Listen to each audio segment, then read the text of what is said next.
Welcome to the second day of this year's Forum 2000 conference. We will be discussing today basically the highlights of Day 2 of Forum 2000. Václav Havel was undoubtedly very important for improving the reputation of Czech Republic and Prague abroad, and his name resonates still in the world. Exactly 30 years after World Revolution, people started to activize and to speak loudly what they are thinking about politics.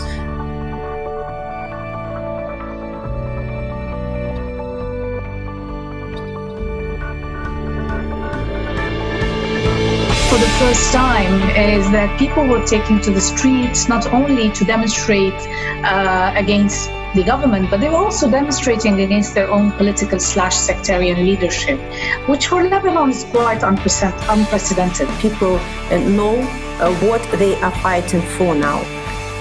We should be also prepared for a possibility that Lukashenko will stay for some time, and we need to continue in our support to people like Sviatlana in their struggle. It's time to get together and start setting up the rules. Will authoritarians shape the norms of the digital era? Let me answer this right away. No, or at least not without a fight. Here we want democratic rules to rule the digital world, not digital rules to rule the democratic world. Esto obviamente también es necesario despolarizar al pueblo, es unir al pueblo boliviano en una unidad estratégica, digamos. The best thing we can do is simply be strong and ready.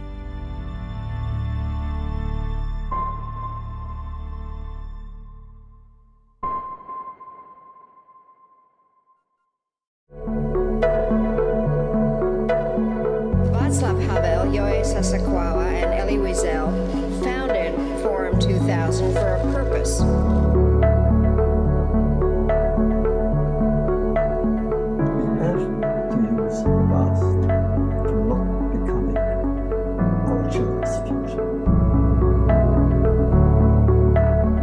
Thank you very much. I am honored to be here, and I want to thank President Havel for convening another extraordinary gathering of Forum 2000.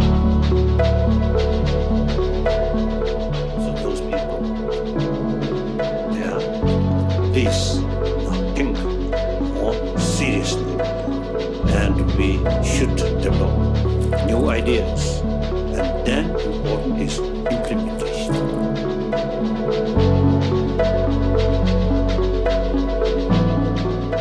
Dámy a pánové, vážení přítomní, já vás co nejsrdečněji vítám na konferenci Forum 2000.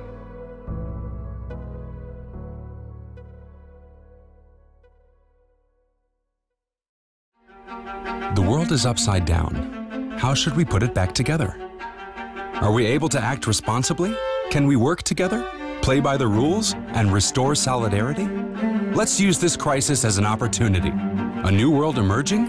Watch the online Forum 2000 conference, October 12th to 14th.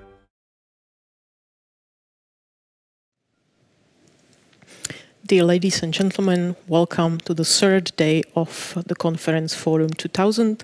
My name is Irena Kalhousová. I am a member of the program committee of the conference, and I'm happy to welcome you in our last day of the conference. We will talk about many interesting and topical issues.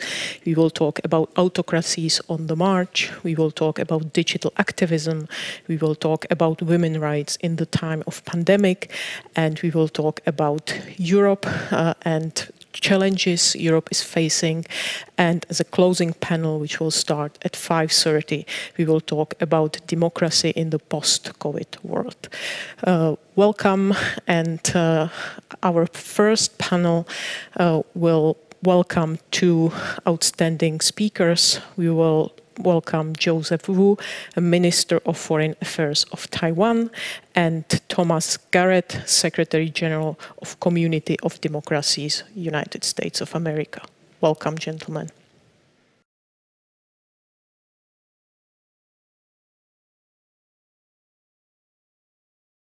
Dobry den. Let me begin by thanking Jakub Klepel, Executive Director of this forum, for providing me the opportunity to speak at this conference and to express my utmost respect for late President Václav Havel. Decades after he left power, President Havel continues to inspire the world through his belief in democracy. I'm proud to say that for generations, the people of Taiwan have shared the same vision with President Havel and strive to create a decent and responsible democracy on this island. 2020 is laden with formidable challenges. The COVID-19 global pandemic presents both risks and opportunity. At the onset of the pandemic, the government of Taiwan quickly identified transparency as the key component in our anti-pandemic measures, and we have never deviated from democratic principles throughout the course of the fight against the virus. Taiwan's success in containing the pandemic has earned us the confidence and support of our people, as well as recognition and trust from countries worldwide.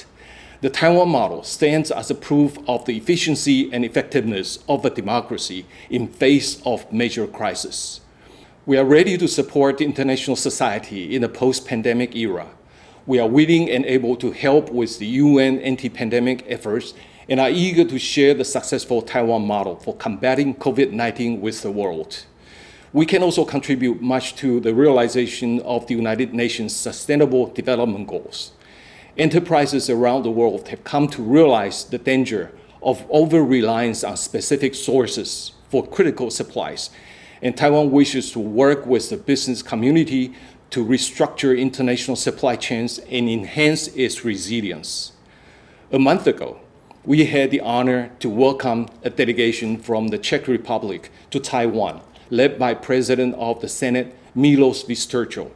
I would like to thank President Vystrčil for courageously carrying out this trip despite tremendous pressure. The people of Taiwan truly admire his decisiveness and insistence in honoring President Havel's spirit and democratic values. During President Vystrčil's stay, high-level government officials, enterprises, and civil society groups from our two sides discussed a wide range of issues, including enhancing democracy and the rule of law, bolstering bilateral economic and trade cooperation, as well as facilitating technological and cultural exchanges. I would like to commend the Czech Republic for taking the lead and setting an extraordinary example of supporting and connecting with Taiwan. Going forward, we will follow such model to seek deeper engagement with the world. The road to recovery is long and difficult. Democratic systems will continue to be confronted with threats, and that includes threats to rule-based orders. Taiwan is on the front line of authoritarian aggression, and we understand our responsibility as an outpost of democracy in this part of the world. We have stood firm in face of military coercion and economic threats. We will continue to do so. As underlined by the theme of this conference, this is the time for solidarity. Democracies and all like-minded countries must work together to fend off malicious forces seeking to overturn democratic institutions worldwide. Our two countries may be geographically far apart, but we are bound by shared values and visions.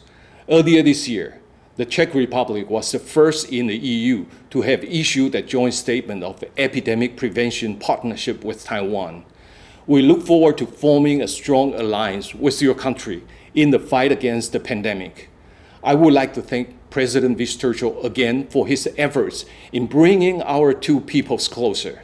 You can count on Taiwan as your steadfast supporter toward joint prosperity and the maintenance of a free and open society.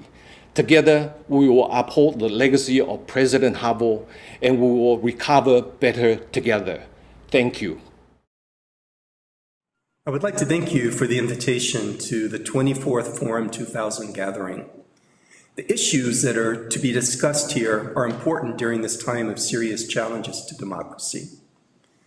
For once, challenges were things such as corruption or voter apathy.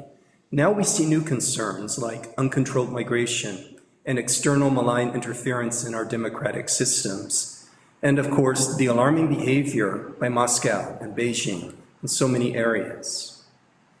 To these challenges, we now must add another matter of major concern requiring democratic solidarity, and that's the COVID-19 pandemic. But to me, the fact that so many countries in so many places are dealing with the same concerns at the same time mean there's a real opportunity for democracies to work together on shared solutions. This year, we mark the 20th anniversary of the Warsaw Declaration, a set of 19 principles adopted by 106 democratic states. The Warsaw Declaration, and with it, the Community of Democracies, came about in the year 2000 as U.S. Secretary of State Madeleine Albright and Polish Foreign Minister Bronislaw Geremek invited various countries to meet in Poland. In Warsaw, the countries agreed that while diversity existed among their political systems, there are universal standards that must be present if a nation is to call itself a democracy. The Warsaw Declaration was drafted as a basic charter for democratic nations to follow, and can even be described as a blueprint for those countries seeking a transition to democracy. That assembly in Warsaw 20 years ago was in part a celebration of the large number of countries then that were able to say they were moving along a democratic path. But also underlying that celebration was the knowledge that consolidating these democracies would be difficult. And a clear objective of that gathering was that democracies should work together to support one another.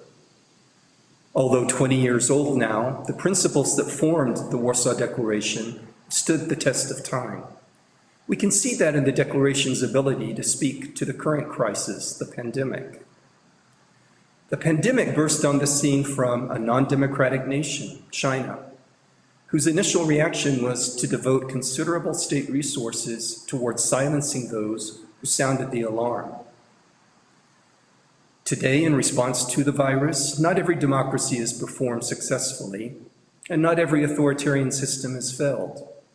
But an ability to self-correct through constitutional procedures and through access to freedom of information, these are hallmarks of democracy that are essential to overcoming this crisis.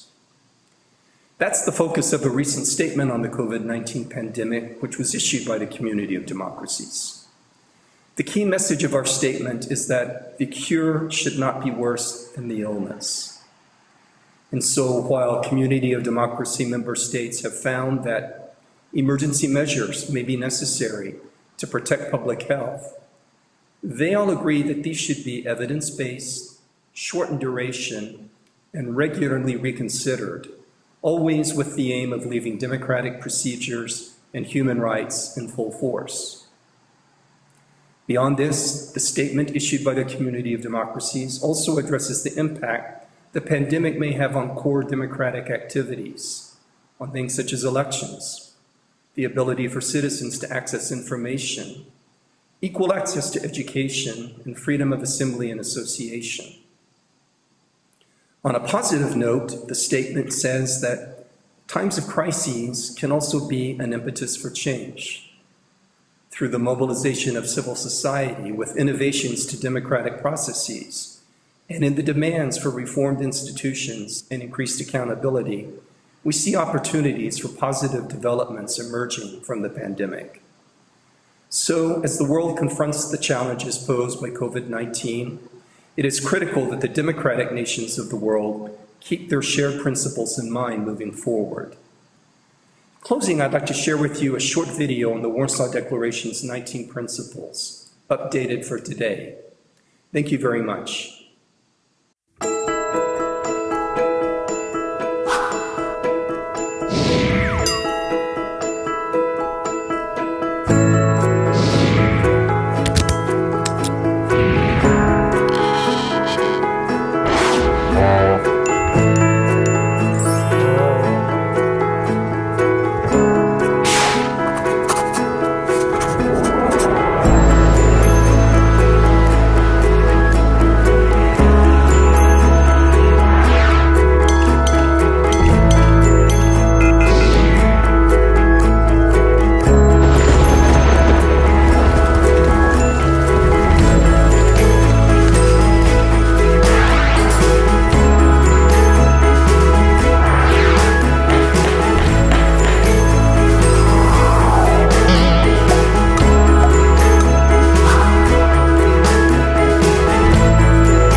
ladies and gentlemen, we know that democracy is facing many challenges nowadays, and we wanted to know to what extent young people here in the Czech Republic are able and willing to join democratic processes in this country.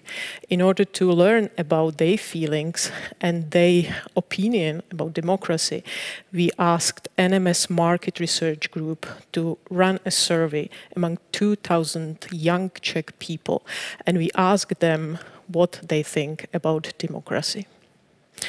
I would like to welcome the director of Forum 2000, Jakub Klepal, and his guests who are going to tell us more about the results of this research.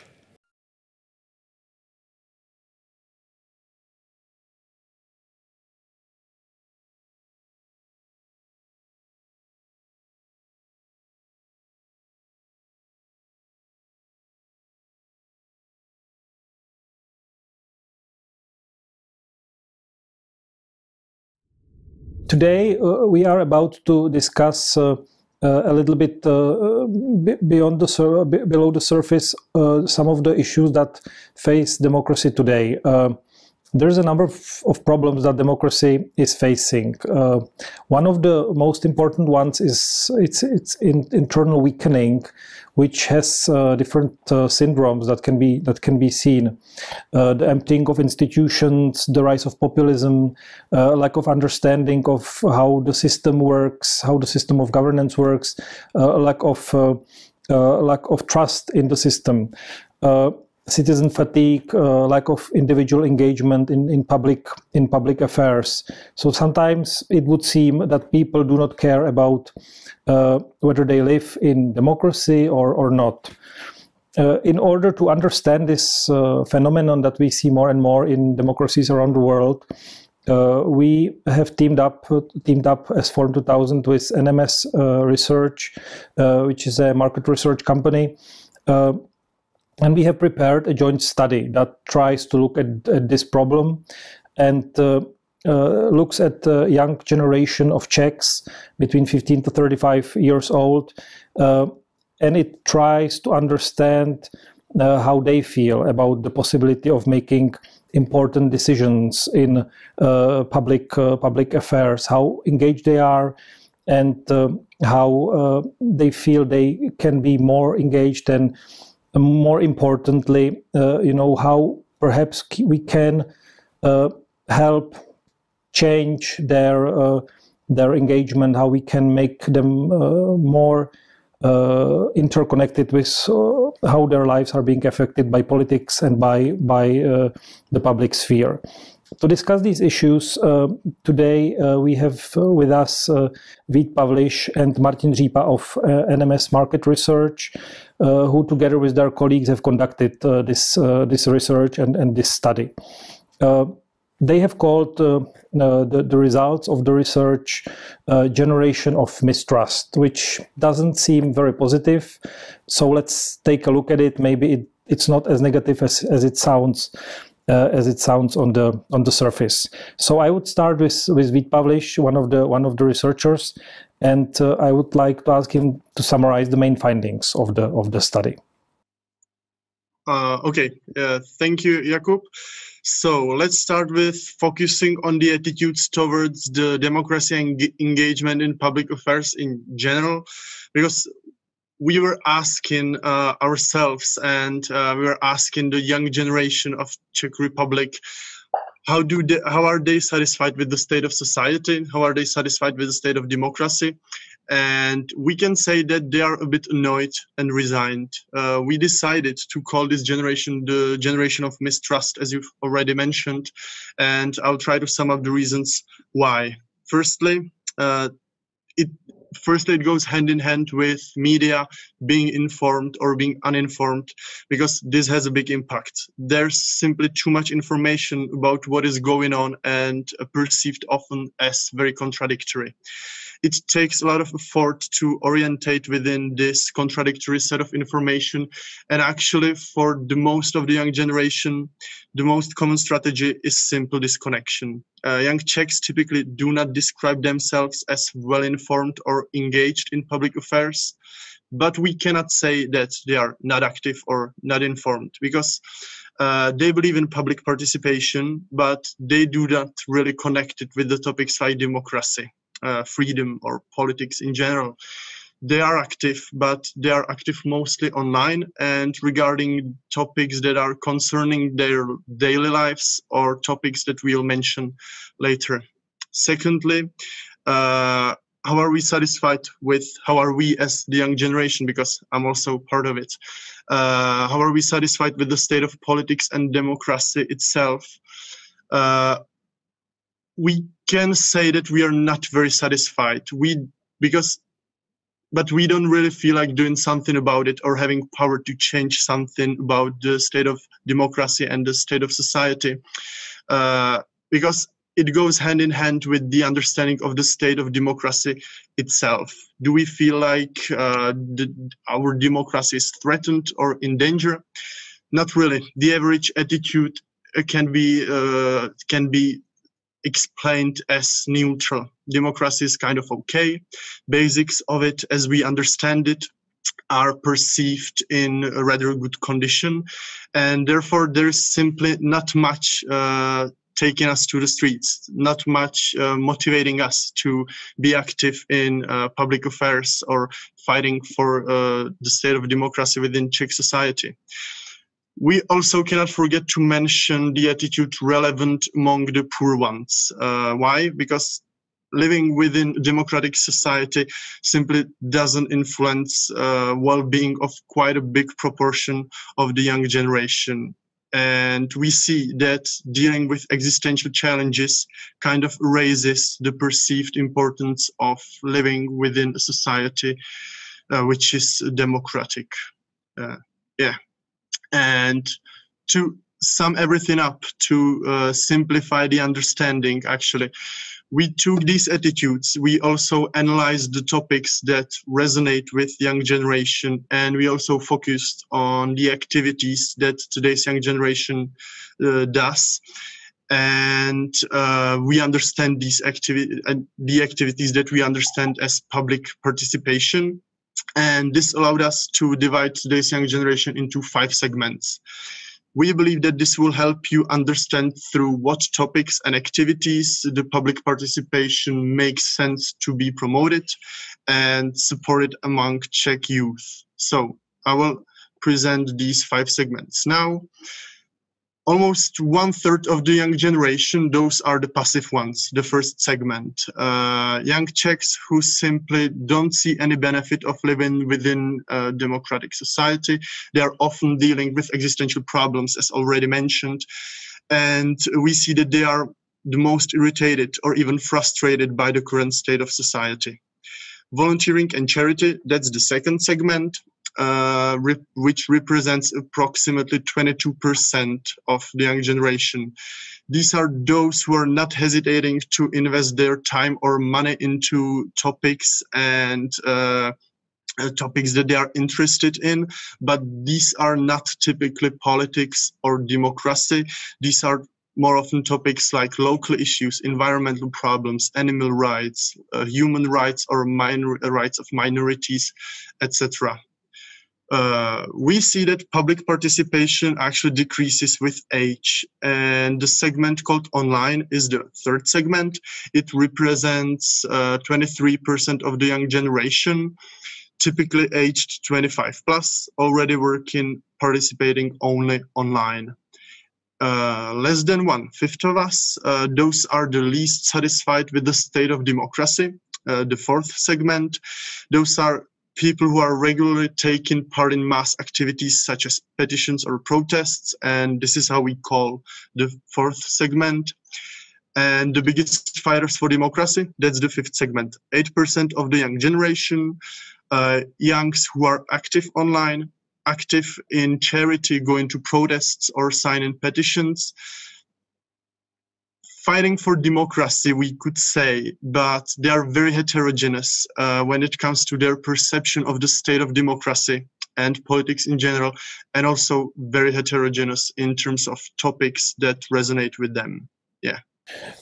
This is very fascinating. I mean, you basically are, if I, read this in a simplified manner, you are essentially saying that we have, let's say, three groups in the society. One of them is completely passive or mostly passive, which is about 1/3 of the society. Then, if I count correctly your numbers, there is about 1/4 which is mostly active or quite active, and then there is about half or little bit less than half, which is sort of somewhere on the fence. Can be active, but not necessarily. So that, I think, can lead us to sort of my second question. How do we deal with that? What can be practical consequences of learning things like that? And I know there is much more information behind these segments, and we have the full study, so we will make that available online as well. But what can we learn based on these numbers in order to sort of motivate these people, motivate especially probably the let's say the half of the population which is on the fence, to get more active, to care more about the society that they live in? What can be the practical follow-up steps? I guess it's my turn. Thank you, Jakub. I will tell you how we can use this, how to implement the results into the reality. We did specific recommendations from all the findings we had, and I have to say that it's necessary to work with them. I mean, they are linked to each other, so you cannot work with them separately. You have to know context, and then you get the picture how to work with them. I chose three most important ones, but of course there are many of them within the research. So the first one, you will not support democracy by supporting democracy. This is basically about the term democracy itself. We found out that young people here do a lot of important work around them, but they do not associate this work with democracy. So our suggestion is to use the topics which are in their everyday lives and which are close to them. We know that this way can be a little bit complicated, but we are sure it's much smarter than simply say, let's support democracy here. We know these topics. There are, as I mentioned, many of them. It's, for example, freedom of speech and expression, freedom of movement, freedom of travel, and the right to vote is very important. What we have to do is that young people here need to know that these topics or conditions are not naturally here, and we have to care about them. So that's the first recommendation. The second one is go from bottom, go from local. We found out that young people misbelieve positive stories of people who have really changed something. So we should go, or you should go to localities, to regions, to municipalities, to find out what is bothering them. Talk to them about it, because as Vitek mentioned, they are not satisfied in general, and we have to repair this from bottom. So our recommendation is to find local heroes and inspiring stories and actually prove that being active makes sense. And the third one is expand the scope of Forum 2000. And if we find a way how to deliver these topics, then we are sure that it's gonna work. Thank you, Martin. To conclude this short interview, do you feel, because we have done this research on the Czech society, we focused on Czech youth, but the situation is quite similar in many other places around the world, in many democracies. So do you feel that the outcomes of this research, the results of this research, are relevant to countries outside of the Czech Republic?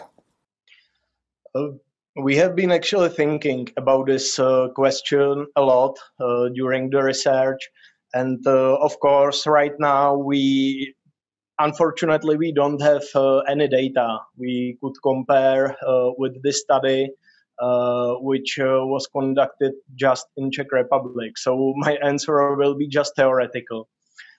Originally, we thought that there could be some similarities, especially among we four countries, like, for example, Poland or Slovakia, because if we are thinking about this, we said that, okay, conditions and history where they're similar, so maybe part of the research or some results can be the same for more countries. But then after the months within this research, we realized that the results are such a specific and complex that this cannot be simply said or compared with other countries, because we know that right now we know that it's not just about the political conditions or economical conditions. It's also about the mood among this generation. So long story short, we simply cannot say right now if this or that part of research is valid for other country or countries. I think it would be interesting to do absolutely the same research, the same methodology in other markets, and then we will see if there are any patterns or results which could move the democracy across the nations or across the countries. That's what I can comment right now with the data. Well, thank you, Martin and Vitek. This has been a very interesting chat. We will certainly be following up on this. We look forward to our continuing cooperation, to somehow finding a way to build up on this research. Thank you very much for working with us on this, and I wish you all the best. Thank you too. Thank you as well, Jakub. We really enjoyed this research. Thank you. Yeah.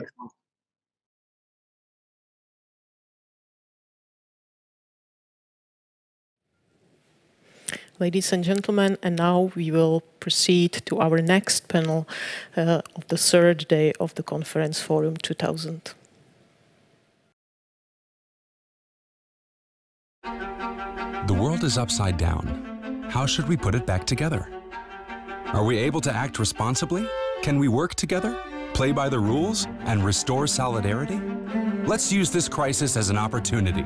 A new world emerging? Watch the online Forum 2000 conference, October 12th to 14th.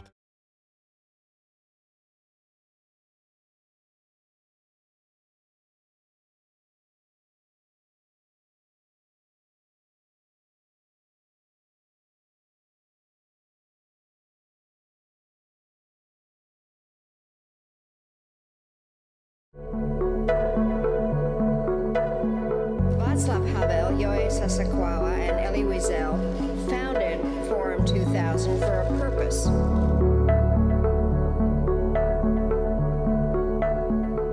have to use the past to not becoming our children's future. Thank you very much.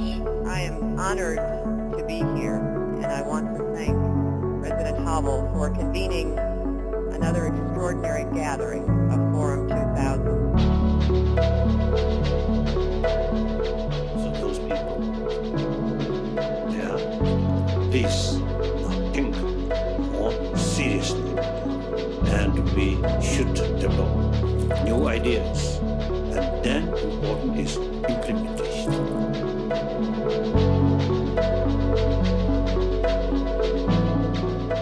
Dámy a pánové, vážení přítomní, já vás co nejsrdečněji vítám na konferenci Forum 2000.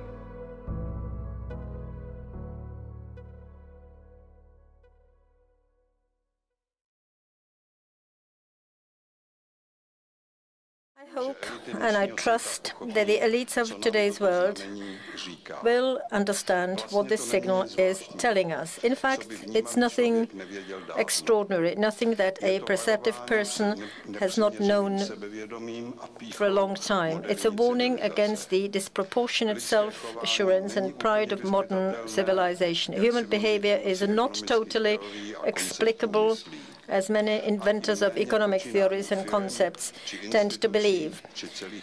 And the behavior of companies or institutions or entire communities is even less so. Of course, after this crisis, there will be thousands of theorists who will try to describe precisely how and why it happened and how to prevent it next time. But this will not be a sign that they have understood the message that this crisis has provided. The opposite, more likely, it will simply be a further emanation of that disproportionate self-assurance and self-confidence that I have been speaking of. I regard the recent crisis as a very small and very inconspicuous call to humility, a small and inconspicuous challenge for us not to take things for granted. Strange things have been happening and are happening and will happen. Not to admit this is a road to hell. Strangeness, unnaturalness, mystery have been shifted out, as it were, of the world of serious thought into dubious closets of suspicious people. Until they are released again and allowed to return to our minds, things will not get better.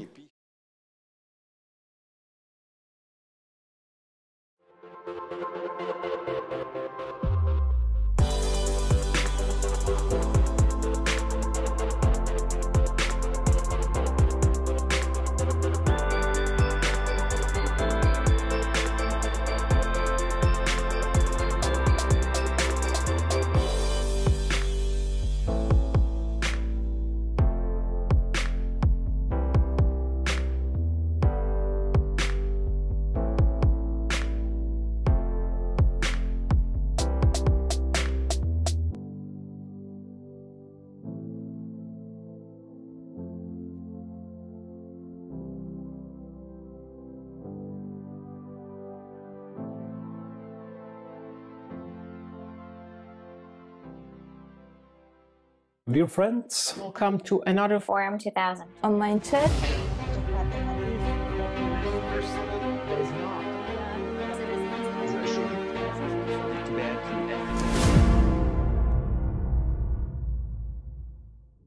We have seen the rise of authoritarian populists in countries in Central Europe, but also in Western Europe, in North America, in Latin America, in Asia, really all around the world. The common feature is the erosion of trust in democratic institutions, erosion of trust in political elites.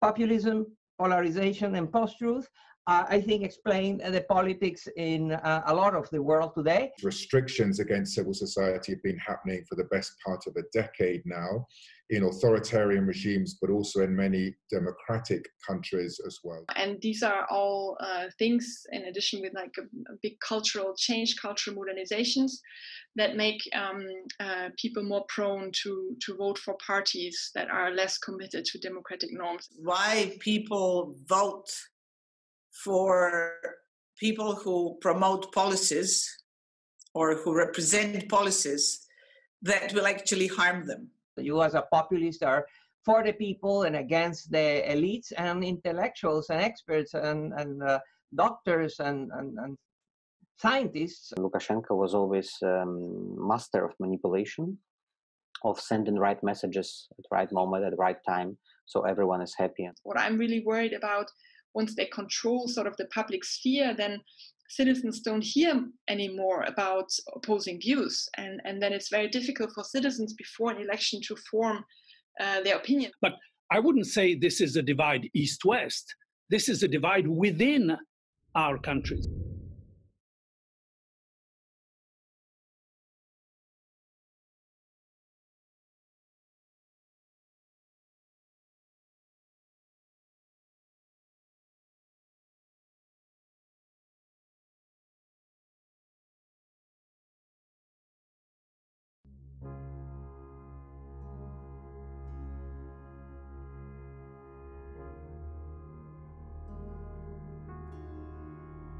It looks like that the globalization is kicking back.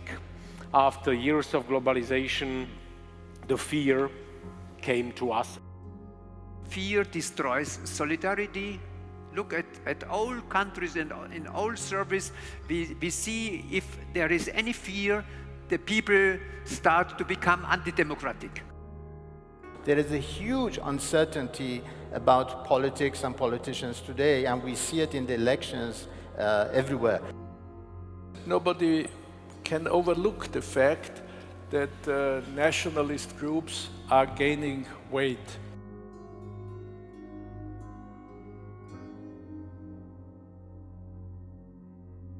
The rise of populism, anti-system parties, and so forth. This is something very troubling. Populists demonstrate themselves as moral heroes, and this is an important reason why they are so much liked. My platform was populist. I promised people whatever.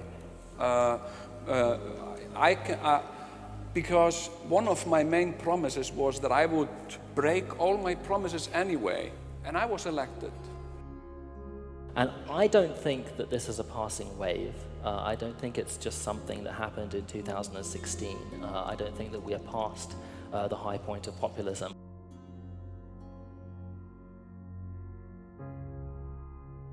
What I'm trying to say is, if you don't do politics, politics will do you.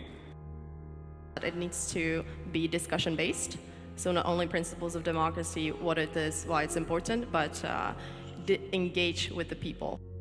Working with young people, with young women, I realized that in my country, for instance, there is no culture of young women participation in public spaces, and that could be said for a lot of countries as well.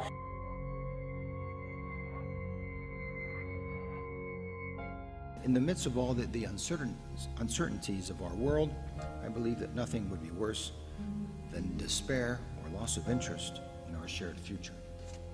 Free, fair elections, institutions, free press, opposition. Liberal democracy is really the only system that exists that can defend and protect the dignity of the individual. We need to improve our democracies because it's the best tool that we have for development.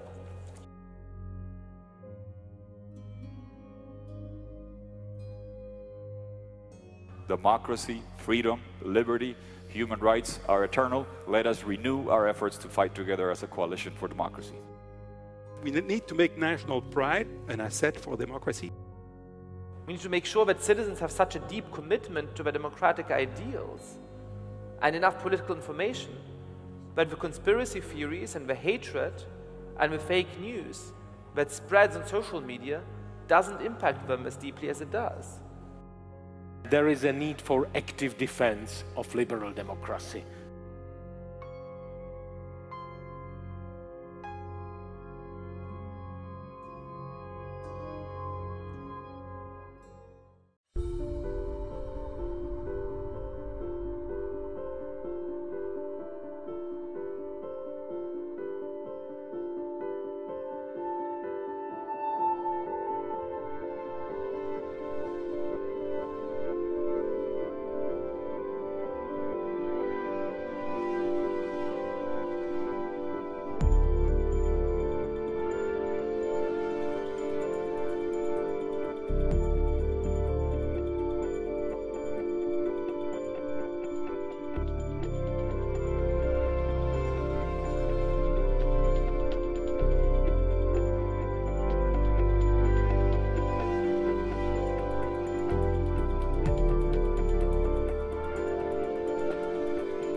Václav Havel, Joe Sasakawa, and Elie Wiesel founded Forum 2000 for a purpose. We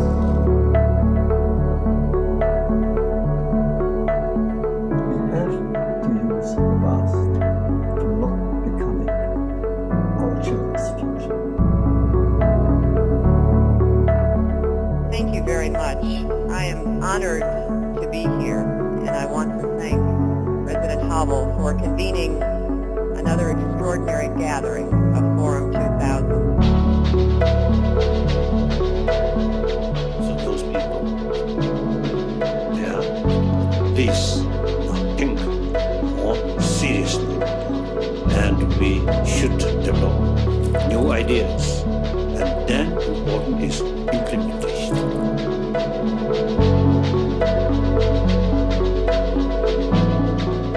Dámy a pánové, vážení přítomní, já vás co nejsrdečněji vítám na konferenci Forum 2000.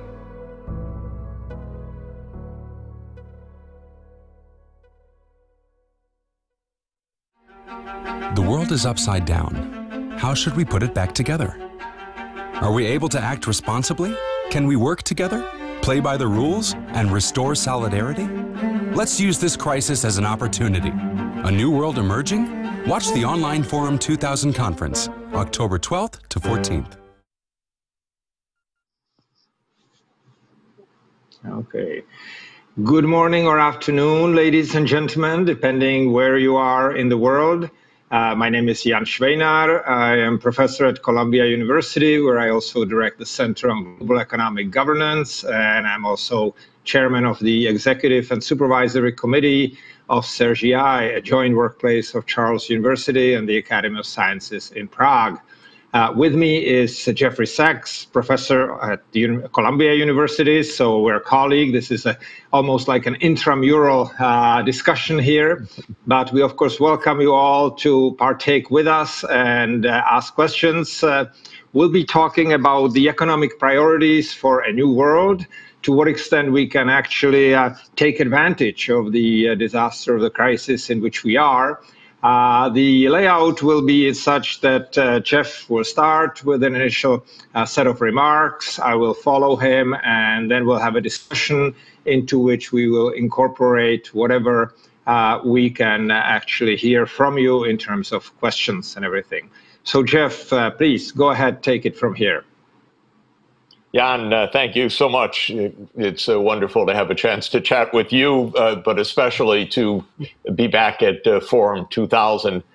We go back with this forum a long way, both of us, and it's been a great honor to be part of this ongoing global symposium in honor of Václav Havel and his legacy from the start. But what a weird time we are now. This is definitely the most unusual moment I think that the world has faced since the start of Forum 2000, and arguably really since the Second World War, or maybe the dramatic events of 1989. In other words, the world is just upside down.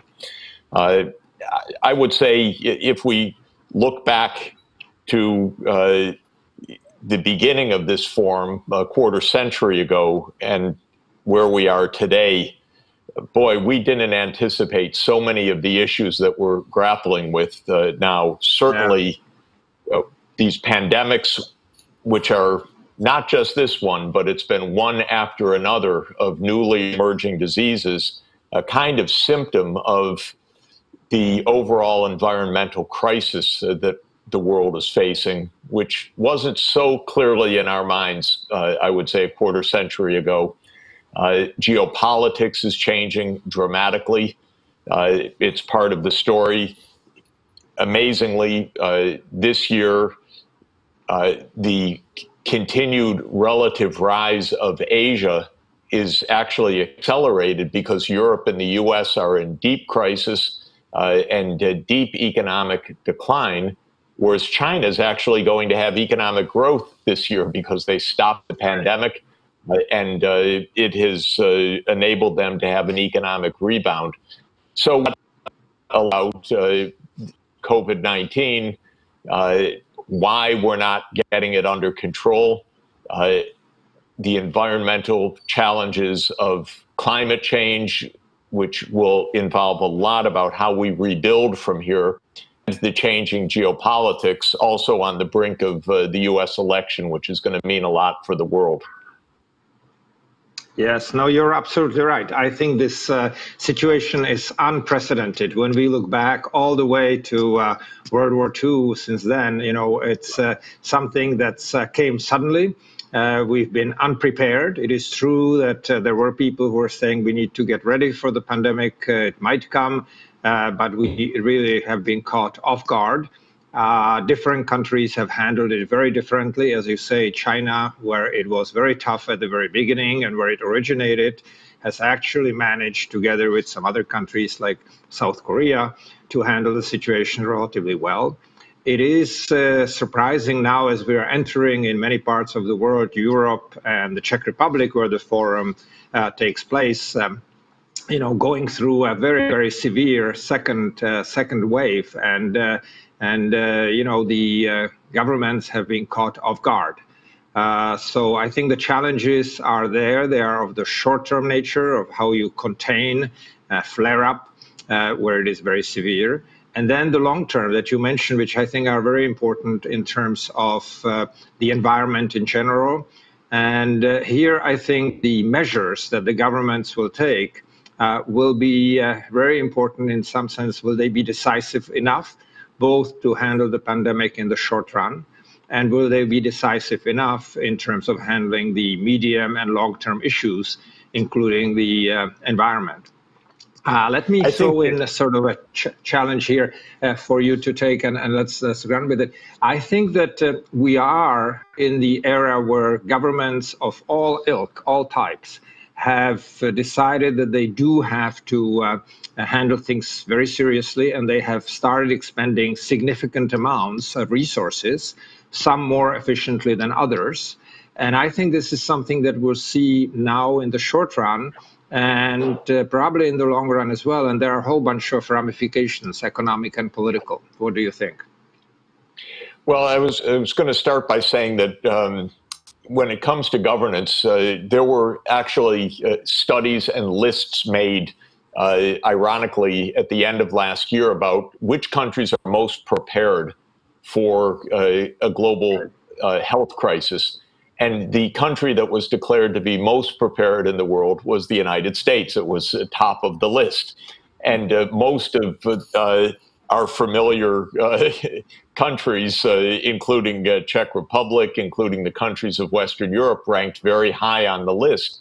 And it turned out that list is completely upside down when it comes to what's actually happening right now. So it gives us reason to ask a very significant question: what is going on with our governance?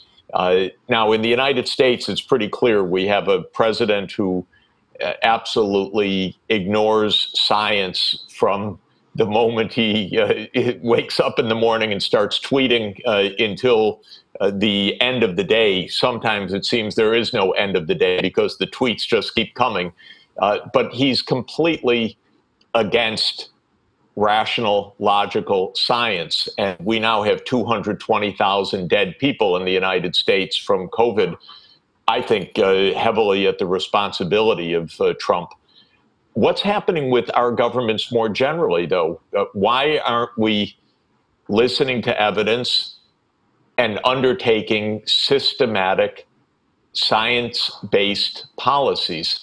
I think it's a big challenge, actually, for all of the democracies, Europe and the United States. Some countries are doing a bit better, mainly the Nordic countries, but even there, Sweden has been an outlier, not a good performance at all. But most of the countries, not well. And in the Czech Republic, it was, of course, very sad that there was a sharp lockdown. and then somehow the idea was life could go back to normal, and now this disaster came. Where were the public health specialists to say, no, life can't go back to normal? We have to keep precautions, physical distancing, contact tracing, testing, face masks, all the basics of public health. We never applied them in the United States. I don't think they were ever properly applied in the Czech Republic. They weren't properly applied in Spain, in France. It's really shocking to me. On the other hand, you know, if you look in Asia, China, but not just China, Taiwan, Korea, Japan, Australia, New Zealand, 2 Anglo countries, did so much better. So I think that this is one thing, Jan, that we're really going to have to take to heart. This kind of winging it, that politics is a game. You don't have to attend to the facts. You can say what you want. In the United States, Trump says anything he wants, no matter how stupid. And in my opinion, it's usually very stupid every day. But it's a game. It's a game of image, a game of sound bites, a game of tweets.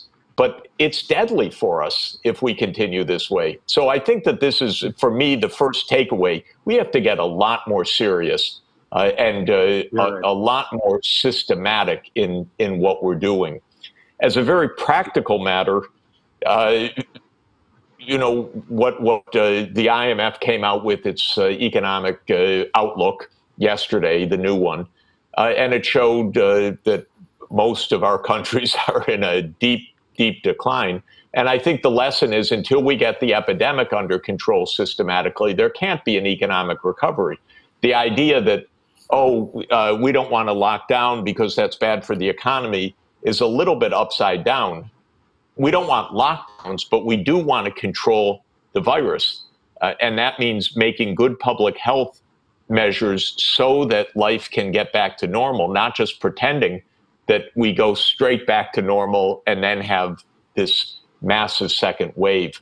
So I think that this is, for me, the first lesson, a lesson of politics and governance. We have to be a lot more serious than we have been. I agree with you. Yeah, and the U.S.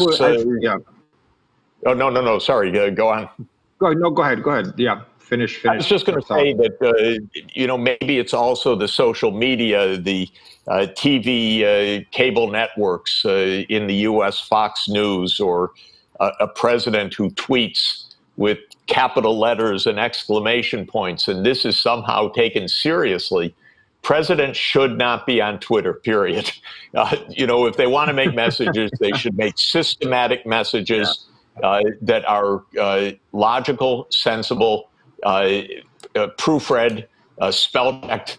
In other words, we shouldn't have the kind of nonsense that we have, because the whole world's lives are at stake right now. And politics can no longer be just a game of popularity or dissing an opponent. I know that's what politics is, but it can't be that way if we're going to stay alive at this point. Yeah, no, you're right. I think that the seriousness of the situation has been underestimated, underrated, and as you say, a new style politics where the populists are really basically playing a game, and human lives and suffering is at stake, is very serious. I think that the fact that scientific evidence and data have not been really respected and used enough, that's true everywhere around the world. In some countries, even more so than others. Czech Republic, for instance, where we are now speaking, is an example where even the scientific community has sent different messages, which of course aggravates the problem, because the politicians then say, look, we hear different things from different scientists. I think the advantage in other countries, United States in particular, is that the scientific community has been somewhat united in terms of their view. And so that, I think, is very, very important.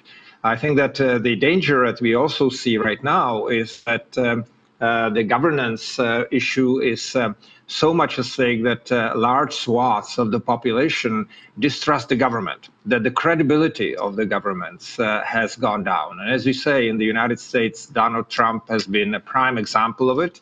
And the US, I think, has to a large extent surrendered its leadership in the world to the respect that it had before.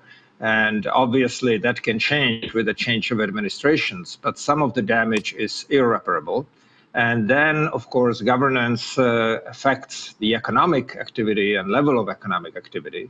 Let me shift here a little bit in the sense that I think the one thing that I found positive in this all sort of negative and down situation is that most governments did not hesitate, at least at the beginning, to go fiscally very actively into trying to help the economy. And that, I think, is important because that represents a change in paradigm on the part of some of the governments, some of the thinkers. And in particular, even in the United States, the fact that the first measure, for instance, included a big increase, temporary increase in unemployment benefits was a step in the right direction. That really the suffering of the people, if you look at the bottom 10% of population in most countries, they've been exposed to huge suffering during this, and of course others as well.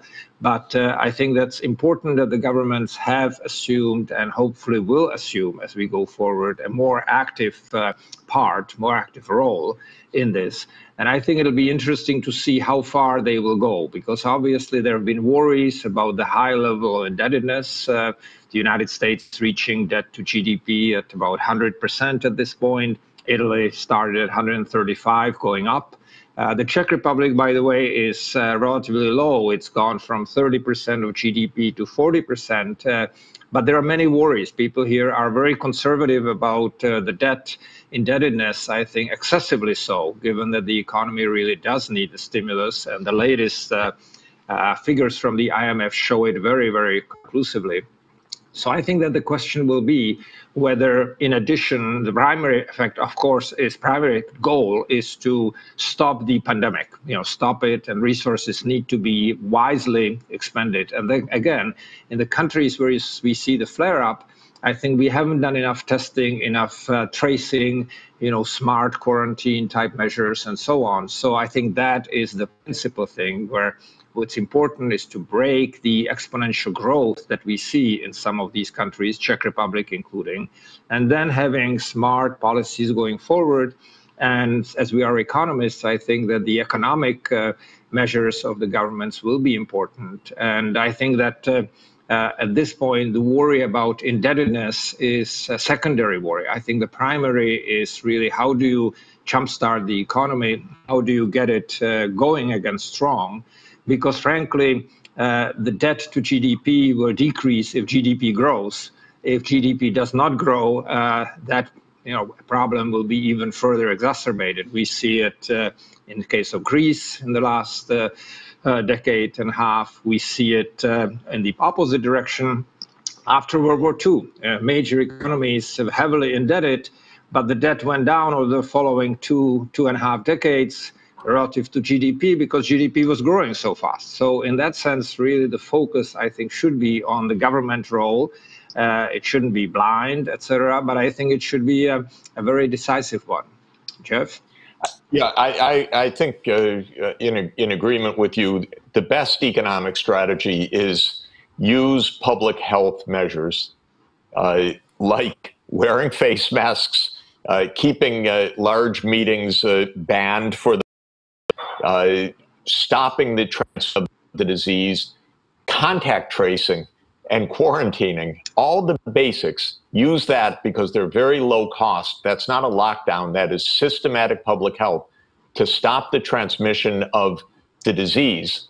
That's how East Asia and the Pacific countries have done it. Then use government spending for a new investment-led recovery and growth.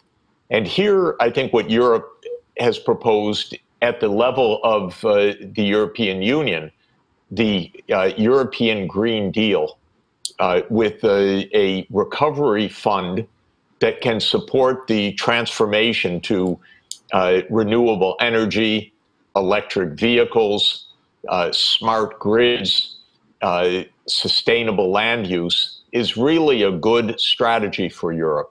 So the fact that the European Union has adopted a European Green Deal with many different dimensions to it, and then established a recovery fund and a substantial budget for public investment, is the best hope. We don't want to use government budget money just to make up for the failure of controlling the epidemic. We want to use government budget money for investment in the future. And I think Europe has set a template for that. But first, Europe has to control the pandemic, and that it hasn't done. And that's the first order of business, as you said. There are a number of questions asking, can we afford a second lockdown? Or how are other countries doing it? And I do want to emphasize the issue isn't a lockdown. The countries that have succeeded, Korea, Japan, Taiwan, China, if they had a lockdown, it was very short. What they really did was contact tracing. What they really did was isolating people that were infected. What they really did was universal wearing of face masks, not parading around saying we have the freedom to infect other people, but just good discipline to say we don't want to infect other people. What they did was widespread testing. So they did it systematically and with minimum rhetoric and maximum action, and without the populism of, say, a Trump who just creates noise rather than any solutions. So it's not lockdown versus virus, it's public health versus virus. And then one has the chance to have real economics. But I would say one more point on this about the science. The same problems have come in the Czech Republic and the US in discussing climate change, because our governments have not been driven by science. They've been driven by emotion or silly debate. There have been presidents of the Czech Republic who have been against climate science. That's awful. Again, if we go down that route of letting populism dictate our policies, we'll wreck everything. The reason we have the well-being that we do usually in our countries is because we have let science and technology have its place in our society, rationality. And the same is true with climate change and environmental protection. The populists will wreck us. Trump says exactly the same about climate that he does about COVID. He says, oh, it'll go away, it'll get colder. Well, he's a dimwit, by the way. Sorry to say it, but he doesn't know what he's talking about. And the reason I care about that is that we're in his hands as long as he's president. We're going to try to do something about that. I am next month. I hope he is gone. But this science-based policy is really important for our countries. Yeah, you make a very important point. I think it's worth stressing even further that when you look in modern history, it was scientific development, scientific breakthroughs, the inventions and innovations that have really driven what we have accomplished in terms of the unprecedented wealth, living standards, arts, creativity, and so on. And I think that has to be, again, brought back. So I think that governments need to get credibility. They have to have a really clear policy, something that's credible, that the citizens will trust and follow, because it is common action that's needed here. The questions about lockdown and so on, as you've already pointed out, that's not the primary issue. I think the primary issue, sure, when you have a true emergency, and Czech Republic is a good example, you need temporarily for 2 weeks, stop, limit activities of all kinds, and start immediately the measures like wearing of masks, tracing, quarantining and so on. And then, again, with full credibility and openness, it has to be explained to citizens very clearly that measures are being taken which will relax reasonably, rationally, so that the epidemic stays under control, and that the investment, you stress correctly, investment, I think what I would call wise investment, and investment that has high social return, right? So nowadays, when interest rates are basically zero and countries can borrow and sustain higher levels of debt, and something that in the Czech Republic is not even should not be a big issue, then the investment for both short-term gains, be it in the tracing of people, medical, epidemiological investments are important, and investments in infrastructure, investments in the environment. Czech Republic in particular suffers from drought and other things which are, major issue. And I think the one thing you mentioned, which is very important, is that the European Union has decided to take a big step. The Recovery and Resilience Fund really is putting emphasis on a Europe-wide, for the first time, a major Europe-wide initiative, which, if successful, if correctly carried out, will have a major benefit for all the countries, both in the short run and in the long term. And Europe here is one area where it is a leader in terms of its concern and steps it's taking towards sustainable development. And I think that's very important. I think it's also, thinking back to the beginning of this forum in 1996 and the early days after the end of the Cold War, we look to the European Union as a great hope for Czech Republic, for the new member states or the countries that would become the new member states. And the time has arrived now to make this really work. So I think that to get the good investments that we want to really build the future that we want, this is the time for Europe as Europe in a unified way to invest very, very boldly. And that's why I'm really pleased for a change in this rather negative time that the European Commission and the European Council, the heads of state, adopted a bold plan, Jan. As we've been saying, it's really a good plan. And I think the Czech Republic would benefit tremendously from a strong implementation of that plan. And one of the things in the plan also, the Horizon Europe part, is that Europe should be a powerhouse of knowledge and a powerhouse of research for future sustainable technologies. And here, too, the Czech Republic should shine because, Czech Republic is home to a great tradition of science and technology, to one of the world's greatest and oldest universities, Charles University, and all that it represents of leadership in knowledge for centuries.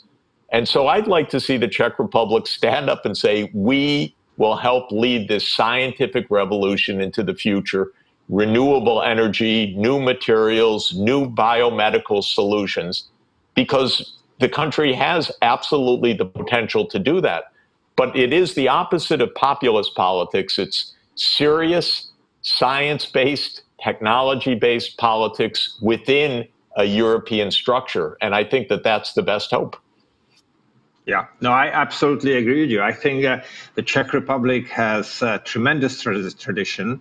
I think the tribute we should pay, of course, in recent history is to Václav Havel, who was a far-sighted philosopher and politician, and indeed has set the course of the country.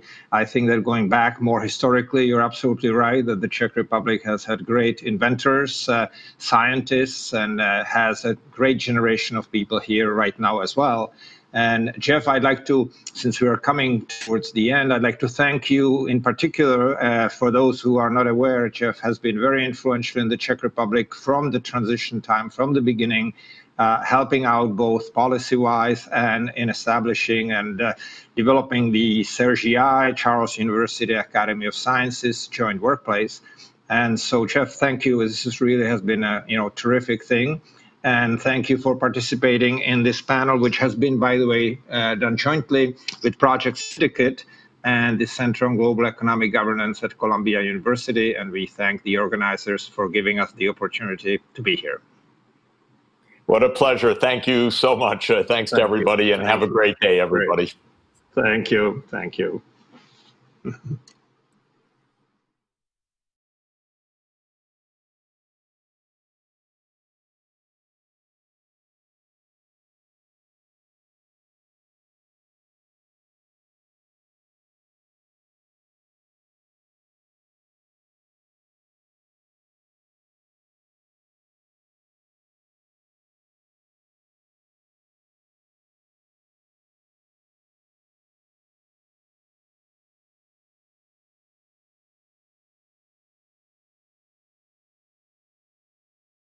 Hello, everyone. My name is Derek Mitchell, president of the National Democratic Institute, coming to you all via video from Washington, D.C.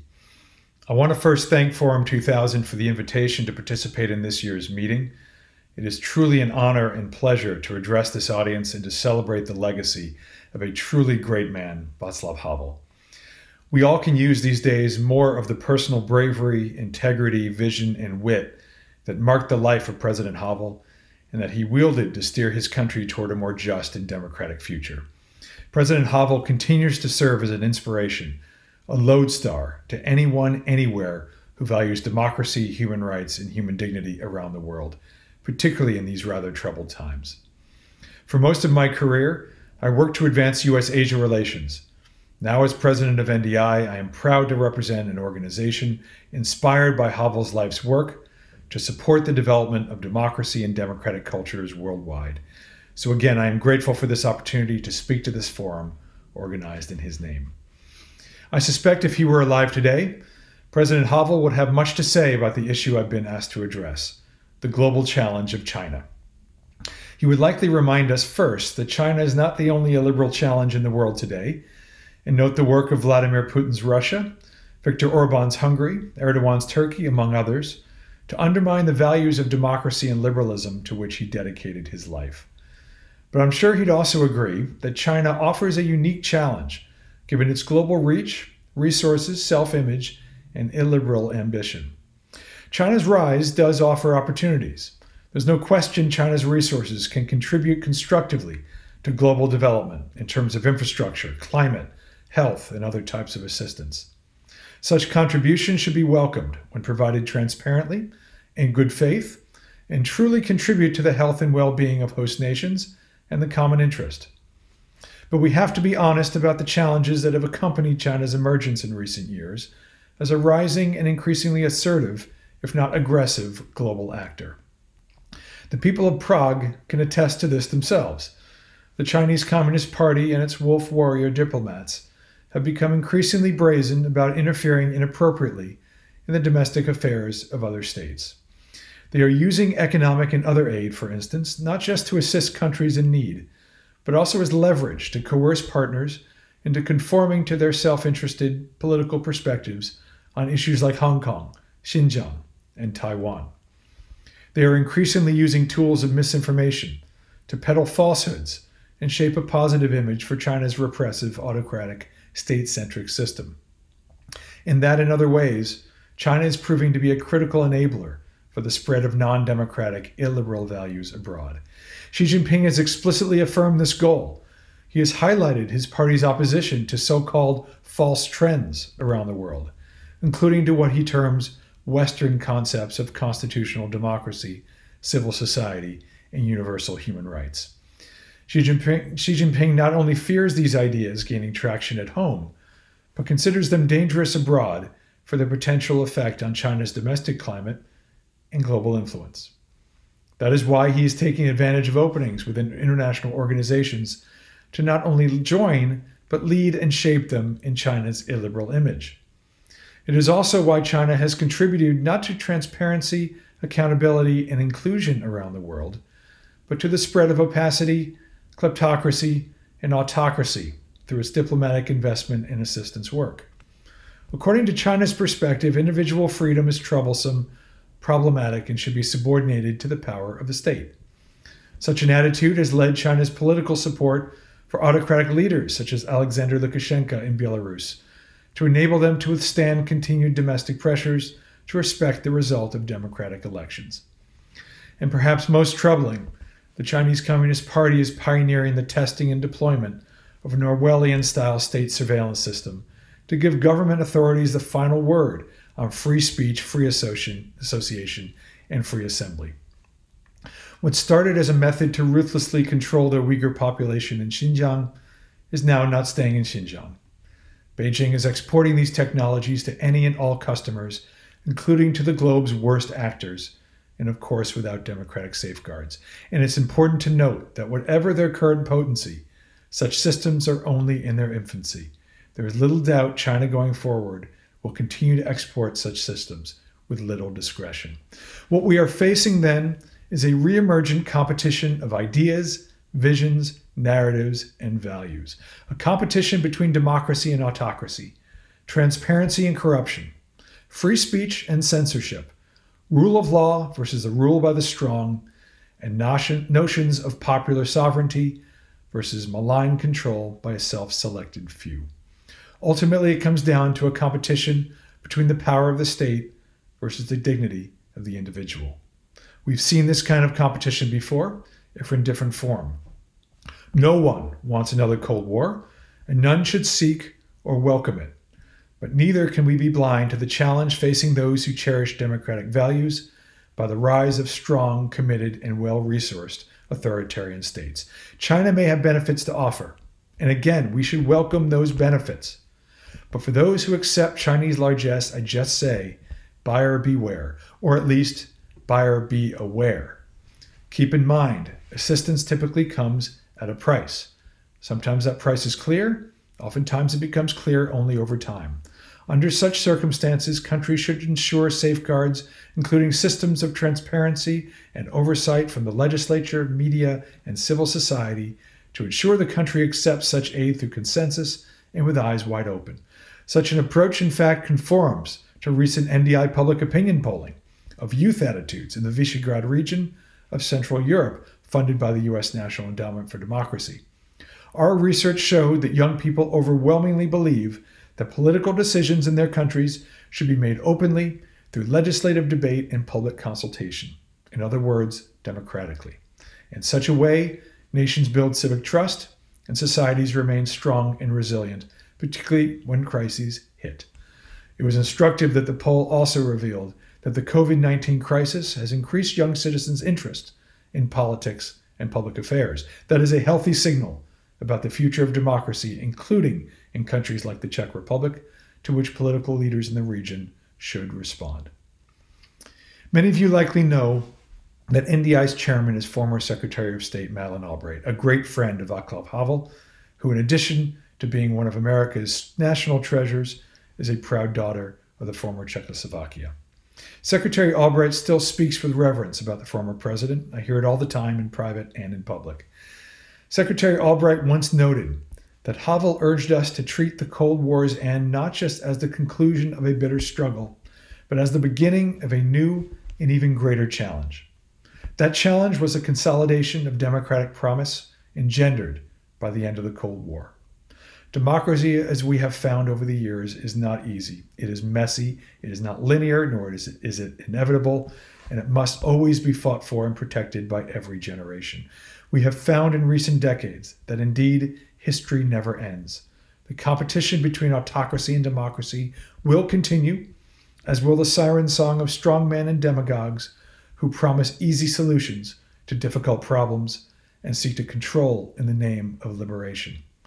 The defining issue of our time, I would argue, is what rules, norms, and values will guide nations and serve as the foundation of the international system in the 21st century. These norms and values are in play for the first time in over 7 decades. So we find ourselves at a new moment of competition and challenge, unique to this moment, different from the past, but equally urgent. It is also a more complex challenge. What is required then is neither complacency nor fatalism, but an ability to face the challenge forthrightly, honestly, and without illusion, with the kind of unyielding and clear-eyed adherence to principle that marked Václav Havel's life. Secretary Albright has often said that the best way to honor his legacy is to renew our personal commitment to the principles of liberal democracy and human rights, and demand more of ourselves to defend and advance these rights and values around the world. I am sure if Havel were around today, he would affirm that view, the necessity for democratic peoples everywhere to pool their efforts together in solidarity and build on opportunities that continue to exist worldwide to advance liberal democratic values. And I suspect he would conclude that were that to occur, were we to seize the current moment with confidence and fortitude, that the success against tyranny he achieved in his lifetime may be replicated in our own. So I just want to thank the forum again for inviting me to speak. I hope everyone stays safe and well, and I thank you.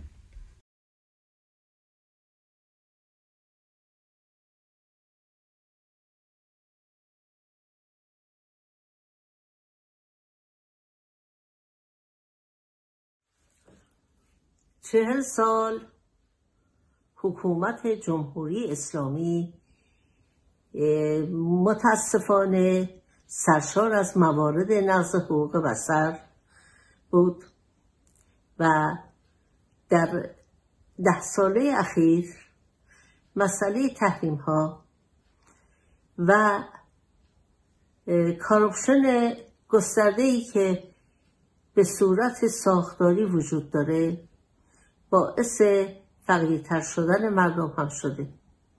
همه اینها دست به دست هم داده و یک فاصله عمیقی بین مردم و حکومت ایجاد کرده. در سالهای گذشته تبعیض بر اساس جنسیت در قوانین داشتیم، زیرا که طبق قوانین جمهوری اسلامی زن نیمی از مرده و از حقوق یک شهروند کامل برخوردار نیست. به عنوان مثال شهادت 2 زن در دادگاه معادل با شهادت یک مرد و بسیاری قوانین نامناسب دیگر. تبعیض بر اساس مذهب داریم. مذهب رسمی ایران طبق قانون اساسی شیعه و اسلامه. سایر فرق اسلامی و همچنین مسیحی، زرتشتی و کلیمی به رسمیت شناخته شدن، اما فراموش نکنیم که تعداد کثیری از ایرانیان حدود 350,000 نفر ما بهایی داریم که اینا از کلیه حقوق شهروندی خودشون محرومن، حتی نمیتوانند به دانشگاه بروند. سیاست خارجی ایران متاسفانه نادرست بوده و این مشکلاتی رو برای هم حکومت و هم شهروندان ایجاد کرده، از جمله اینکه اجازه نمیده در مسابقات بین‌المللی ورزشکاران در مقابل رقبای اسرائیلی خود حضور داشته باشند و همین مسئله ایران رو مواجه با مشکلاتی در عرصه بین‌المللی کرده. زنان ایران حق ندارن در استادیوم های ورزشی بروند و فوتبال نگاه کنند. فیفا چند مورد به ایران اخطار کرده. موارد اختلاس بسیار گسترده است. ظاهرا محاکماتی صورت میگیره، اما مردم شاهد اجرای عدالت نیستند و همچنان فساد در لابلای حکومت از بالا تا پایین جریان داره.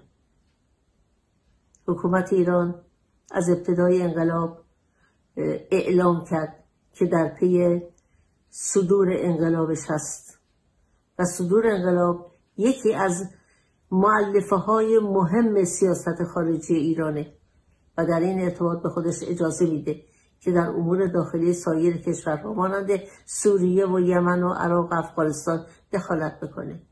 این دخالت ها باعث شد که ایران در مقاطع مختلف و به صورتهای آشکار و پنهان منزوی بشه.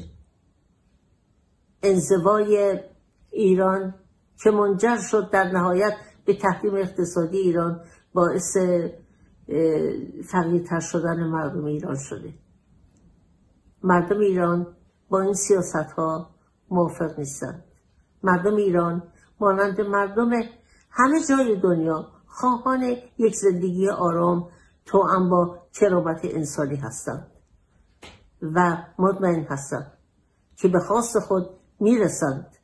میدانم که روزی مردم پیروز میشوند و دموکراسی با دست جوانان ایران به ایران خواهد آمد. Good afternoon. The Islamic Republic of Iran is one of the challenges liberal democracy is facing today. Hence, the importance of understanding its regime and its impact on its own society. Less than a month after returning to Iran, and before even elaborating on its content, the founder of the Islamic Republic, Ayatollah Khomeini, defined his ideal polity in contradistinction with Western democracy. His government would not be democratic, he insisted, for democracy was a Western notion.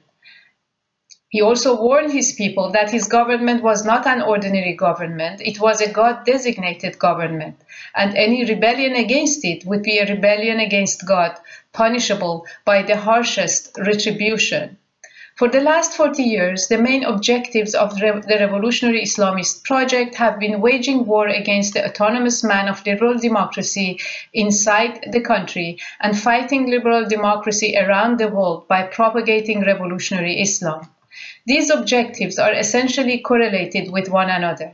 That is why the storming of the US Embassy in November 1979 was, for Ayatollah Khomeini, the dawn of a greater revolution that will not, in his own words, stand still and see that we have been duped by nonsenses such as democracy.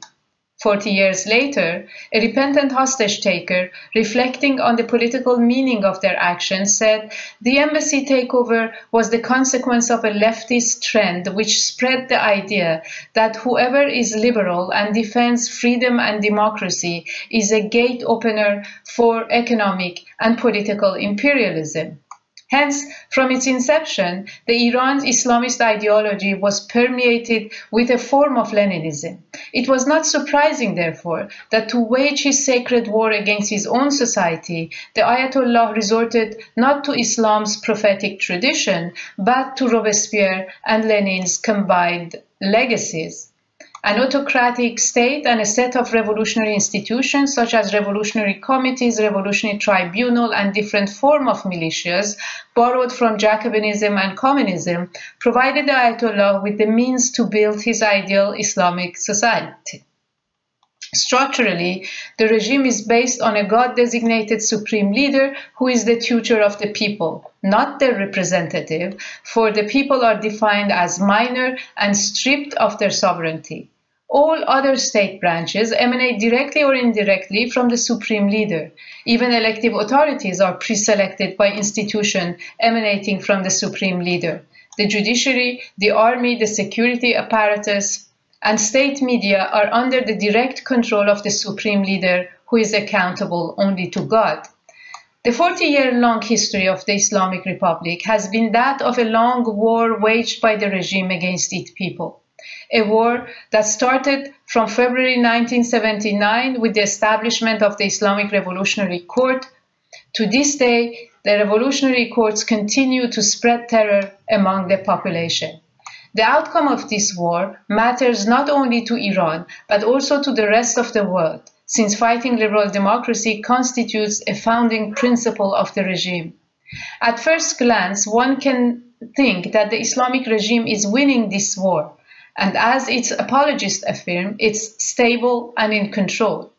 For from the very first demonstration of thousands of women against mandatory veil on March 8, 1979, through the unprecedented popular protest of December 2017 and November 2019, when people, mostly from the poorest background, protested in more than 100 cities and chanted slogans against the very existence of the Islamic regime, many popular protests, strikes, and peaceful civil rights activism have indeed been crushed by the government's bloody brutality. Yes, At first glance, we can say that for now, the regime has the upper hand over the society.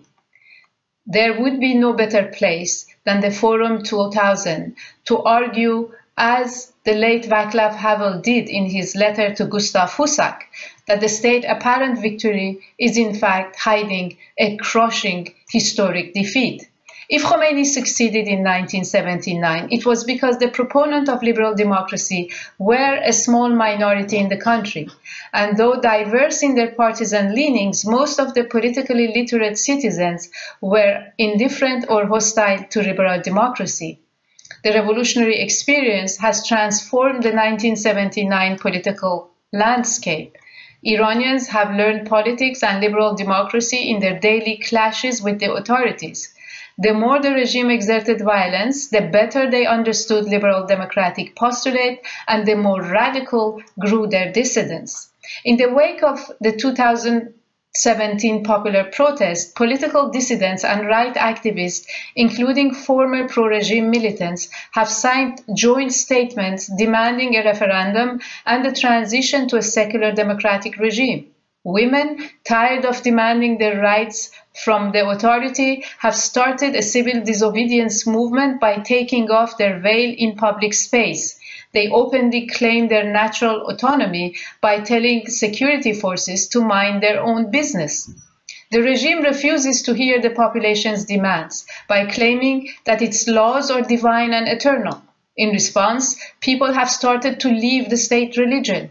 Iran is now the fastest growing Christian church in the world. There are estimated to have been several 100,000 conversions to Christianity. In 1977, there were no more than 500 converted Christians from Muslim background. As a result, part of the clergy, blaming the regime for this popular defection, has started a radical religious reformation that rejects Sharia law as an obsolete historical corpus. It also promotes a strict separation of mosque and state and advocates for secular democracy and human rights. These tectonic social and cultural changes point to a crucial crisis within Iran's religious regime. The result of a recent digital anonymous research in which over 50,000 respondents participated, around 90% of whom residing in Iran, confirmed the tectonic religious shifts in Iran. For instance, while 79% of respondents do believe in God, only 32% consider themselves to be Shia Muslim. 8% say they are atheists. 58% do not pray, and nearly 47% say they lost faith in religion during their lifetime. 68% believes that religious prescription should be excluded from state legislations. Around 72% oppose the mandatory hijab. Iran may now be on a new course. This course is taking it towards becoming the first Muslim society to weave into its spiritual, social, and intellectual fabric the principled separation of religious and the state, characteristic of liberal democratic worldview. This is a historic opportunity for liberal democracy worldwide to support the Iranian society in its fight against Islamist totalitarianism. Thank you.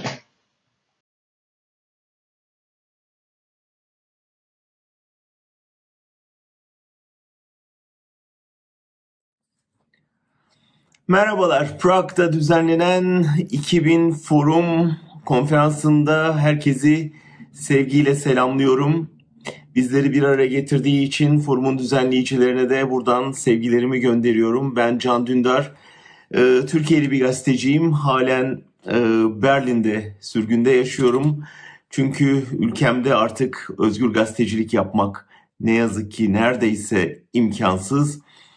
Çok ağır riskler alarak çalışıyor arkadaşlarımız, kalabilen, hala gazeteciliğe devam edebilen bir grup insan. Ama ne yazık ki birçoğumuz ya hapiste ya sürgünde yaşamak zorunda bırakıldık. Bu konferansın konusu yeni bir dünya doğuyor ve bize düşen sorumluluklar ve dayanışma ihtiyacı son derece kritik bir noktada, son derece önemli, anlamlı bir başlık.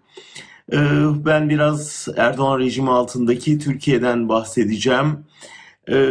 Aslında olağanüstü koşullar altında düzenleniyor bu konferans. O yüzden sanal ortamdayız hepimiz. Ve hepimiz zannediyorum benim bizzat yaşadığım ve birçok meslektaşımın halen yaşamakta olduğu cezaevinde tecrit koşullarını, izolasyonu ve bütün bu yasaklarla bir arada yaşamanın ne anlam taşıdığını bizzat deneyimleyerek öğreniyor. O açıdan evden çıkamayanlar, bütün toplumsal yaşamı baskı altına girenler Covid-19 nedeniyle zannediyorum bizlerin neler yaşamakta olduğunu, neler yaşadığını ve sadece suçu, tırnak içinde suçu düşünmek olan, yazmak olan insanların hangi koşullarda tutulduğunu bugünlerde daha iyi anlıyorlar. Dünya tarihi aslında bir sarkaça benzetilebilir. Yeryüzünde birçok ülke artık günümüzün globalleşen koşullarında aynı deneyimleri peş peşe yaşamaya başladı.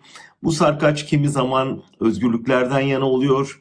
Bir anda özgürlük rüzgarları esiyor dünyada.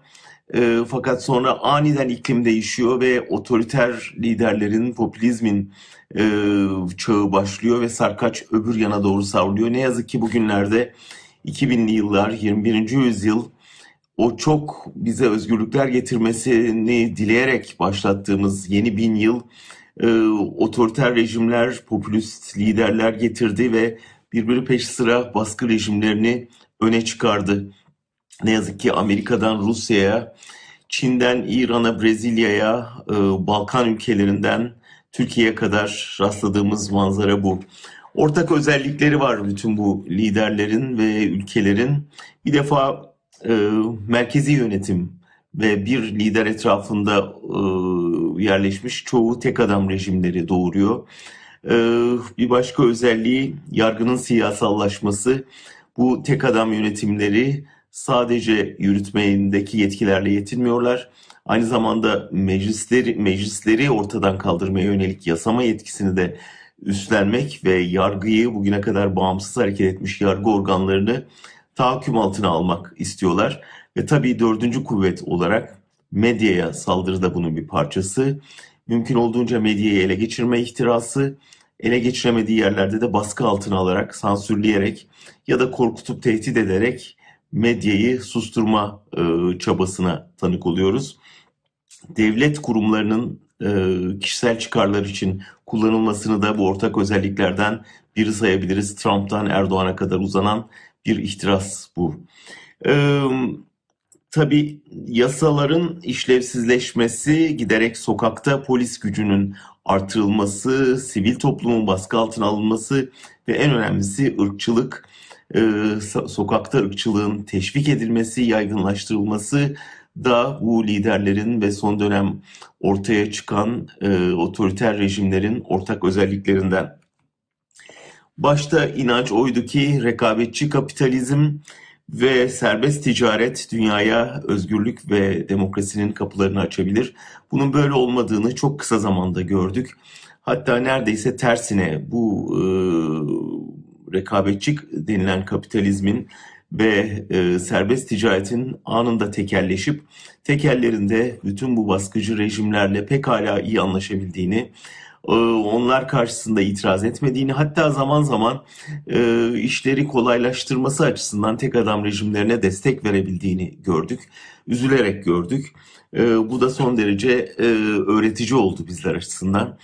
Bir başka özelliği yaşadığımız dünyanın neredeyse toplumların %50 ikiye parçalanması oldu. Her yerde bu kutuplaşmanın izlerini görüyoruz.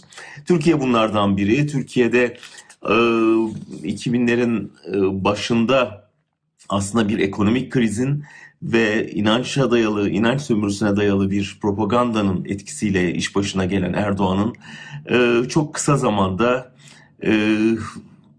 baskı rejimine dönüştüğünü ve Türkiye'yi dünyanın en büyük gazeteci hapishanesi haline getirdiğini, laik Türkiye Cumhuriyeti'ni bir İslamcı cumhuriyete çevirme ihtirasına kapıldığını görüyoruz.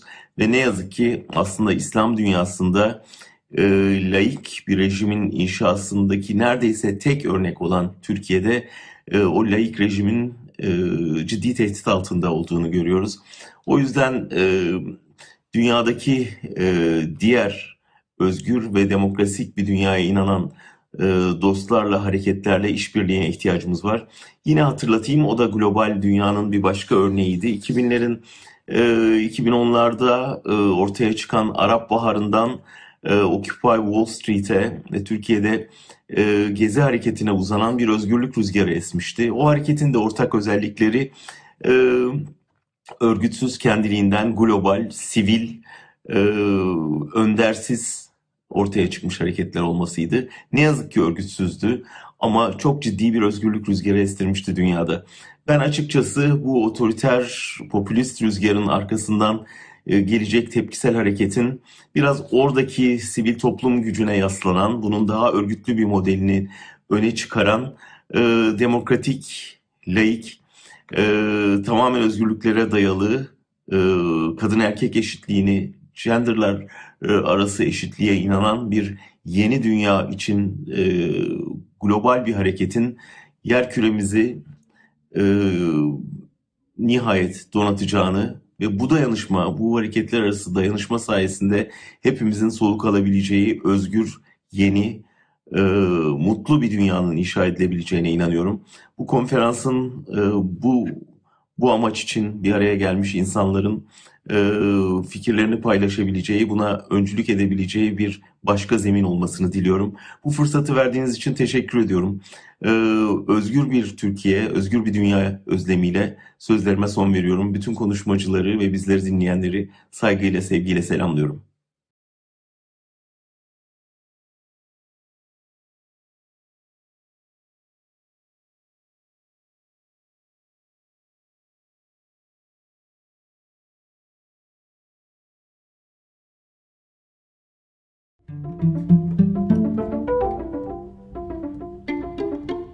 Assalamu alaikum. This is Najia Nassim of the Women for Afghan Women. Women for Afghan Women as an organization has been established in April 2001, which was a couple of weeks only after the very well-known infamous destruction of the Bamyan Buddhas by the Taliban, while the Taliban was in complete control of over almost the entire country. It's been a very long time for you and a lot of activity. So if you could have a look back, and even though you mentioned several obstacles and several challenges, what have been, according to you, the biggest accomplishments by your organization so far?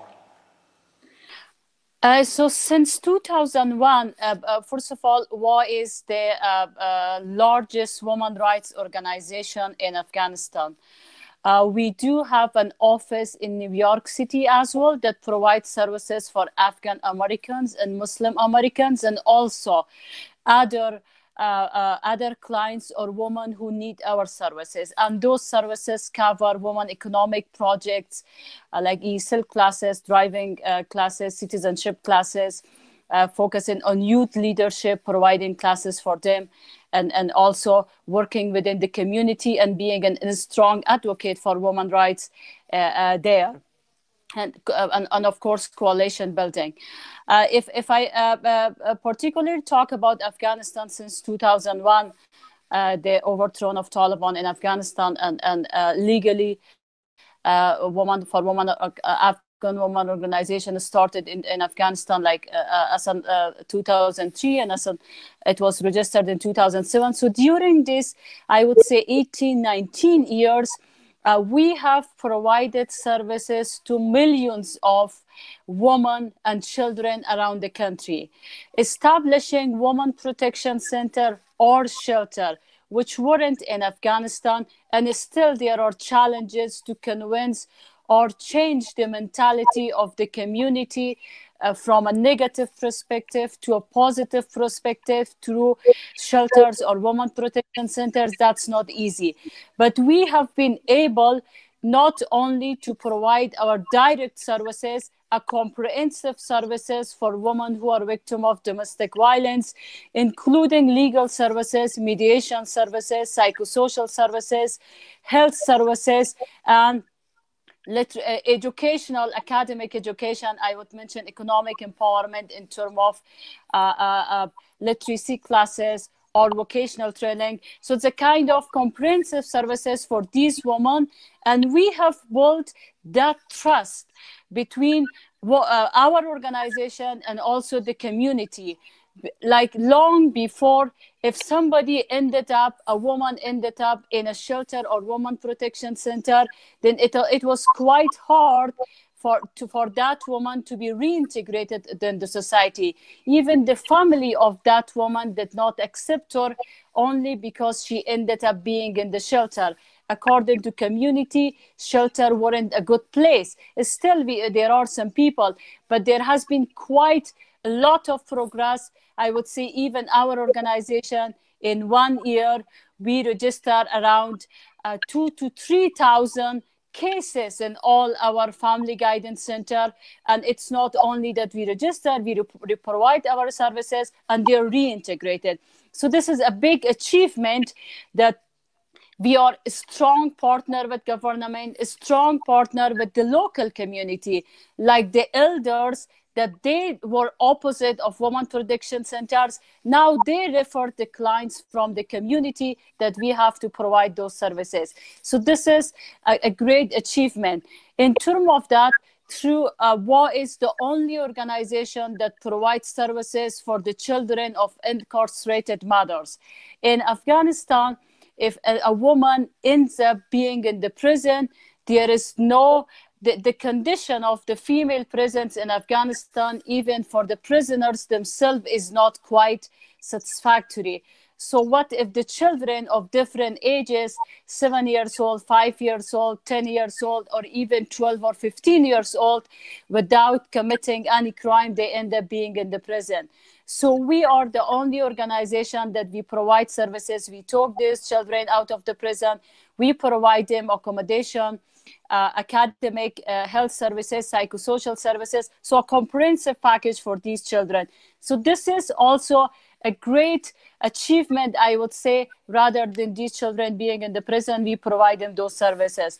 Through awareness program that we have been able to provide awareness session in terms of women rights, children rights, with thousands within the community and other stakeholders, and we can see the impact and changes within those community. And during recent years, I would say after 2015, we are also a strong partner with agencies that provide services for IDPs and returnees. Unfortunately, during the recent years, the number of IDPs, internal displaced people, have increased substantially. And even from this numbers that we work, we can see that the fighting has increased so much because we are working with thousands of IDPs. And we also provide them mediation services, legal services, health services, establishing women shuras, identifying people who are in need, and also referring to them to other agencies. So they're all great achievements of WA. And of course, if I just name all of them, especially during 2020, that all over the world there was crisis of COVID-19, and so many organizations have to work from home because of the lockdown. But WA was the organization that the operations that we have, 24-hour operations, our operation is not in a way that we have to work from home, because it's all within our facilities. We, even during that time, our operations were open. We were open to accepting clients. We were open to all our services. So this is something and could even manage the crisis, COVID-19 crisis, and also the challenges that those challenges doubled during COVID-19 crisis, we could manage in its best way. And that's of course not easy, because our staff on a daily basis, they receive threats. We receive threats from perpetrators, family, from warlords, from opposition. So it's a kind of like working in a high-risk environment is very difficult, but at the same time, every day we can see the impact of our work and the end result of our work, which motivates us to work more. Traditional circles that are very happy with the current situation, they say that that the current state of affairs of the Afghani women is based on Islam, on Quranic law. On the other hand, you are a domestic organization that is trying to elevate women. So when you have a look at that, how does the form of Islam that is prevalent in Afghanistan reconcile with your work and with the status of women and children in society? In terms of the education, access to education, especially for women and girls in Afghanistan, and access even to health services and access to justice. So it's like access to education, access to legal services, and to health services, and even be able to work. It's a kind of a lot of challenges, a lot of barriers, and those barriers are not only because of the misinterpretation of the Islamic Sharia law, but also like security is another reason, and cultural norm is another reason. Of course, security is number one reason because of the insecurity. So it is quite difficult for a number of organizations to go and be able to be present in even remote areas of Afghanistan. Due to security situation, government cannot build schools. Like it's a kind of like there are so many people that they want their daughters to go to school. They want them to get education. They want their daughters to go to work. But because of the insecurity there, so that's why they end up being their daughters, like if the school is 1 hour or 2 hours away from the home, and the way like there can be sexual harassment, kidnapping, anything can happen. This is one part. Other part is like, as I mentioned, in terms of the Sharia law. In terms of the Sharia law, the good thing about our organization is that we provide basically through our community mobilizers, we provide our awareness session in terms of women's rights and rights to get education based on Sharia law. I can tell that almost like 80% of our community mobilizer has a background in Sharia law. Like they have been a bachelor in Sharia law. So they have that strong background to talk with the community and tell them the exact importance of education and Sharia law. So this is something that on our end, we try our best. But at the same time, even as I mentioned, that if people are ready to send their daughters to school, but the war is there, they have to move to another province. So there are a number of reasons that the progress is there. There are like not a big majority of people that they don't want their daughters to go to school or get education. There are the percentages less, but the majority that they don't go to school because the resources are not there. The security is not there. Besides the overwhelming poverty and the ongoing war that has been raging pretty much ever since 1979 and even before that, and also the traditional patriarchal way of life in many of the rural communities all around Afghanistan. Paradoxically, it's sometimes in some of these areas is the women of the oldest and eldest and older generation that are the main opposition towards the elevation of young girls' status. Is there anything that can be done when it comes to this obstacle from a point of view of your organization? Yes. Hello. You're watching the Václav Havel Human Rights Dialogues. The topic today is women's rights in the times of crisis, brought to you on the Havel channel, and I'm Michael Zantowski in the Václav Havel Library. This panel is taking place in cooperation with our friends from the Forum 2000 Foundation and for the Forum 2000 conference, this year inevitably also online.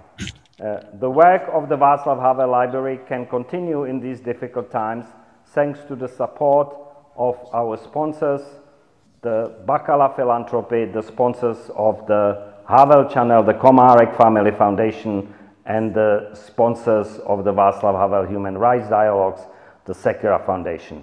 We appreciate your support. Thank you.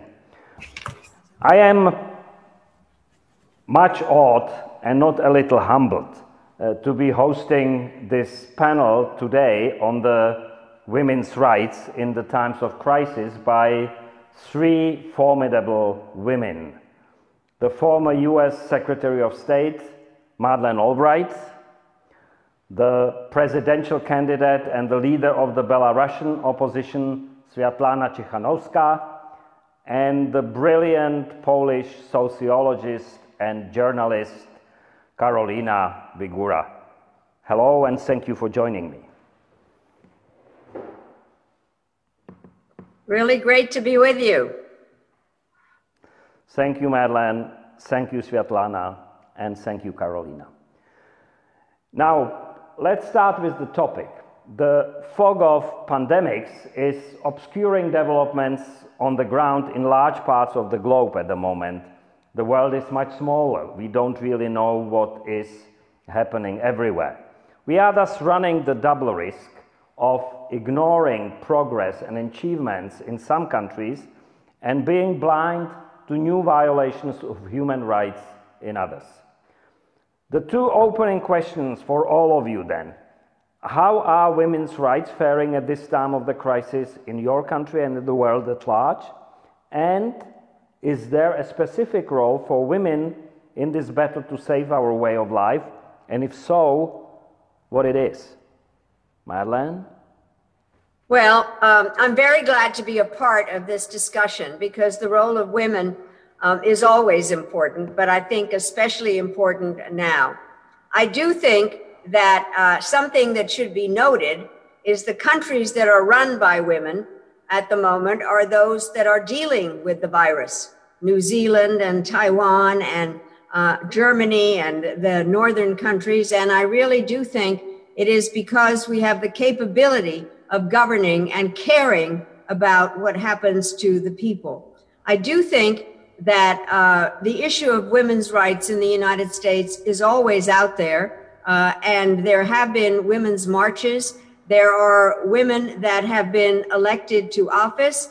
And we now have, again, a woman candidate on the national ticket with Kamala Harris as candidate for vice president. And so Vice President Biden is making very clear that women's issues and women's rights are a part of what he wants to spend time on and focus on when he becomes president. Well, this is a very rosy picture, and I expected nothing less from you. But how is the situation in other places? Sviatlana?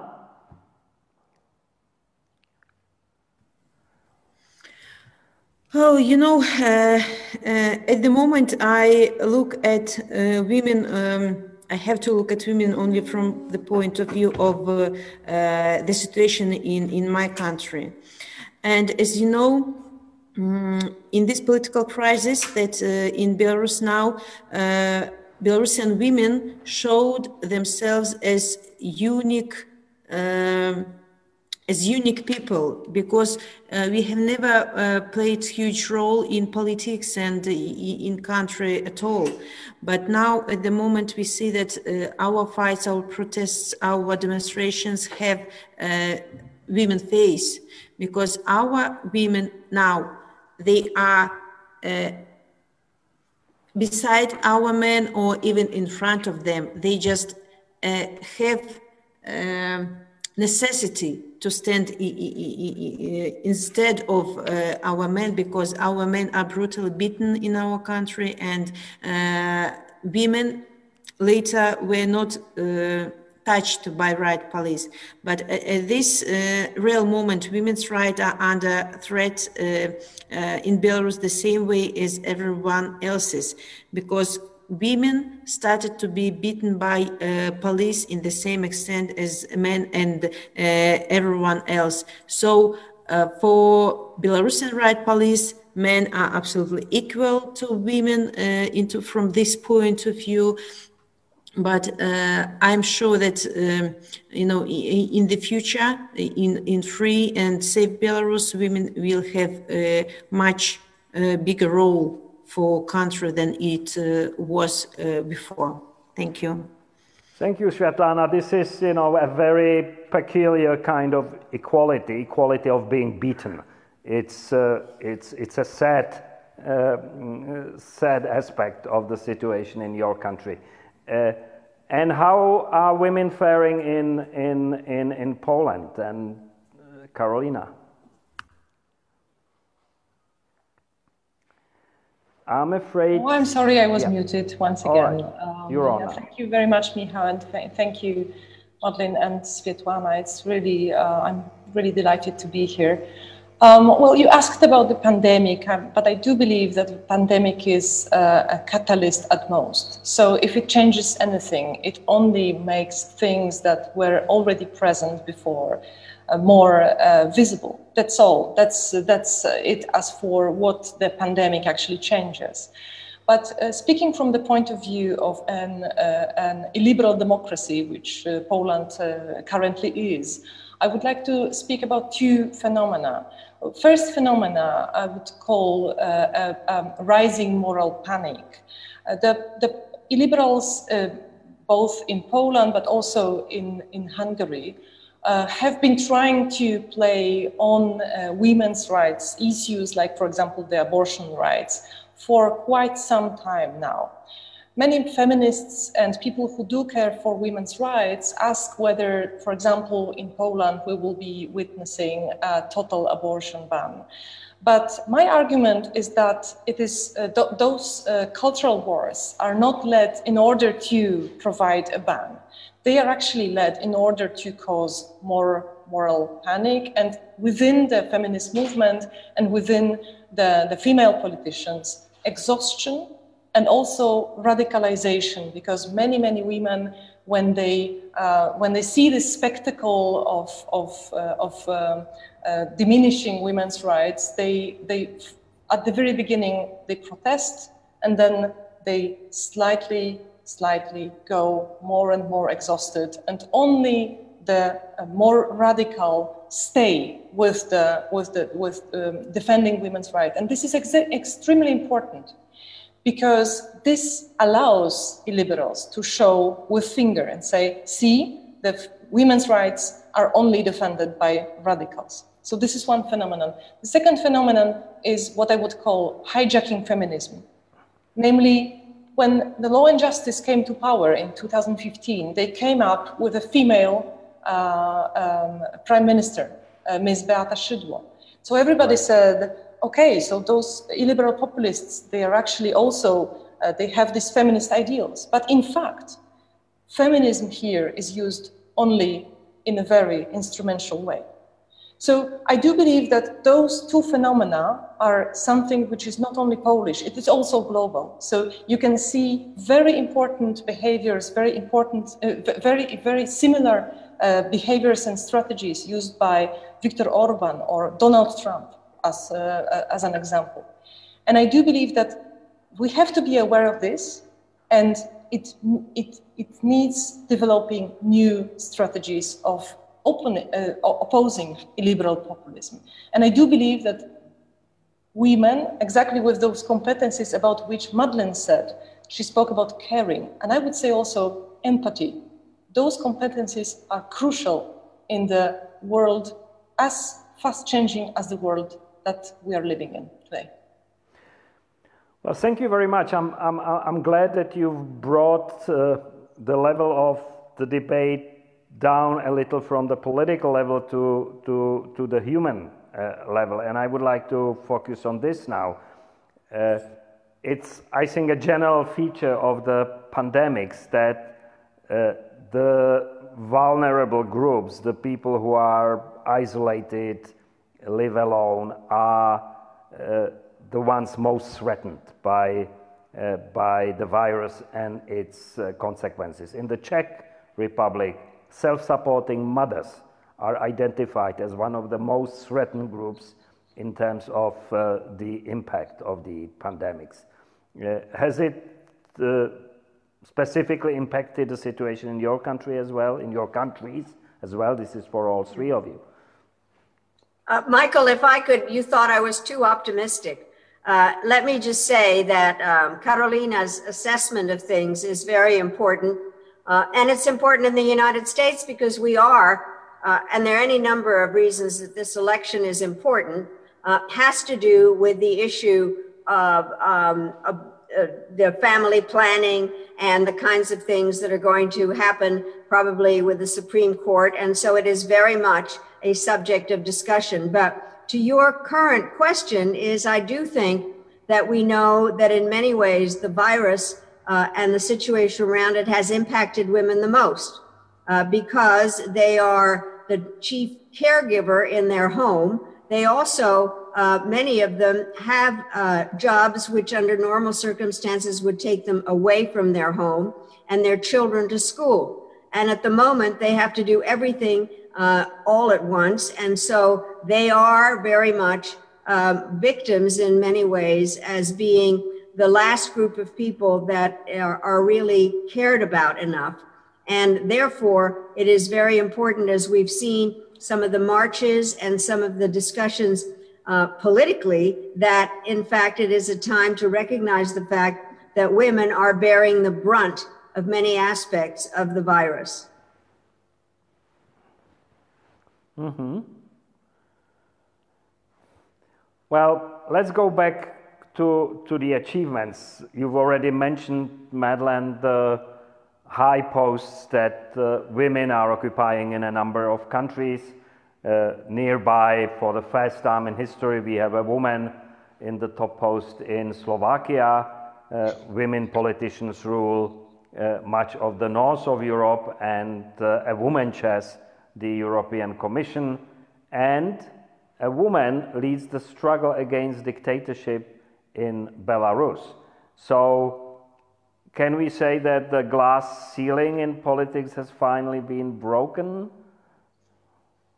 Well, I really hope it has, but I think it's very hard to mend glass. But I think one of the things that has to happen is we can't just kind of sit and think that this will be like this, because we've gone backwards a number of times. And therefore, having real sisterhood in many ways of being able to support each other is something that is very important. I also do think, and you are a perfect example of this, is we need the help of men that understand the issue and want to live in societies that understand the importance of equality and working together. And so I do think women are incredibly capable of dealing with various issues. And I think we need to support each other in every way that we can with your help. I'll be happy to help. In the recent protests, women played a crucial role, as we already said, not just in the US, but also in Hong Kong, now in Belarus, and elsewhere.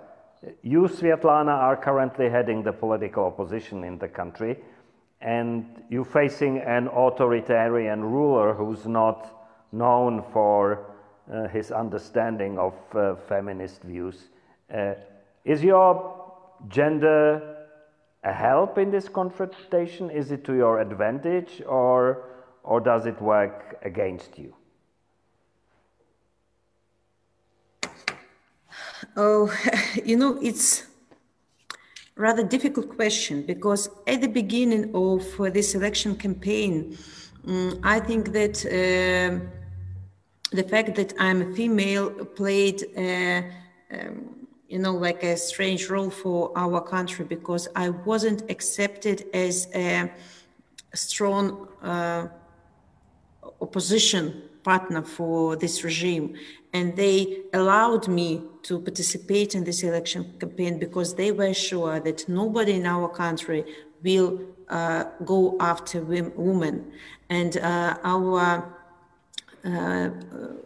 president at the time told that our constitution, Belarusian constitution, is not for women. You know, he like humiliated meaning of woman in our country. And of course, I was a housewife, and nobody couldn't even imagine that people would vote for a housewife who wasn't in politics even one day. But it's like my fate at that moment and now. And it's because Belarusian people were sick and tired of this regime, of this dictatorship. And maybe even because I was woman, and I wasn't the only woman. There were three of us, and we were like a team of women, and Belarusian people believed us, believed me, that we were like symbols of freedom, of future Belarus. And maybe the fact that I never strived for power, and I declared this, that I will be leading country, if just it happens, I will be leading country for a couple of months just to prepare new elections, fair and transparent, and then you will be able to choose new president. I suppose it will be a man, for future safe and free Belarus. That's why people believed me, because I was open and my comrades were open as well. So, but as for, there are not a lot of women in Belarusian politics at the moment, because we are not allowed. We always were like at the lower level for our men in our country. But in future Belarus, I'm sure women will play the same role in politics and all the spheres of life alongside with men. Yeah, it's always very encouraging to speak to the future. Now, one step back, Carolina, you've already mentioned the freedom of choice issue. And if I understand you correctly, you saying that the feeling of vulnerability in the society contributes to the moral panic, which then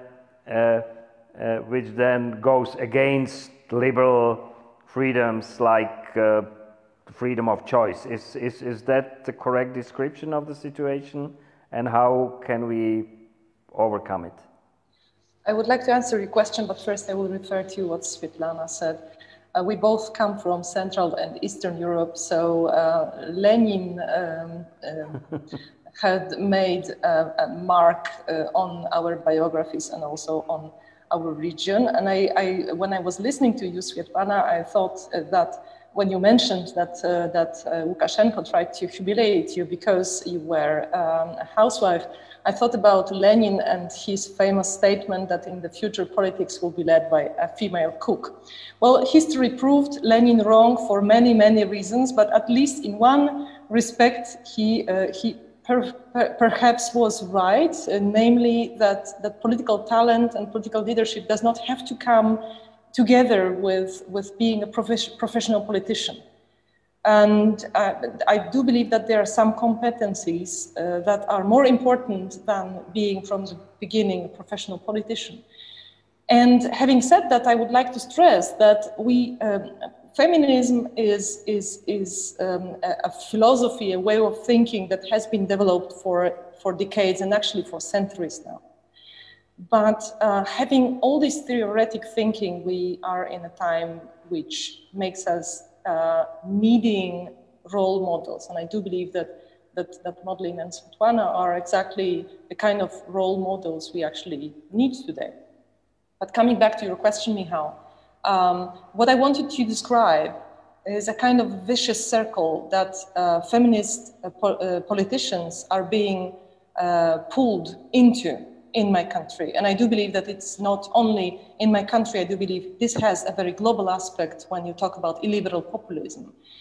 Namely, the women's rights are either diminished, decreased, or there is a lot of talk about doing it, like with the example of the abortion ban, which calls them to action, of course. And this is very good so, and I respect very much people who protest. What I was trying to say, and I would like to be understood very clearly, is that whilst protesting, we have to be aware of the fact that this is also a game led by populist politicians who want the feminist activists and also female politicians look radical. So my answer to that is that we basically need new competencies and new creative methods of doing politics, basically. And I do believe that many women have exactly those competencies because of their social roles. So I do believe this new type of political leadership is connected with changing loss and fear into empathy, into creativity, and into responsibility. This brings a whole new set of competencies that we should bring back into politics, because somehow during the past decades we have lost those. So we're talking here about strategies, about competencies, in a way also about diplomacy. And we have here one very experienced diplomat in Madeleine, and another emerging diplomat, Sviatlana, who's trying to negotiate a peaceful handover of power in her country. That's not an easy task. So in your view, friends, are women better conflict mediators than men? What exactly are you bringing to the mix other than the rest of us, the half of the mankind? Well, I happen to think that there are aspects about women that make us better at trying to find, to mediate and solutions. First of all, I do think that women, we know how to multitask, to do many things at the same time, which makes us have peripheral vision. We can understand the variety of problems that are out there and how one affects another. We also are caregivers and care in terms of how people get along, and also do not do what we're seeing many men do now, especially the authoritarian ones, of trying to divide us so that one group hates another. There is no woman that wants to have her children fight with each other. We are those that want to find solutions to issues. We also, I think, are not driven by our egos. We want to solve problems and not just to prove that we can be smarter or talk more or dominate.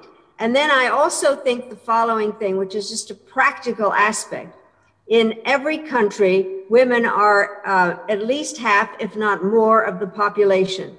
And it is a waste of a resource not to have women involved in every part of social life and political life. And I brought women's issues to the State Department, not just because I'm a feminist, but because it makes sense to involve women. I do think that we have the capability, better than men, of putting ourselves into somebody else's shoes and to listen. I do, however, as I said earlier, think that it is important to develop partnerships with men because men have some qualities that are also very useful in terms of being able to think deeply about a subject and to really understand many of the issues that are going on. And many men truly understand that partnering with women is a very smart idea. But I think that women have the capabilities. and understand that women's rights are human rights and human rights are women's rights, as one of the very diplomatic and smart women, Hillary Clinton, said at the Beijing Women's Conference, of which we are celebrating the 25th year, in order to make sure that women are recognized for what we can do in societies. So what do you think about that, Sviatlana? Oh, you think I look at all the problems from the point of view of Belarusian crisis at the moment. So what I can add is that I'm sure that women, you know, as Madeleine has already said, they try to solve problems. They don't put their ambitions higher than general aim, because I'm sure that in our very case, in the case of Belarusian elections, if at the place of true women that have united just to reach this goal, if there were men instead of women, they wouldn't unite for achieving this goal. They would go separately because their ambitions, they would put their ambitions higher than this goal. And only this, you know, this step of unification of true women played the huge role in the success of, you know, of this fight for the future of Belarus. And, you know, nobody at that moment thought about herself. We just combined our strength, combined our intentions into one, you know, into one power, and we could go through these difficulties together. We didn't quarrel, we just had one aim. So I'm not sure about mediation, but about opportunity to agree just to achieve a goal. I think we are better than men. I'm sorry. No offense taken, please. But just to give this a little more spice, Carolina, what is exactly the comparative advantage that the women bring you know, sometimes one of the founding myths in the mythology of our country, the Czech Republic, is women's war. So it's a mythology of women fighting other women. So, you know, we have something that does not make all women peaceful. And of course, the antiquity is full of stories of prominent women who were not above their children fighting each other, and sometimes with disastrous results. So, but there must be something that makes you nicer to deal with, or better at conflict resolution. So what is it? I started listening to you, Michał. I started to think about Aristotle and how he, on one hand, defended Republican politics, and at the same time, he was capable of saying that women should not go into politics because their reason doesn't work well. But I do believe that we are already past such thinking. Simply for centuries, women were not offered the same education as men, which caused them to act and think differently than men that were simply prepared for leadership, for example. Not always, of course, when we take into account queens in Europe, for example, but still it was true for centuries. But I think we are past that. I'm not a kind of feminist who thinks that women are better. To be sure, I'm a kind of feminist who believes that diversity is better than the lack of diversity. So I believe there is a fight of women, and there is also a fight or war of men. If there is too many women, and if there is too many men.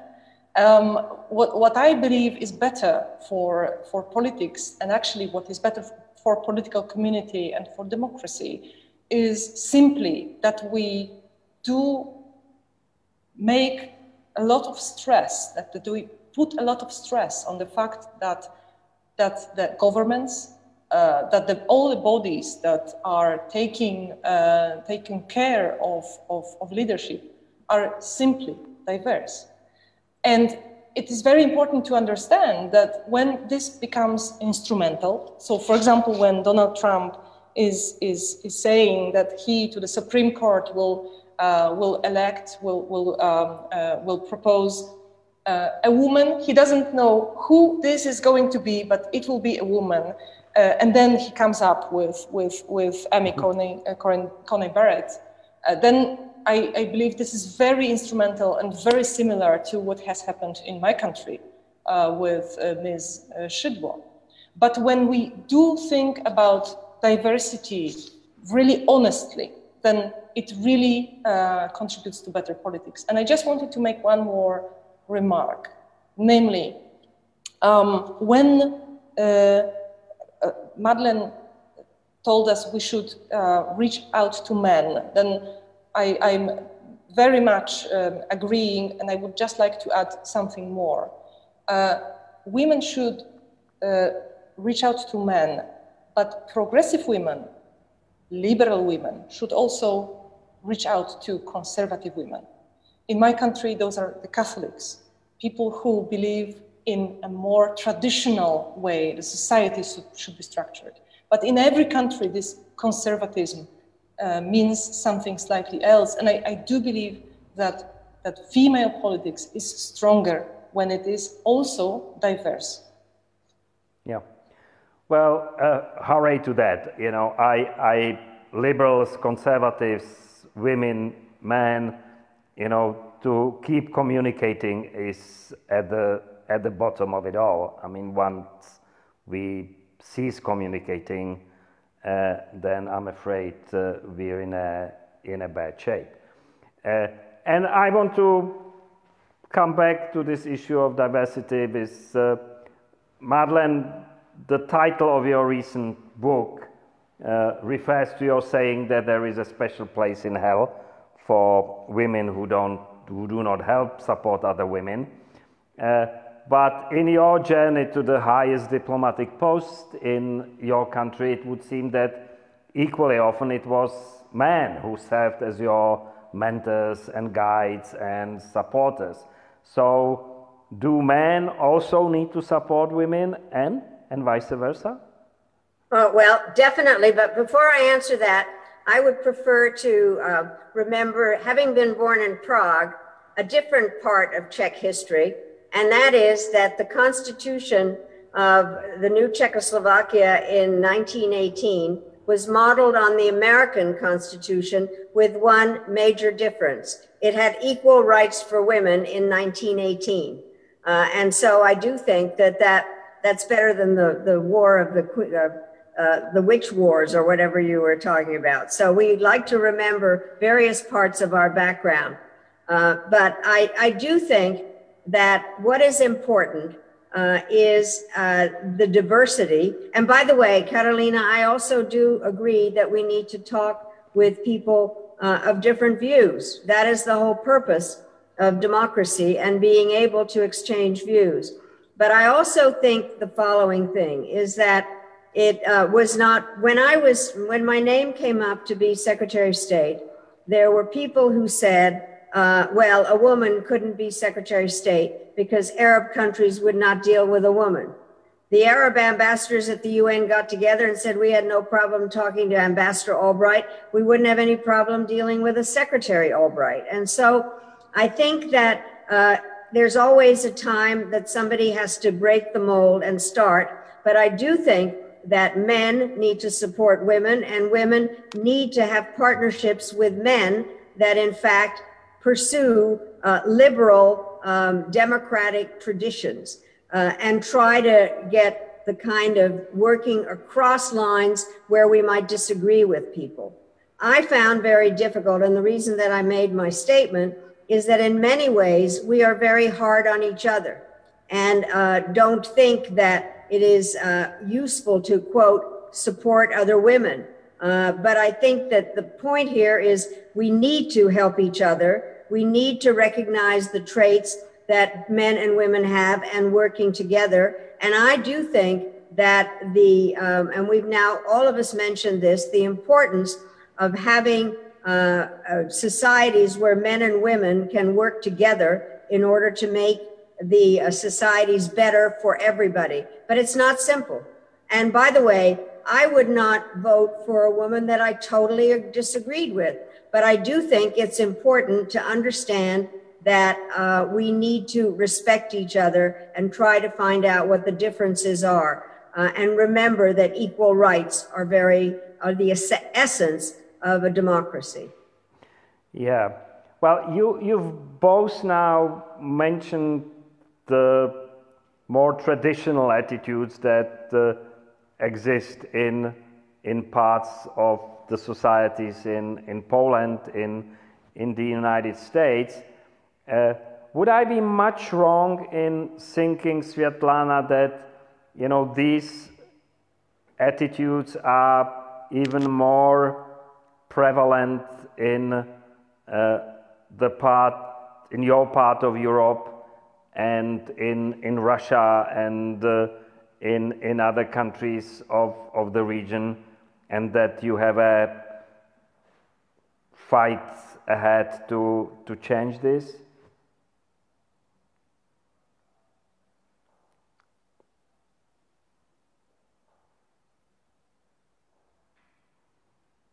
Yeah.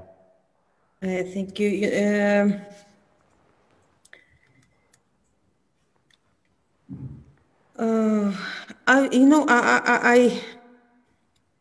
I think that yes, we have too few women in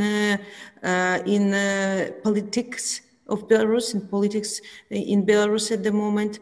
But I think maybe we will be inspiration for women in the future to be braver in their decisions, to be braver if they want to take part in the politician life of Belarus in the future, and everything will be changed. And of course, I would like to see more women in politics, because we bring, I'd say, kindness into this world. Because, for example, at the moment, again, I'm coming back to Belarusian crisis at the moment, but to Belarusian demonstrations. So my opinion that these demonstrations has to be principally peaceful. And I don't accept any kind of violence at the moment, though a lot of men, they write me. So we are being jailed, we are being beaten and tortured. So let's make these demonstrations harder. But I can't make this decision because I'm mother, and I don't want people to be beaten. I just can't say this, okay, let's make these demonstrations more brutal, because this is my responsibility, and this will be like a heavy weight on my shoulders. So I think that women can do this rough world of politics, more kind, I'd say. Maybe I have to find another word, but my English is not very good. Yeah. No, kindness is a lovely word, and it's in short supply in the world today. So the more the merrier. So I would like that there will be more women in politics in future, Belarus. Yeah. Okay, back to politics now, and the $64,000 question. Madeleine, the presidential election is coming up, and we are all in a high state of expectations mixed with dread. Well, to stay just on our topic, will Kamala Harris's gender play a role? Did it play a role for Hillary Clinton, for Geraldine Ferraro? Will there ever be a first US woman president? Well, you know, the United States always likes to be first. We're certainly not first in this. And I do think that it is important to recognize the fact that there, as I said earlier, there are other countries that have women presidents and women prime ministers. I hope very much that we will be able to understand the importance of women in high-level posts. It certainly has happened in the number of women now in Congress and Speaker Nancy Pelosi. And I do think that Kamala Harris's not just presence, but activities on the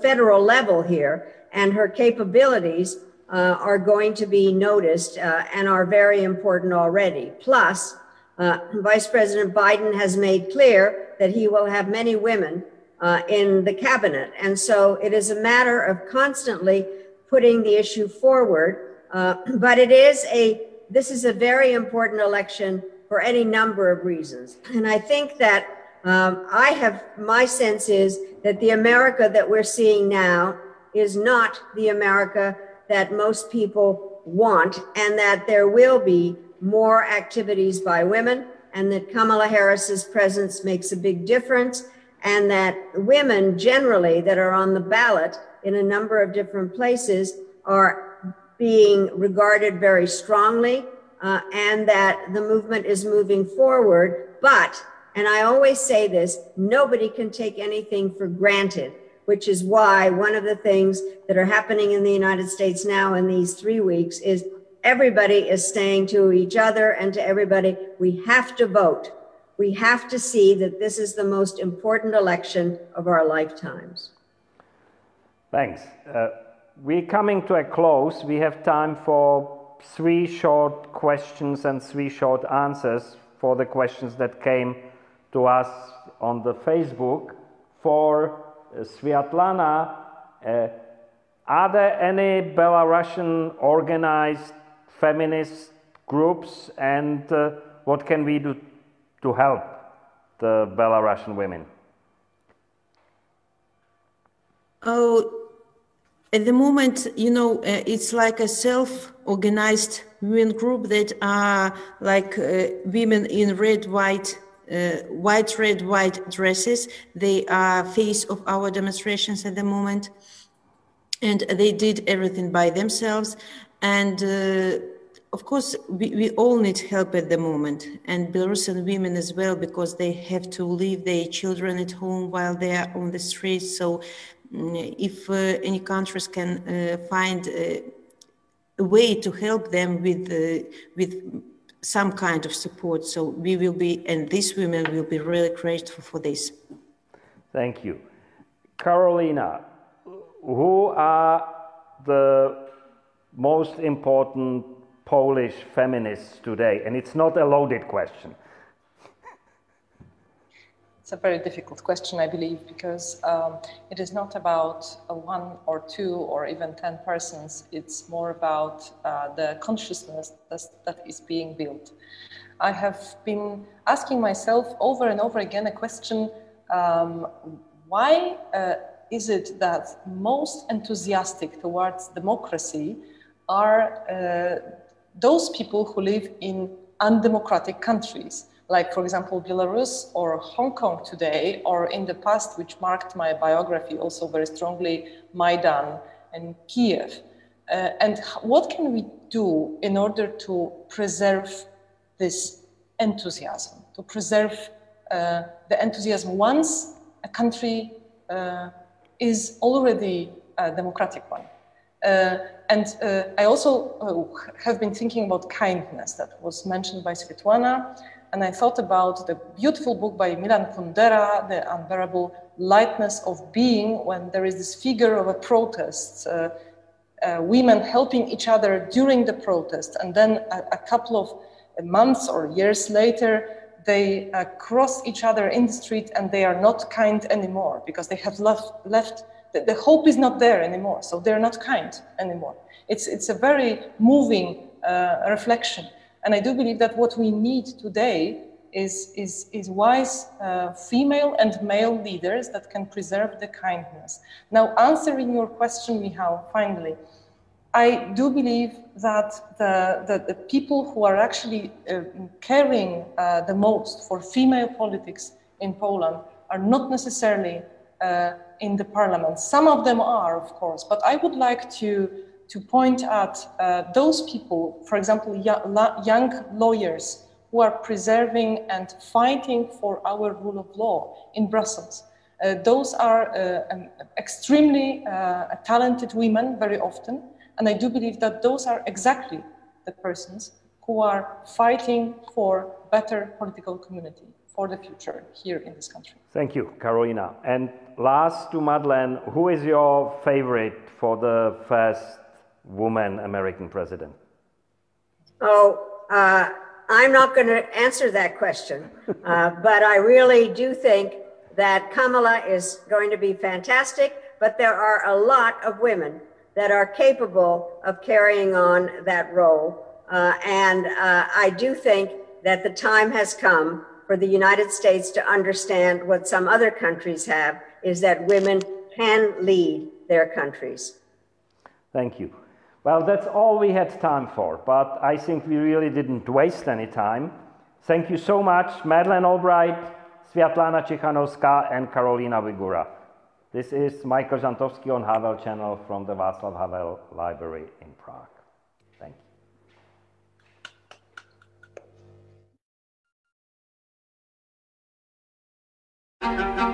The world is upside down. How should we put it back together? Are we able to act responsibly? Can we work together, play by the rules, and restore solidarity? Let's use this crisis as an opportunity. A new world emerging? Watch the online Forum 2000 conference, October 12th to 14th.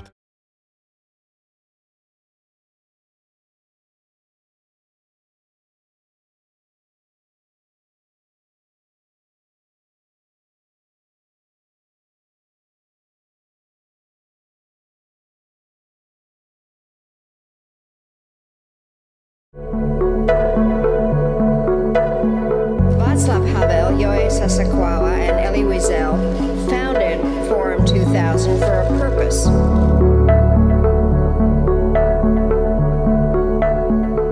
have to use the past to not becoming our children's future.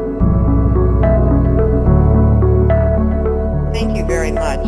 I am honored to be here, and I want to thank President Havel for convening another extraordinary gathering of Forum 2000. So those people, they are this now think more seriously, and we should develop new ideas, and then important is implementation.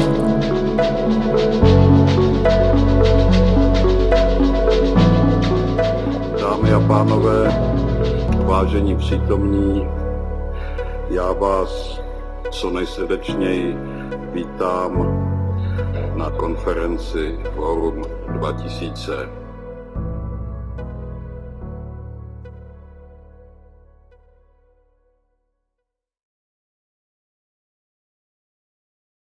So perhaps we should rather talk about liberal democracy and not democracy as such, because I do believe we do have democracy in Poland. It has not ceased to be, it's there. It is different though. And it would be perhaps good to remember that liberal democracy as we knew it before 2015, before 2016, it's not there anymore, and it will not come back. So, if you are asking me what is this thing that liberal democracy delivers, then I would say, well, it's a whole spectrum of things, but if we are to revitalize the liberal democracy, it will probably deliver slightly different things than before.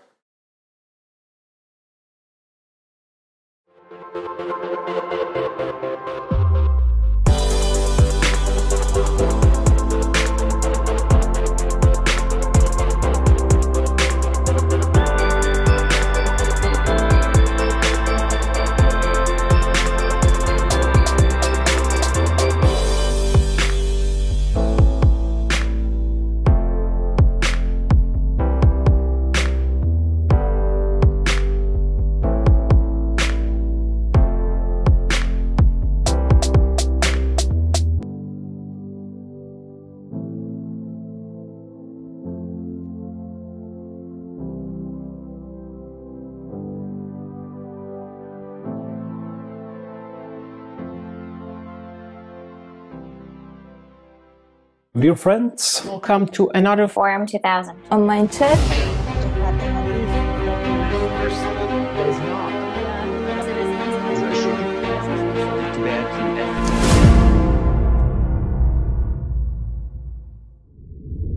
You know, COVID-19 is really the new stage of what you might call a battle of narratives between authoritarian countries and democracies. But crises are, in many cases historically, an opportunity for autocratic-minded leaders to consolidate powers. Partly because of the impact of the pandemic, that Cold War II is happening, and that it's not going to be easy to be non-aligned in this new Cold War.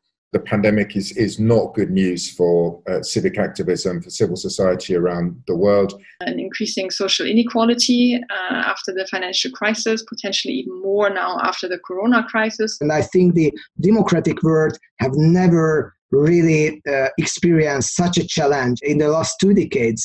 The inadequate measures put by the government to protect people, to ensure that people's livelihoods are protected, and people can continue to have access to food and basic human rights during this lockdown.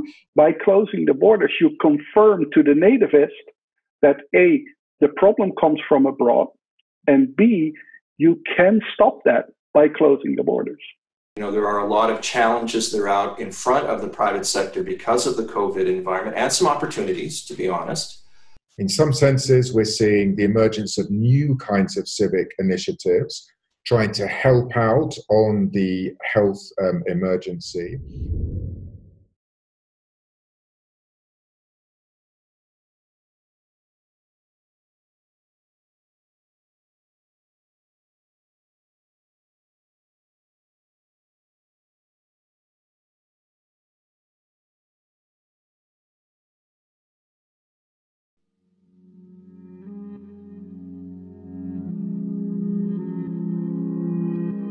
The dissolution of the Soviet Union was not the geopolitical catastrophe of the 20th century.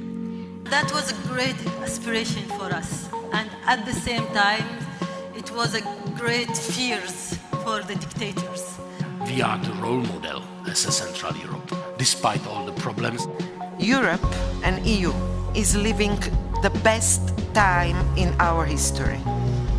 We have to remember that democracy from the beginning was very much about the public. In fact, most of the democratic decline is coming about not at the behest of populists, but at the behest of executives. And perhaps we should simply think about a new formulation of liberalism.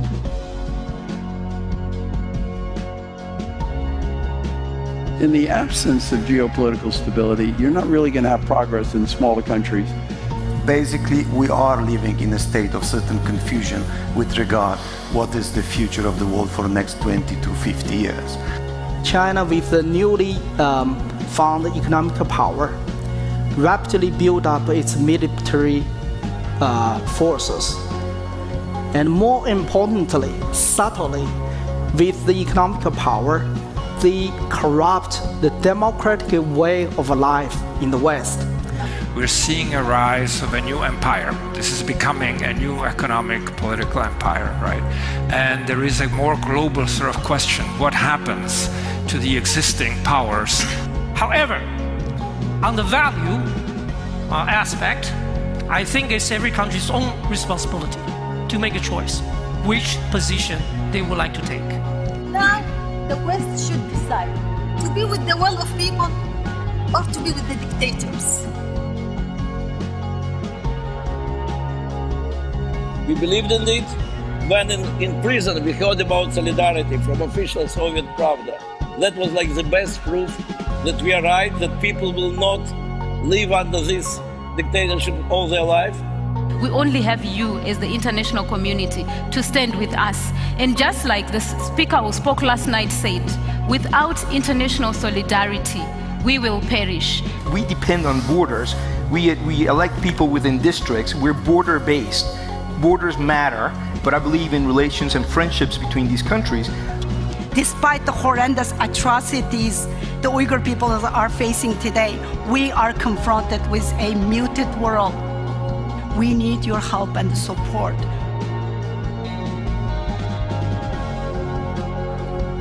level of control and the level of crackdown on the information space is unprecedented.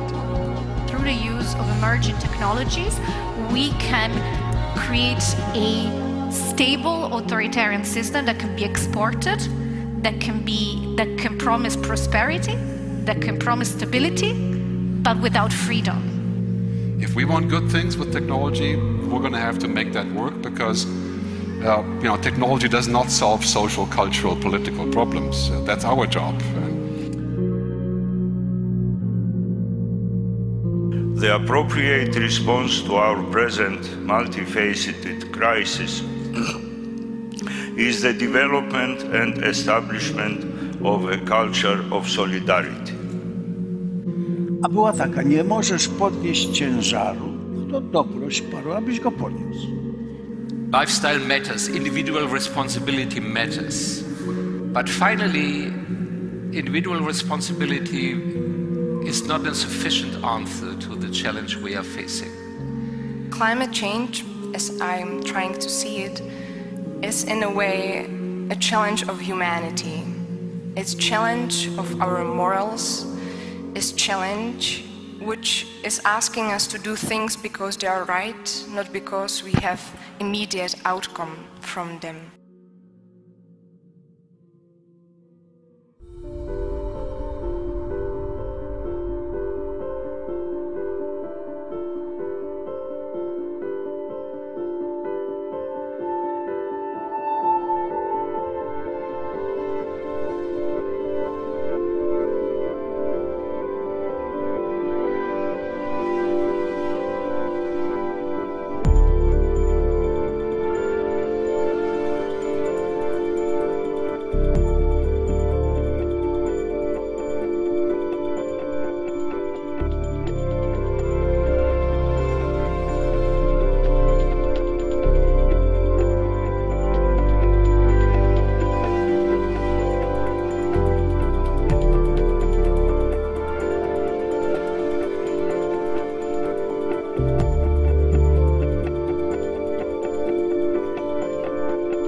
Václav Havel, Joe Sasakwawa, and Elie Wiesel founded Forum 2000 for a purpose.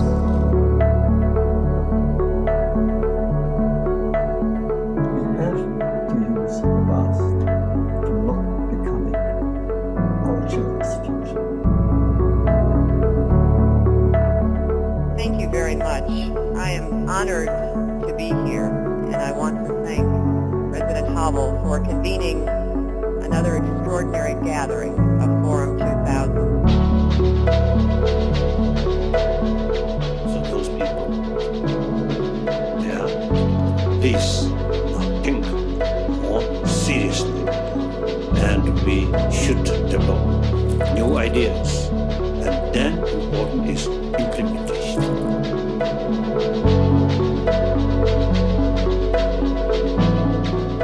Dámy a pánové, vážení přítomní, já vás co nejsrdečněji vítám na konferenci Forum 2000.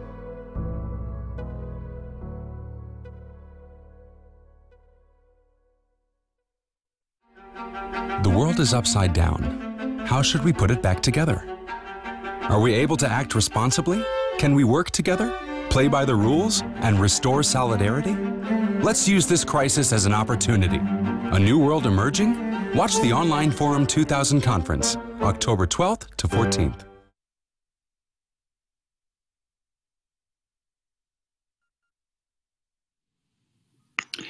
Thank you. Good afternoon, ladies and gentlemen, and let me welcome you to this afternoon's panel of the Forum 2000 devoted to Europe's role in an unstable world. I take this title to mean a question about Europe's role as an international actor, its capacity to respond to the challenges.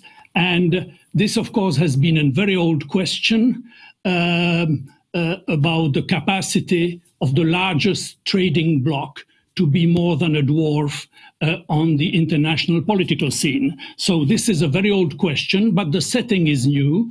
And this is what we're going to be discussing with our two panelists, Alina Polyakova, who is the president and CEO of the Center for European Policy Analysis in Washington. I do not give a full biography because we have very little time and the biographies are available on the web. And second speaker is Jerzy Pomianowski, who is the executive director of the European Endowment for Democracy. For our American colleagues, they know about the National Endowment for Democracy. Well, in Europe, we have something that would like to emulate that, perhaps, and that's called the European Endowment for Democracy. And indeed, democracy is part of our subject, though the focus is perhaps first on the international role of the EU. I said this is an old question. It has been debated endlessly about what would it take for the EU to be an international actor. But I said the setting is new. The world has changed. Our neighborhood, the EU neighborhood has changed. And the EU itself has changed. And therefore, my first question to our panelists is precisely that, is in what way the changes that are occurring in the international system, move to bipolarity between US and China, for instance, in our neighborhoods, increasingly destabilized, and in the EU itself, in what way these changes put in a new context this very old question about the EU as an international actor. Maybe Alina first. Sure. Well, thank you so much, Jacques. It's really a pleasure to at least see you virtually. I certainly wish we could all be in Prague together today as well. One day soon, I very much hope. We have a short panel, so I'll keep my remarks very brief to start, but I want to speak to your geopolitical question. What is the role of the EU in a changing and uncertain geopolitical environment that is increasingly defined by competition between so-called great powers? I think Europe has a choice, and the EU specifically, whether the continent can act as a coherent whole when it comes to a united and comprehensive foreign policy, a foreign policy that is in the EU's national interest, not in the national interest of Germany, France, or Poland or other member states, and to the extent to which the EU as a bloc can act in a coherent way to first and foremost manage and compete with China, because we are an increasingly competitive rather than cooperative environment with China, and work closely with the United States, because at the end of the day, the transatlantic alliance is key here. There's a few areas where the EU has decided to stake out a place to lead. But to my mind, it remains quite uncertain to what extent the European Union will be able to, for one, shape the nature of digital policy, which of course the Commission has made a primary role, a primary agenda setting item. But I think the irony in Europe today is that the Commission and the EU want to regulate tech and want to lead on the regulatory agenda, but without being the innovator on technology and digital issues. And I think that sets up a real tension between where Europe will find itself in a world that is increasingly defined by the competition over digital technologies and whether it'll be able to lead and innovate in this space. So I think going forward, Europe has, in the next few years, I think quite significant choices that will determine the next decade and the next 20 or even 30 years, whether Europe will be a playing field for so-called great powers like the United States, China, and to a lesser extent Russia, or whether it will be an actor in shaping its own fate and its own agenda when it comes to foreign policy. Mm-hmm.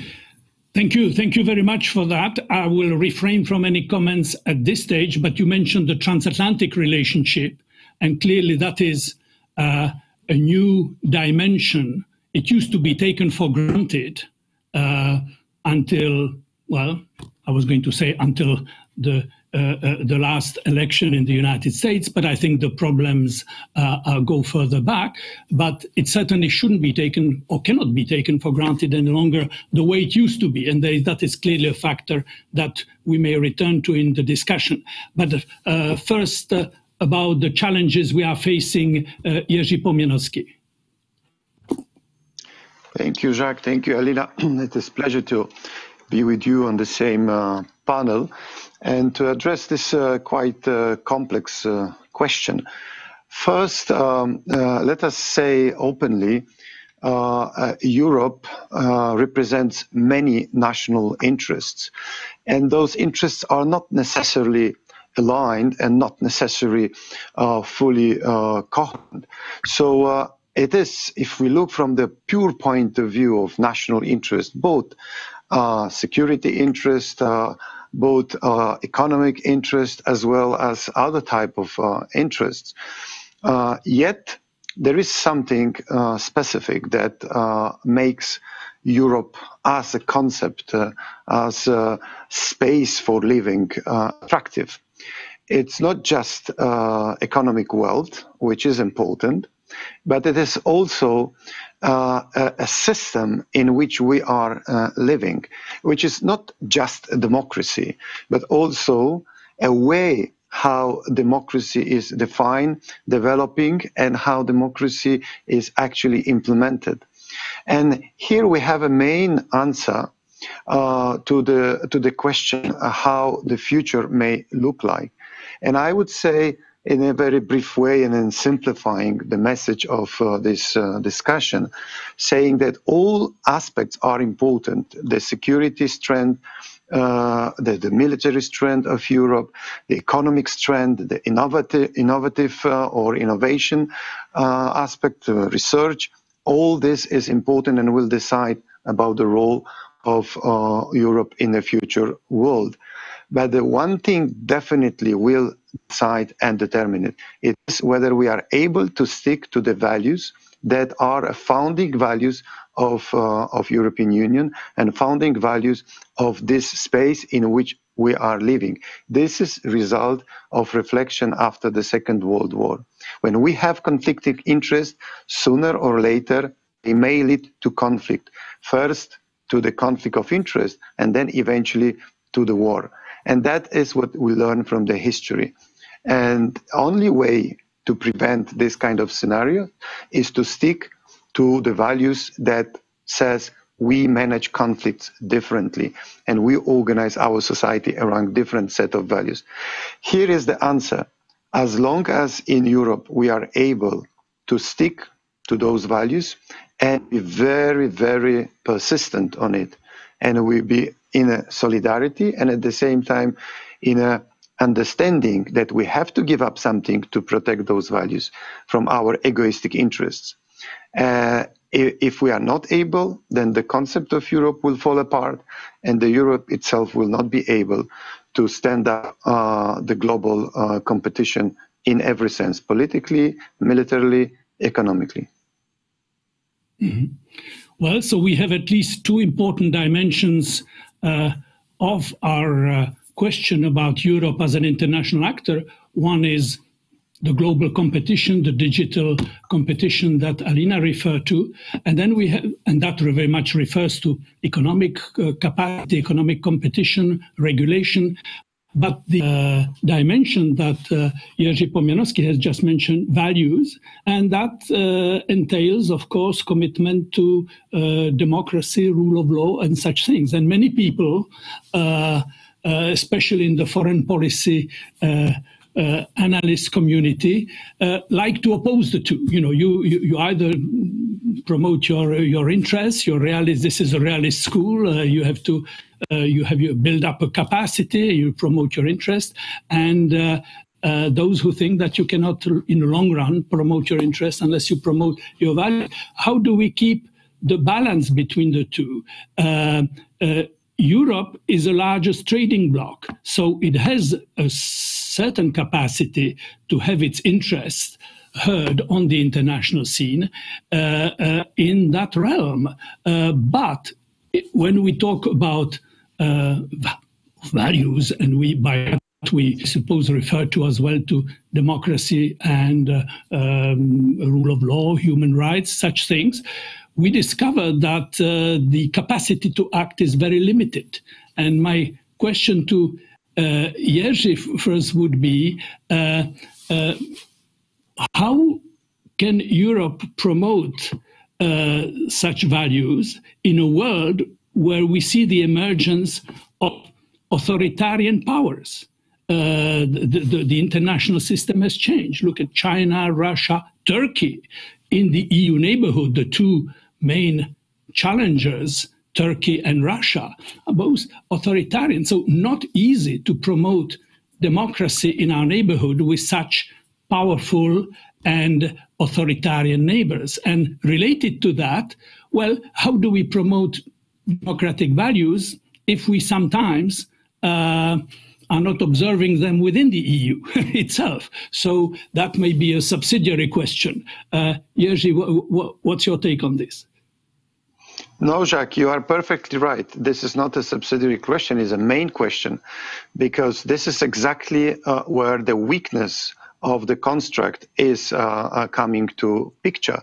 If we are not credible enough to ourselves to protect our values within the territory of European Union, and as I said, this is a founding values of the European Union, then of course our credibility to act and our efficiency to act is automatically diminished. So here we have an important dimension of Europe. And here we would be mistaken just looking into, let's say, Poland, rule of law issues, or Hungary situation. No, if we are talking about values, we have to look into Cyprus, we have to look into real estate businesses and the dark banking systems that are protecting oligarchs' money from Russia and from Ukraine, and many other aspects of our own system that looks into values as it is comfortable to the different players in Europe. So we are not consistent, we are not coherent in protecting and implementing those values within our own system. That's why our credibility is not that big, not that strong. Nevertheless, still, if we try to balance, if we try to say where is more human rights protection or less, where is a little bit more of rule of law and less, then we can definitely say still Europe represents the space where human rights, civil rights are protected most in the world. Whether it's enough to be credible, it is difficult to say today.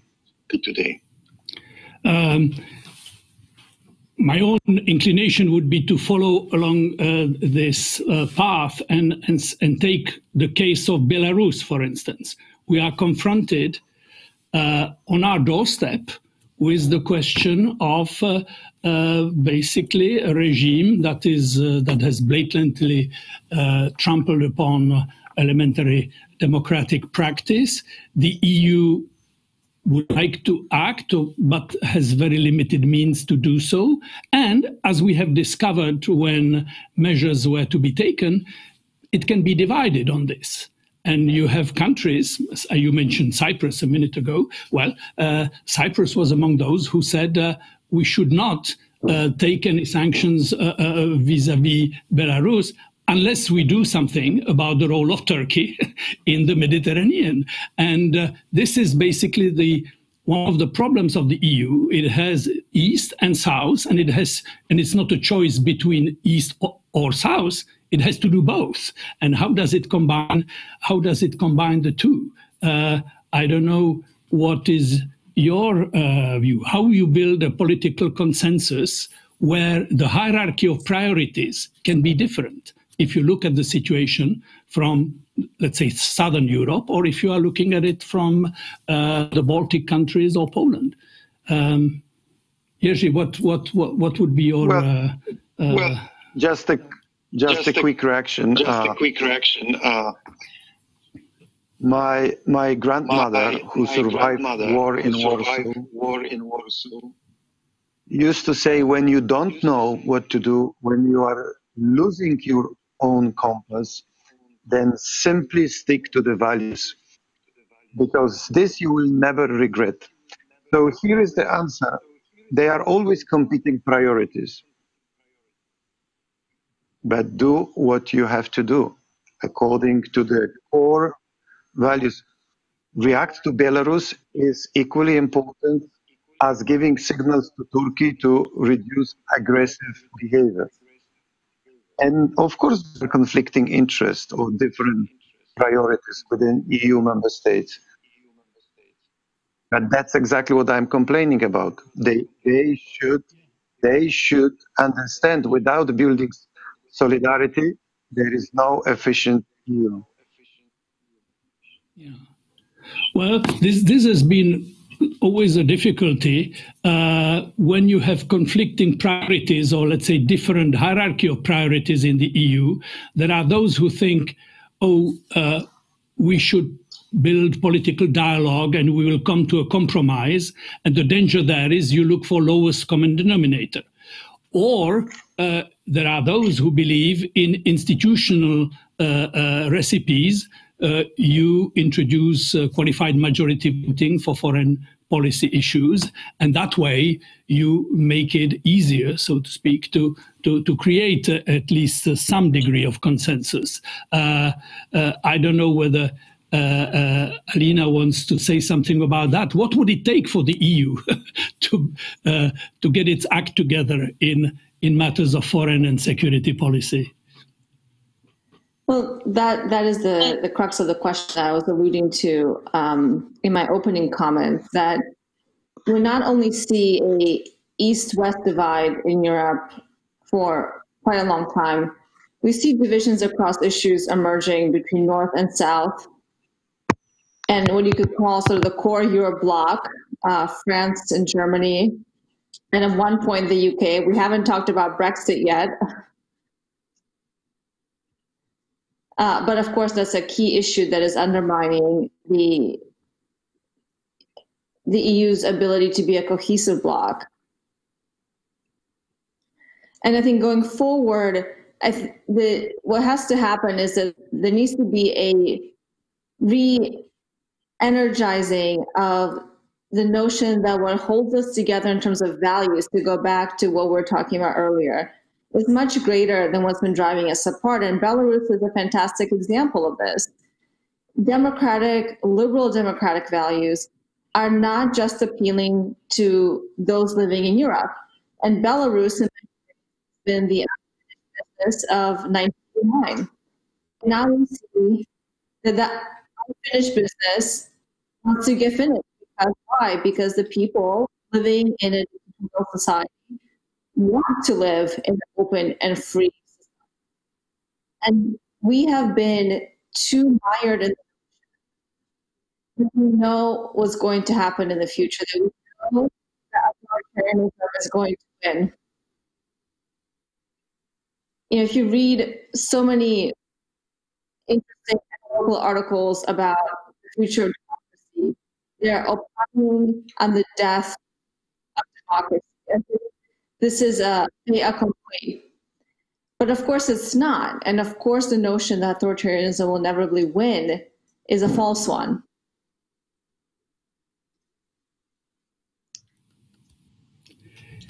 Yes, that's Jerzy, I suppose, wants to address that.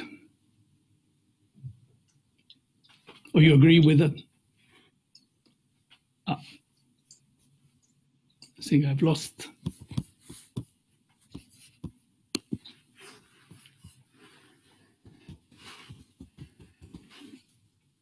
I'd be happy to say a few more words if you can hear. I'm getting a bit of a sound echo as well. But I'm hoping that that's not coming through. So my point about Belarus was to say that the only way that we can act as a common bloc is to understand that what binds us is our common commitment to democracy. And Ukraine and what happened in Ukraine around the Euromaidan movement and the Revolution of Dignity was a lost opportunity for Europe. It was an opportunity for the EU to rally around the people who were dying on the streets for European values, for democracy, for liberal values. And now we're seeing that happen again in Belarus. So this is another opportunity to support and understand that open societies, democratic societies are not vulnerabilities. We have assets, and we have to start acting in a way that clearly shows our economic soft power, our political soft power, and most of all, our values-based soft power across the world, because these are not European ideals, they're not American ideals, they're universal ideals. And I would really encourage everyone living in Europe to look at Belarus and be inspired about what's happening, and to not lose that opportunity again to really raise the flag of democracy and freedom that the EU flag now represents to so many people across the world. Well, that certainly is a major issue. You just said, opportunity. The Belarus crisis is an opportunity for the EU to speak out for those values, and it can do so. It can offer support to the opposition in Belarus in some ways. When the French president meets in Vilnius with the leader of the Belarus opposition, clearly this is mark of political support. But that is also more or less the limit of what can be done, because you can have economic sanctions, you can speak out, but you soon discover that the neighborhood of the EU, the eastern neighborhood, is a shared neighborhood. It happens to be also Russia's neighborhood. And therefore, given what happened in the Ukraine, you will have Europeans in two minds about how to proceed, how far should they be engaged, and with what means. And that raises more or less the Russian question in the equation, or in the European role in its neighborhoods. Absolutely. I don't know if we have Jerzy back, but on the Russia question specifically, I think the notion that these countries are legitimately should be called a part of Russia's neighborhood is actually a false one. What we've seen over and over again is that countries that Russia sees as belonging to its neighborhood, those countries don't want to be in Russia's neighborhood. Ukraine doesn't want to be in Russia's neighborhood. Georgia doesn't want to be in Russia's neighborhood. And increasingly, the people of Belarus don't want to be in Russia's neighborhood either. And so I think it should be our agenda to encourage the notion that it's not that a country or people belong in one neighborhood and the other. Those people have the right to choose their own fate and their own destiny. And over what we've seen is that when the people speak, They don't want to go east. They want to go west. And I think with all of the issues we're having in our societies, the kind of polarization and divisions that we're experiencing in every Western democratic country, including obviously the United States, around so many potentially divisive issues around religion, around ethnicity, around race, around refugees, et cetera, et cetera, et cetera, we have to take this opportunity to see that still, despite all that, Europe and the EU remain a beacon of hope for so many across the world. And the Russian desire to keep these countries under its heel is not legitimate, nor should it be given the kind of credibility to just assume that this is the way things are. We cannot accept the status quo. You were asking... I was not suggesting... Yeah, Jerzy. Yeah. Sorry, I am back. You were asking about Belarus. I think Belarus, for me, is an excellent example how the certain degree of persistence and also sticking to the values actually paid off. Because for many years, if we look into different conferences and discussions, we were starting them with the general description, well, there is an apathy, the society of Belarus has no vision, the leaders, opposition leaders has no visions, nothing happens. So we better maybe go to realpolitik, deal with regime and Lukashenko, make a kind of trans-border cooperation, anti-money laundering, all that is necessary for the security of Europe, ecology, because this is the reality and we have to deal with it. Instead of it, we were very persistent in continuing support to civil society, to independent media in Belarus. Besides those kind of negative pictures they were given by many experts. And suddenly, all those many experts were surprised with the freshness and the strength and the vibrancy of the civil society of the Belarus that stood up and says, no, we are young, we are female, and we want our country back to us. We want dignity and we want to live in the normal society, not run by the director of the kolkhoz. So this is a kind of surprise to many that would argue for so-called realpolitik, and we should apply a similar logic in many other directions. Yes, it may take time. Yes, it may take many years. But if we are persistent and coherent in our approaches to those agendas, we may wait for the moment when societies are ready to take their future in their hands. And we have to help them.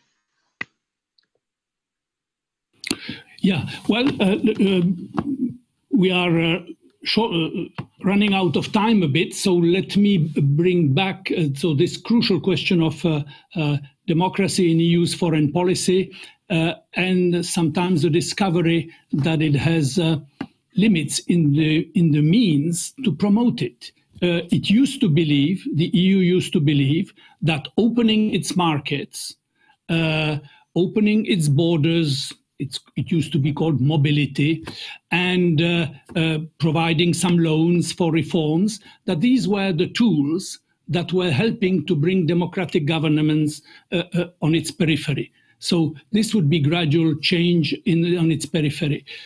What happened in Ukraine, I think, made many people think about the limits of that approach, and this is not a reason to give it up. It's simply an occasion to think through the difficulty and the challenges at stake. And if I could bring back to the point where I started about the world that has changed. Alina referred to the fact that we didn't mention Brexit, we didn't mention enough the transatlantic relationship. That used to be a self-evident proposition in the old days, and especially on the question of supporting democratic values. We had many differences over other issues, could be trade issues, could be some foreign policy questions, but on basic democratic values, there was always coherence, convergence, and support. Now we see, for the first time, we have an American president that says that EU is an enemy. This is a quote. And we have a lot of question marks about the relationship. So my question to Alina, we have little time, but she will tell us very straight, are we back on track if there is a different president in the White House? My short answer to that is no, unfortunately. I agree with what you alluded to in your opening comments, Jacques, which is that there have been underlying trends that have led to divisions between Europe and the United States. But certainly this White House and this administration have no doubt amplified. And I think the biggest problem with this White House is that they have been refusing to see multilateralism, which of course is the basis of the European Union's decision-making model and the entire bloc's existence. And this White House refuses to participate with multilateral institutions, and in fact, often disdains them. So that I do anticipate would change if the election goes against the president. But in terms of US priorities in the world, there is a consensus in Washington that the problem is China. Whether we go at solving, quote unquote, solving that problem alone or together with Europe, that will be determined by the election. But I think we're going to have to work very, very hard, and it's going to take more than 4 years of a different administration, I mean, even more than 8 years to figure out what the transatlantic alliance is today, not what it looked like in the 20th century. What is the 21st century version of a transatlantic alliance that can stand up to authoritarianism? We don't have the answer to that yet. The answer. We may have some elements of the answer after the American election. I would agree with you that this is not a magic solution to all the underlying problems that you just referred to. Unfortunately, I'm just being told that our time has run out.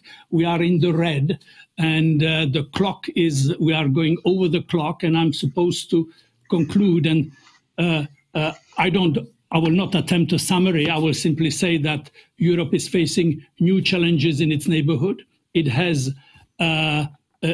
is now at least united by core values of democracy, but it discovers the difficulty of trying to have them promote them in its neighborhoods, and that crucially much will depend on the capacity to rebuild a transatlantic relationship, and therefore the West to speak more coherently on the international scene on those questions of democracy, defending liberal values in the international system. I want to thank our two speakers, Alina Polyakova, Jerzy Pomianowski, for their contribution to the Forum 2000 debate this year.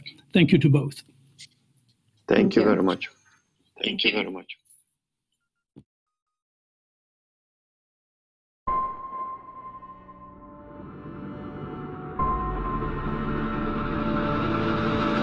Dear friends, welcome to the 24th Forum 2000 conference. We will talk about the highlights and main commentaries.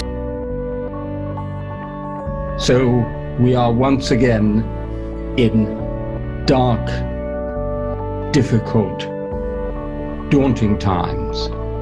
But if we have these four: truth, solidarity, strategy, and responsibility, there will be brighter times ahead. And during this pandemic, one of the most critical issues we must resolve has been how to safeguard our democratic system and way of life.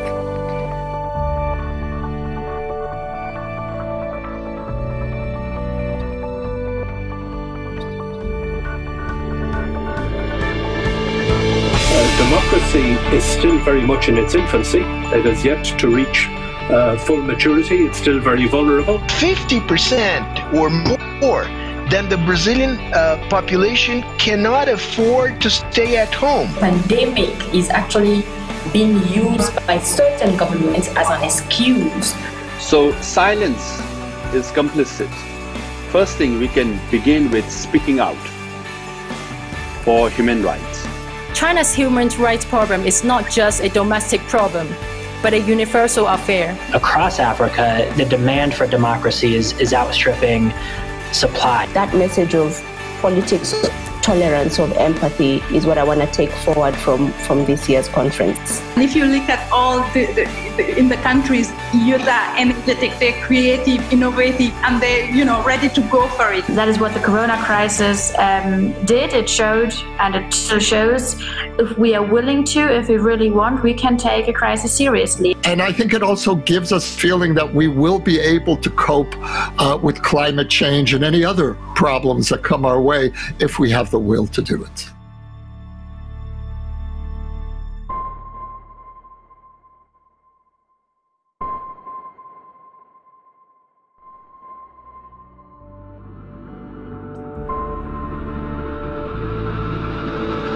Welcome to the second day of this year's Forum 2000 conference. We will be discussing today basically the highlights of day 2 of Forum 2000.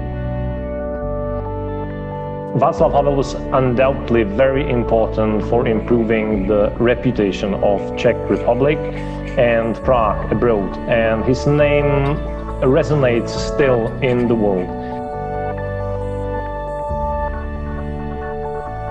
Exactly 30 years after World Revolution, people started to activize and to speak loudly what they are thinking about politics.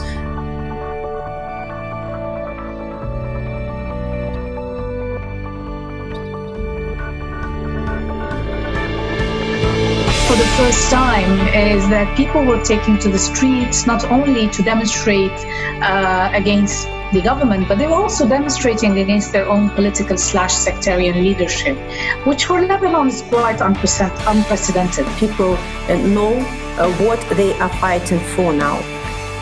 We should be also prepared for a possibility that Lukashenko will stay for some time, and we need to continue in our support to people like Sviatlana in their struggle. It's time to get together and start setting up the rules. Will authoritarians shape the norms of the digital era? Let me answer this right away. No, or at least not without a fight. Here we want democratic rules to rule the digital world, not digital rules to rule the democratic world. Esto obviamente también es necesario despolarizar al pueblo, es unir al pueblo boliviano en una unidad estratégica, digamos. The best thing we can do is simply be strong and ready.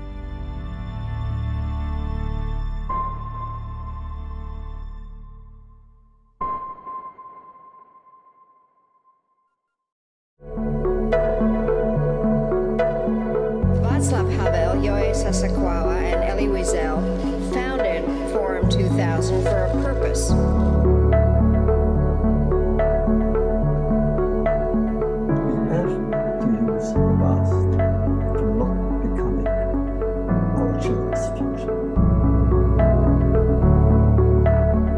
Thank you very much.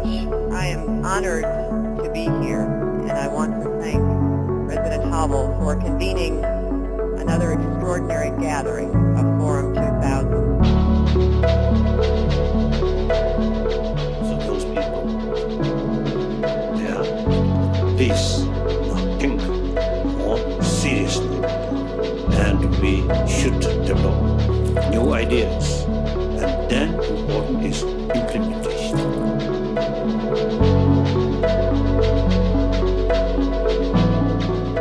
Dámy a pánové, vážení přítomní, já vás co nejsrdečněji vítám na konferenci Forum 2000.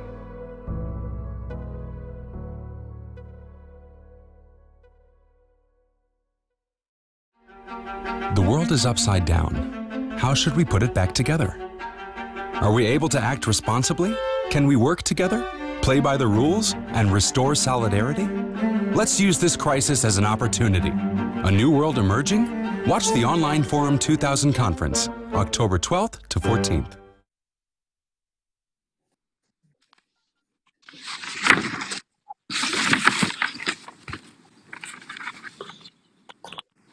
Well, welcome everyone to this final session of the 2020 Forum 2000 conference. As everyone knows, this is being held during the time of COVID. We're virtual. It's unprecedented.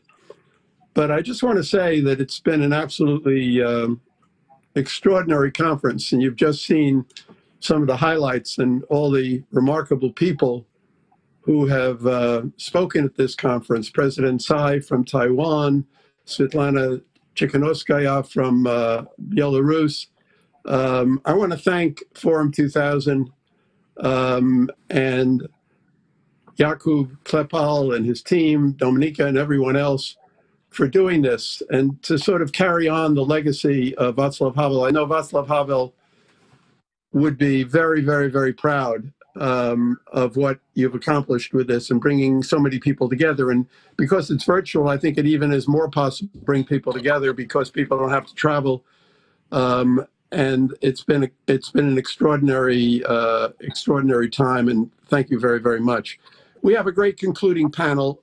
And I'll very briefly introduce the speakers, and then we'll get right into a discussion.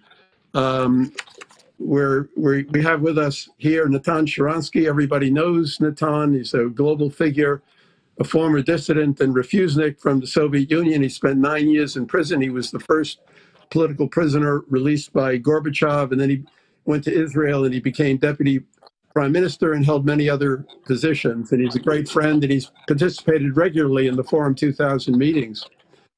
We also have with us Anna Luhrmann, who in 2002 was the youngest parliamentarian at the age of 19 ever elected to the Parliament of Germany.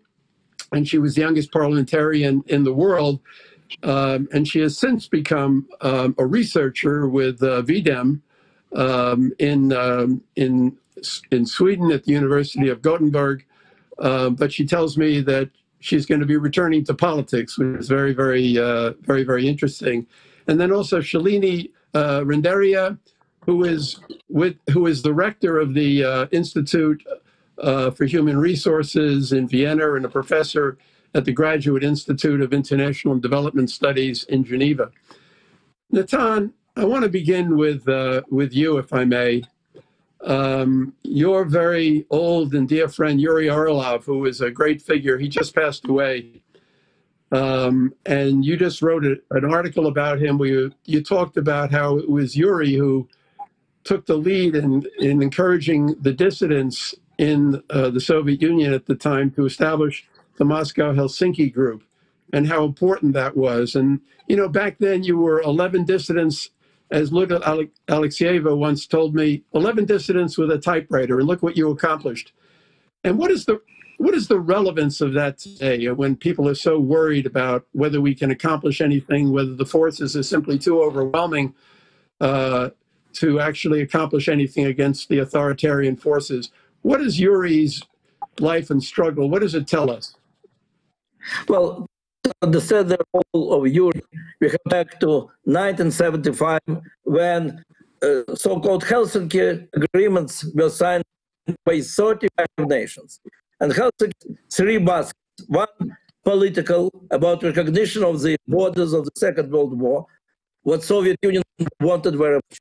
Second, economical cooperation, what Soviet Union wanted very much. And the third basket was it is important to respect human. And we dissidents in the Soviet Union, those who are not in prison, are afraid that the world is deceived again by totalitarian Soviet Union, that there will be lip service about human rights, and what they want, they will get. And so we were discussing how we can mobilize world public opinion not to let Soviet Union pay only lip service. And I was proposing more dialogue with the international public opinion people, other things. Yuri Orlov said, enough conversations. We have to create our own group of monitoring helmets. We have to start publishing case of the violation that we know of Soviet Union. We will be arrested very quickly, but before we are arrested, our document can make the world to protest, and it will make impossible for Soviet Union to ignore. And that's exactly what happened. 10 months we were all arrested, but in this time 20 documents about major gross violations of human rights and Helsinki agreements by Soviet Republic. The world, the free world, showed unbelievable solidarity. In the American Special Committee created, which, by the way, works till this day, especially studying all our documents. There were groups of solidarity in many other countries. As a result, we were the violation of Helsinki Accords by Soviet Union, human rights obligations of the Soviet Union, became the main topic on national negotiations until the death of Soviet Union. So Yuri Orlov made sure the Helsinki got into death sentence to Soviet Union. We were all talking a lot, discussing, but he was the one who said, we have two perceptions. It means that we are risking our freedom and maybe our lives, but that will make impossible for Soviet to avoid world pressure. And that was his greatness, his leadership. And does it have relevance today when everyone is feeling so gloomy about the future of democracy? Yeah, for sure. It reminds us that if there is real solidarity, if we are ready to remember when we are dealing with China, that there are political dissidents in China in prison, and there are of the nation who are persecuted, and that human rights are really the important question on the agenda. The desire of people to express their solidarity with freedom, with democracy, is so deep, is so strong that we only have to connect ourselves to this desire and feeling of solidarity. Even the far strongest dictatorship in the world, everybody was scared of it. The many world that we should not irritate Soviet Union. The solidarity of the free world with us, group of democratic dissidents, really changed all the political situation. That's a reminder to us we should never be afraid or shy to speak about freedom and to appeal to the solidarity. Thank you, Natan. I want to move on to Anna now. Anna, a few years ago, you wrote an article, you co-authored an article in our Journal of Democracy where, you sort of had a message that there wasn't really strong evidence for the idea that democracy is in a global crisis. And just recently, I saw an article from Larry Diamond, a new one in the publication Democratization, in which for the first time, Larry used the term, we are perilously close and indeed have probably already entered what Huntington would have called the third reverse wave. He just said that the slow and ebbing progress over the past 15 years of democracy, the growing authoritarian trend has morphed into a substantial, comprehensive regression of freedom and democracy in the world at the present time. Have you changed your view about the depth of the crisis of democracy, or do you still feel that it's not a global crisis? Yes, unfortunately, due to the empirical evidence, I had to take a more pessimistic view on the global declines of democracy. I would still not talk about a global crisis of democracy, though. Let me say that first, and maybe also sort of have a connection to what Natan was saying. I think if we would talk about a global crisis of democracy, that would mean that democracy is not in demand anymore. That's sort of that the idea also is in a crisis. But that's not what we're seeing. We're actually seeing an unprecedented high number of, or we have seen it in 2019 before the pandemic hit, of pro-democratic protests around the world. We have new data at the Varieties of Democracy Institute on that as well, showing that these pro-democratic movements, like in Sudan, in Hong Kong, in many other places, are actually much more on the streets than before. The pandemic has put that a bit to a halt, but still the values, I think, remain. But unfortunately, in the last years, in terms of how democratic regimes in the world are, we have seen significant setbacks. In this article that you cited from, that we published in the Journal of Democracy, I believe that was 5 years ago.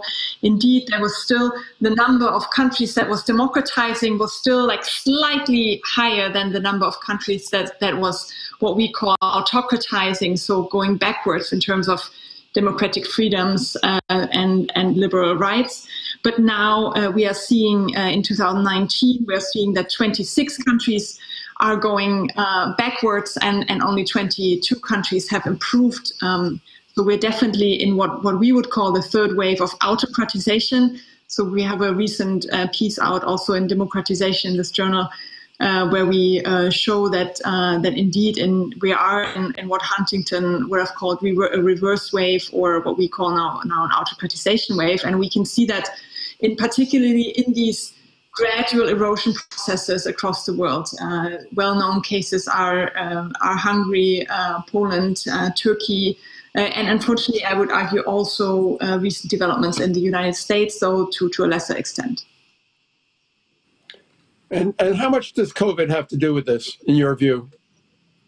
So all the numbers and data that I just cited was based on data until 2019. So this was really sort of before the pandemic hit. We've seen these erosion processes now happening. We have, as a Democracy Research Institute, of course, followed the pandemic very closely. And since March, we have started a new project that is called Pandemic Backsliding Projects. We monitor, with the help of 6 researchers, the development of democracy under the pandemic now in 144 countries around the world. And what we've seen there is, on the one hand, worrisome, because we have seen in a vast majority of these, we have seen at least some violations of democratic rights during the pandemic. For example, to have emergency laws without limit, to arbitrarily enforce them, to limit the media during the pandemic. So we have seen those kinds of movements and developments in the wrong direction. However, these mainly happened in countries that were already either dictatorships before the crisis, thinking of China, for example, or they were countries that were already autocratizing, already on a downward trending, like Hungary, for example. So this wasn't such a big case.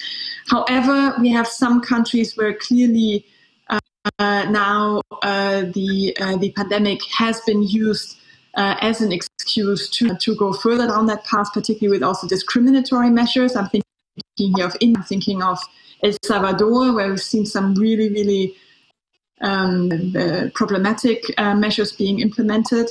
So indeed, it has deepened this autocratization wave, but still, and this is, I want to end on a positive note, most democracies are resilient still, even in the pandemic. They have managed to enforce lockdowns, to restrict freedom of movement without targeting those freedoms that would have been unproportional and unnecessary to attack. And we have to remember this is the standard that the International Covenant for Civil and Political Rights sets for emergency measures, that they should be proportionate to the crisis, that they should be only necessary. So most of the democracies have fulfilled those standards. Right.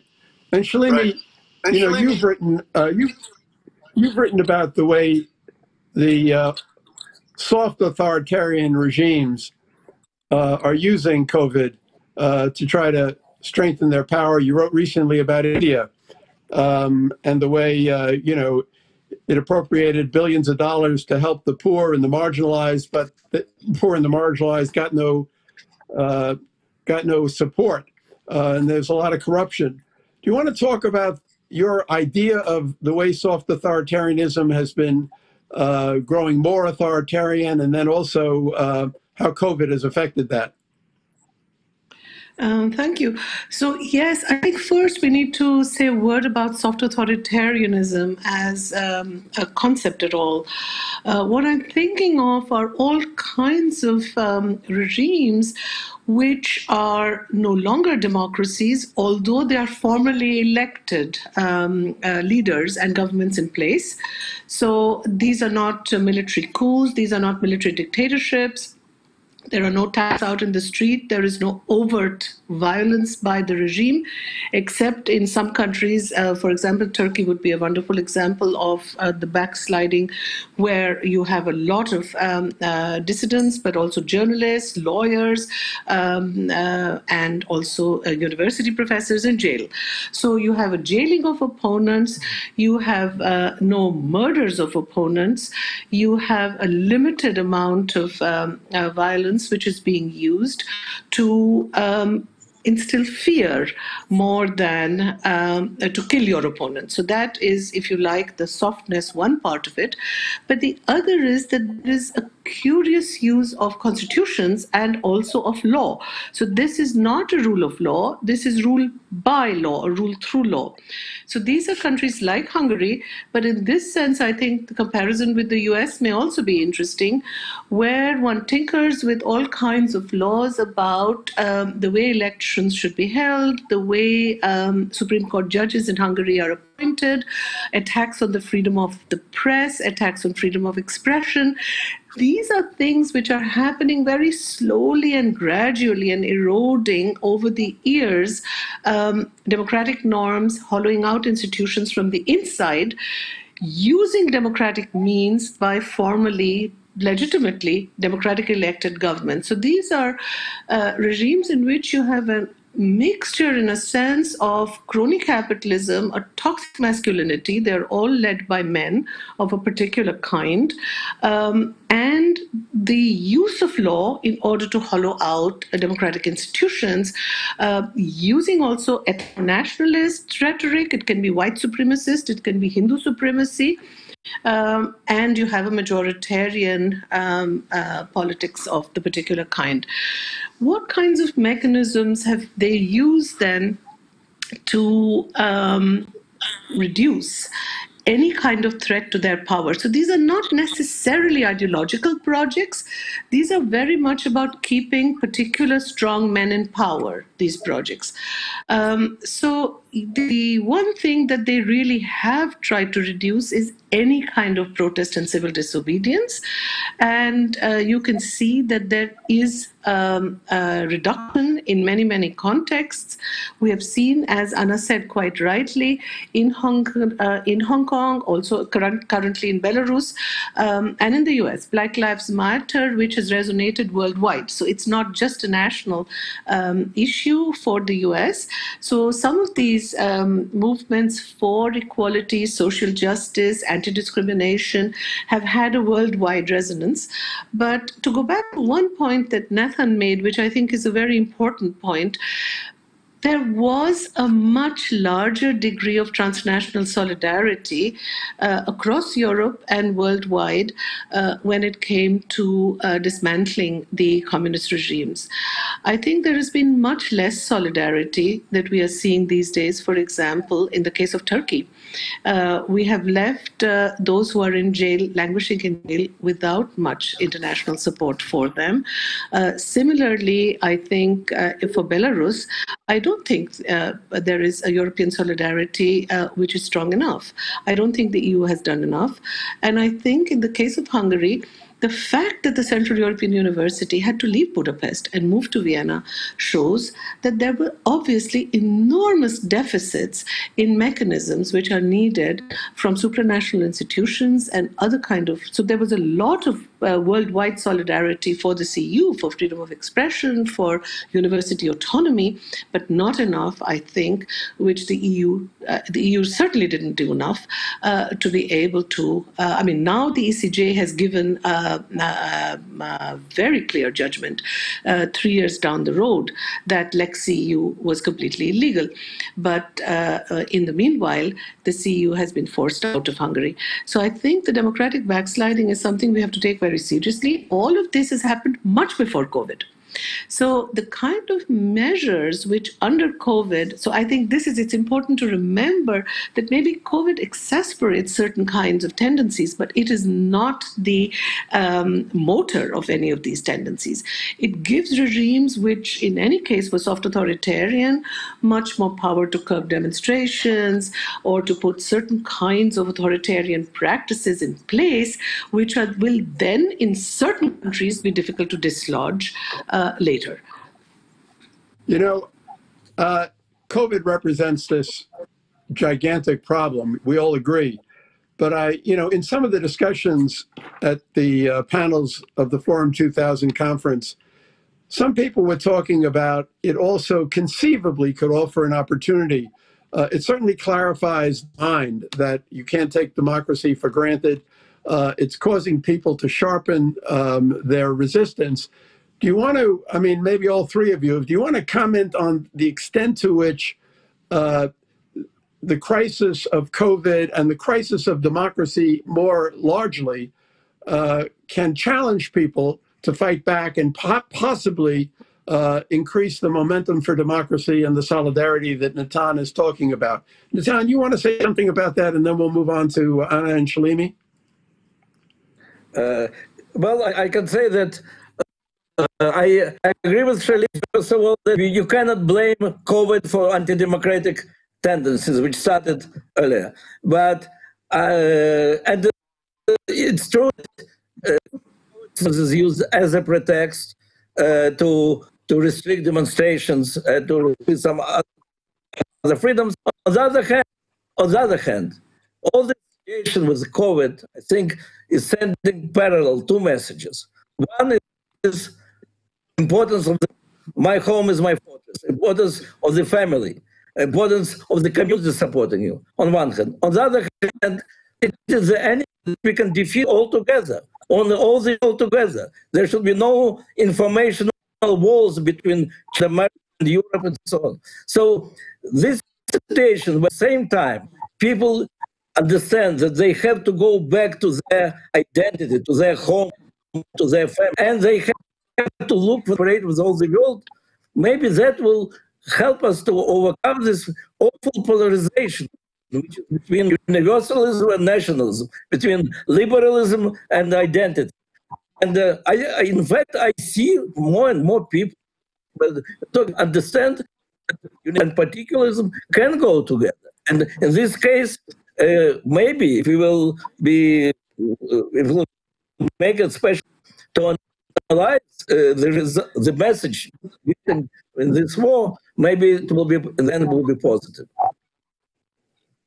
Well, that's a very, very important point that I hope we'll take up, and that raises the question of there are really two kinds of nationalism, aren't there? There's a kind of civic and liberal nationalism, which has to do with identity and patriotism, and then a very ugly, malignant nationalism that has to do with race and ethnicity. And the question is, as part of this revival of democracy, is it possible to bring these two ideas of liberalism and nationalism together? Anna, you want to talk about that and also the possibility of fighting back? Sure. I think there is. So what we really need to do is we need to split the debate between what is the core of liberal democracy and what are maybe some liberal values that are important policy ideas when we think about LGBTQ rights, for example, then when we think about immigration, when we think about cultural progressiveness, we need to separate that out, and that sort of applies also for the question of sort of how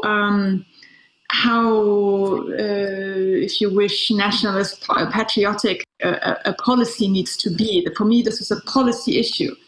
And what we are seeing, what people like Orban are trying to do is that they're trying to say liberalism is everything together, right? So if you get liberal democracy that protects courts, liberal democracy that protects journalists, that protects freedom of expression, you also immediately get liberal policy ideas like cultural progressivism, maybe less inclination towards nationalism or patriotism and these kind of things. And I think we need to sort of make it clear, and it's also part of the thing that we're trying to do at the Wiedem Institute, that we're really trying to spell out, look, if you want to count as a liberal democracy, you need to fulfill some key institutional requirements and standards.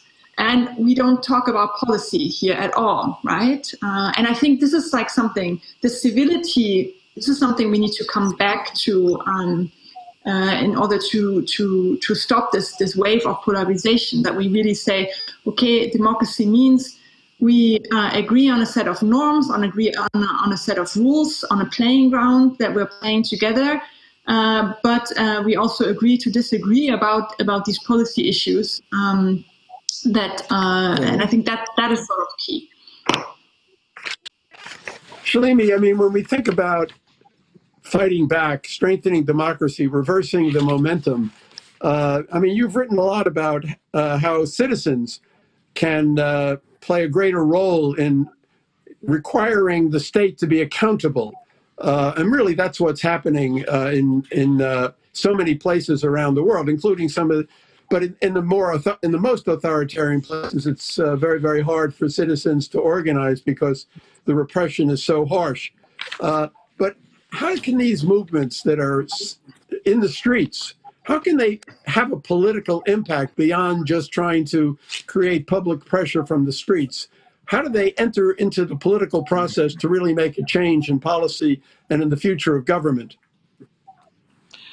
So, Carl, this is really the million-dollar question, I think, because it's easier to mobilize people to come into the streets, and you can do this using social media quite effectively to protest, to occupy, and it's much more difficult to build institutions. Using social media, it's much more difficult to turn a movement into a movement which is able to reform institutions or design them differently for greater participation, for greater tolerance, for diversity. And that's what we need. We need a democratic culture. And I think one of the things we need to think about there is, if you like, it's a very old-fashioned word, but it's the question for me is not only an institutional one, but how do we socialize people into the values of democracy? Now, for example, I think the family is an area where you can socialize people, children, very early on into democratic values of tolerance, of equality, of genders, etc. I think the austerity politics of the last years have done severe damage to a lot of institutions and democratic spaces in all our societies. Simple things like public libraries, where people across all social classes can come together in a neighborhood, or public swimming pools, public parks. When you privatize all of this, and you whittle down public expenditure into all the things which could inculcate not only values by teaching or preaching values, but just allowing people the opportunities and spaces to practice democracy, tolerance, to come together, to learn to live with differences, etc. I think you are doing a great disservice to the kinds of citizen education we need. I think we need to think about more civic education here. We've done quite well in teaching people about human rights, about also gender rights, although there's a huge backlash on gender rights. This is a subject I don't want to go into over here, but there's a very, very strong backlash on women's rights everywhere, especially in all the soft authoritarian countries. But so I think the question is, can we teach people that very abstract ideas like an independent judiciary, freedom of expression, electoral rules, which sound sort of quite technical, quite legal, quite abstract, that these are the foundations of democracy. As Anna says, this is not a policy issue, this is the very core and foundation. But the question is, what kind of civic education would it take to teach people that?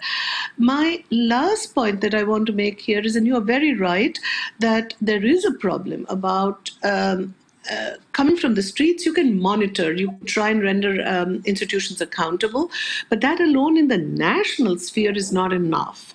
You really need supranational institutions, so I think one needs to think in a multi-level sort of way where political action can take place. And COVID, of course, has one advantage. We are all in a virtual sphere where a lot more is possible than we had realized until now, because but the space of democracy is no longer just the street. It can be mobilizing at a different level.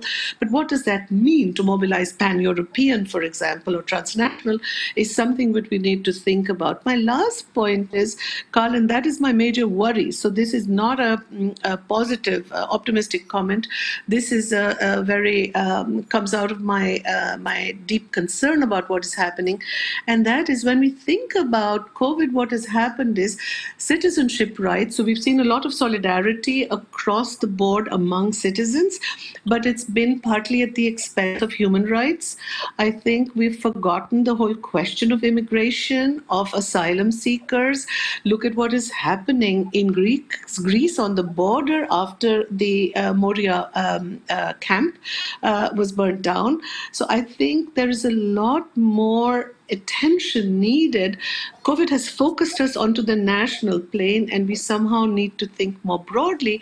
And in the national sphere, my major worry is that the whole question of who is the demos, who belongs to the demos, has become a very fraught question, because in countries like Hungary, but even through voter suppression in the US, one is redefining the demos. Whose vote counts has become a huge question, with diaspora populations in Hungary being brought in. If they are going to vote for Orban, those who have left the country who may not vote for him, makes it very difficult. So I think the redesigning of the demos is a major issue. Okay, I want to move it on. And you raised the point about the weakening of the center. And, at the first day of the conference, Natan, Yossi Klein Halevi, who I'm sure you know very, very well, raised the point about the weakening of the center. And you're going through that in Israel. That's how do you deal with this kind of a problem, the problem of polarization? Because when you talk about civics, Shalini, you're really talking about how do we strengthen a national consensus around liberal values, the values that bring us together, not the politics that divide us. And Natan, in answering that, if you would also just bring in a point that you made recently in an article you published in Newsweek, about, you saw warning signs in the contemporary United States and in the West. You saw warning signs of what you called the signs of totalitarianism, a kind of fear society, people being afraid to talk, a cancel culture, demands for ideological purity. To what extent is that also a problem today? It is a start from the first thing. We in Israel, for example, can clearly see, and I can't say that is direct result of Corona, because when so many people are unemployed, so the desire to go to the street and to change the situation is bigger. But so we can see on the left clear movement that we want change in the government from the results of the elections. No elections, we, the people, demand to change the government. On the other hand, on the right, we clearly demand there were elections, and that's why there is no one in the court. What it means to send to just one so big election. So, in fact, that's an attempt to replace the institution, the whole of the court by the will of the people. And I think in all this polarization thing, the only thing which we have is to defend our institutions which protect our democratic society. And that has to be a red line. You can argue that a prime minister is good or bad. You can argue whether the way you wanted or didn't want. You cannot argue about the right of the court's decision, the right of the people to make their decision, the right of the government. That's the key. Now about my last article, which I wrote with Gil Troy, with whom we just now published a book about it. It is, fortunately, it's really painful to say, but I see some sign of totalitarian society, of communist society coming to the free world. And first of all, it is the phenomenon of doublethink. Doublethink which is so typical for the regime. The majority of people don't say what they really believe in. They are afraid to speak publicly. It main criteria for me, totalitarian society. That is the difference between free society and free society. And in the last 15 years, I started seeing it on the campus of the United States of America, and now broader, even in the newspapers of the United States of America. And more people are not to express their views because they can be not popular. There is a poll in America Institute that 6% of Americans prefer not to discuss publicly their political views. That's something very alarming. And the second kind of when ideology, that's what meant. The Soviet Union saw the world as oppressors against oppressed. Oppressors are always wrong. Oppressed are always right. And that was the right to destroy the whole class of people because they are their own history. In this cancel culture on both sides, we can see it, the desire to say that the other side is of history, that's why their opinion is not important. It's really early signals. Of course, thanks to the free world is very far from the world of communism. But we have to be warned. Okay, thank you, Natan. And Anna, I invite you to comment on that. I also just got a question from the audience, which is, it comes back to what we talked about before. Is this crisis useful for the promoting international cooperation, where states and international bodies can rather come together rather than lead to more isolation? And I have in mind that the European Union in July, passed a major new initiative about called the Next Generation EU, in which they created a new fund to support the poorer countries, to enable the European community, the European Union, to hold together more. And does this crisis, which could divide us, does it also have in it forces that might bring different countries together more so that they could protect themselves better?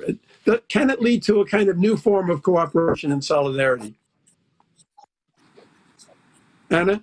Yes, I think it can, because fundamentally this is a global crisis that we all experience around the world. So we have, first of all, reality, a common problem that currently affects us all around the world. I mean, when I have calls now with people from all corners of the world, we're all sitting at home office due to COVID-19. We all had the problems with closing schools, the health worries about ourselves, about our families. So I think sort of a shared lived experience, first of all, creates the understanding that we share this humanity, that we share, live in the same world and share the same problems.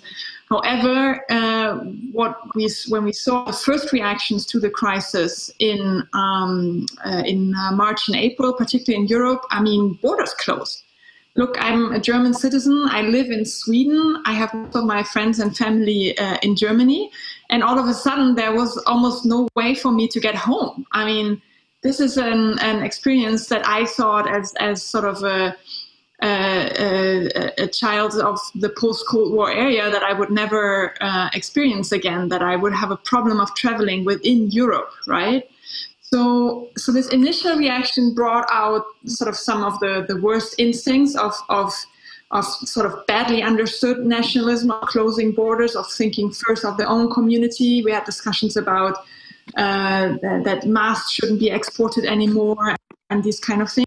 But then I think, as you rightly pointed out, at least in the EU, I'm not sure about the US president here though, but at least in the EU, I think leaders have taken the right conclusions from these setbacks in March and April with a relatively daring package in July, indeed, that includes a lot of movements of solidarity. So there is the hope here. We will have to see how it continues also with the WHO, where the US in particular has sent. Has basically refused solidarity here to the international body dealing with the crisis. So I think sort of the bag is a bit mixed.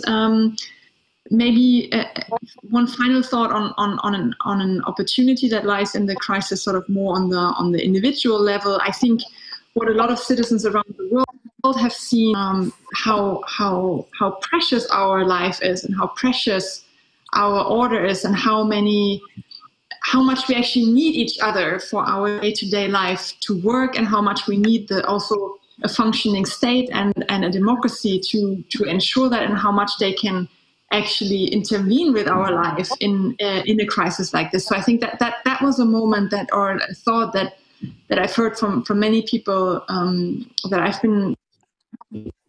So for me, this is sort of the hope that people stop believing this narrative that we don't need the state, that politics doesn't matter for you, because we've really seen how politics matters for the health and life of each and every one of us. Right. Shalimi, I'm going to pose this question to you, but try to be short in your answer, because I want to come back and ask one concluding question.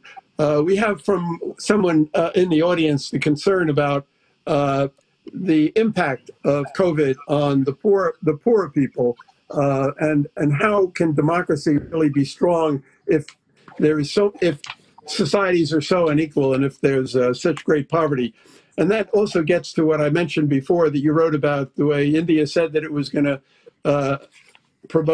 appropriate monies for the poor, for the marginalized, but that the poor and the marginalized never saw that money. So that's also a governance issue, an accountability issue. And is there a way to address this issue through citizen pressure from below? Try to be brief, because I want to come back to one last question. Go ahead. So just two quick reactions to that. I think it's not a very, empirically also this generalization cannot be borne out that democracy only succeeds in countries which are rich. India is a wonderful example of a country in which, despite every prognosis from all the American political scientists in the 50s, 60s, and 70s, I remember at least 30 books that we were made to read in school and college, that Indian democracy would die for all kinds of reasons. It didn't die. It's a resilient democracy. And interestingly, in India, as opposed to Europe, it's the poor who have always saved the democracy. They've always gone to the ballot box. The rich stay away from votes. It's the poor who go always and change governments. And so I don't think there's a simple equation between, can democracy be saved because there is so much poverty? The poor have suffered enormously under COVID in India, and they've suffered on two reasons. One, because on the whole, the economic downturn, plus the fact that most of them work in the informal sector, which doesn't provide any social protection or safety nets, has taken away all the means of livelihood, plus not enabled any social protection by the government.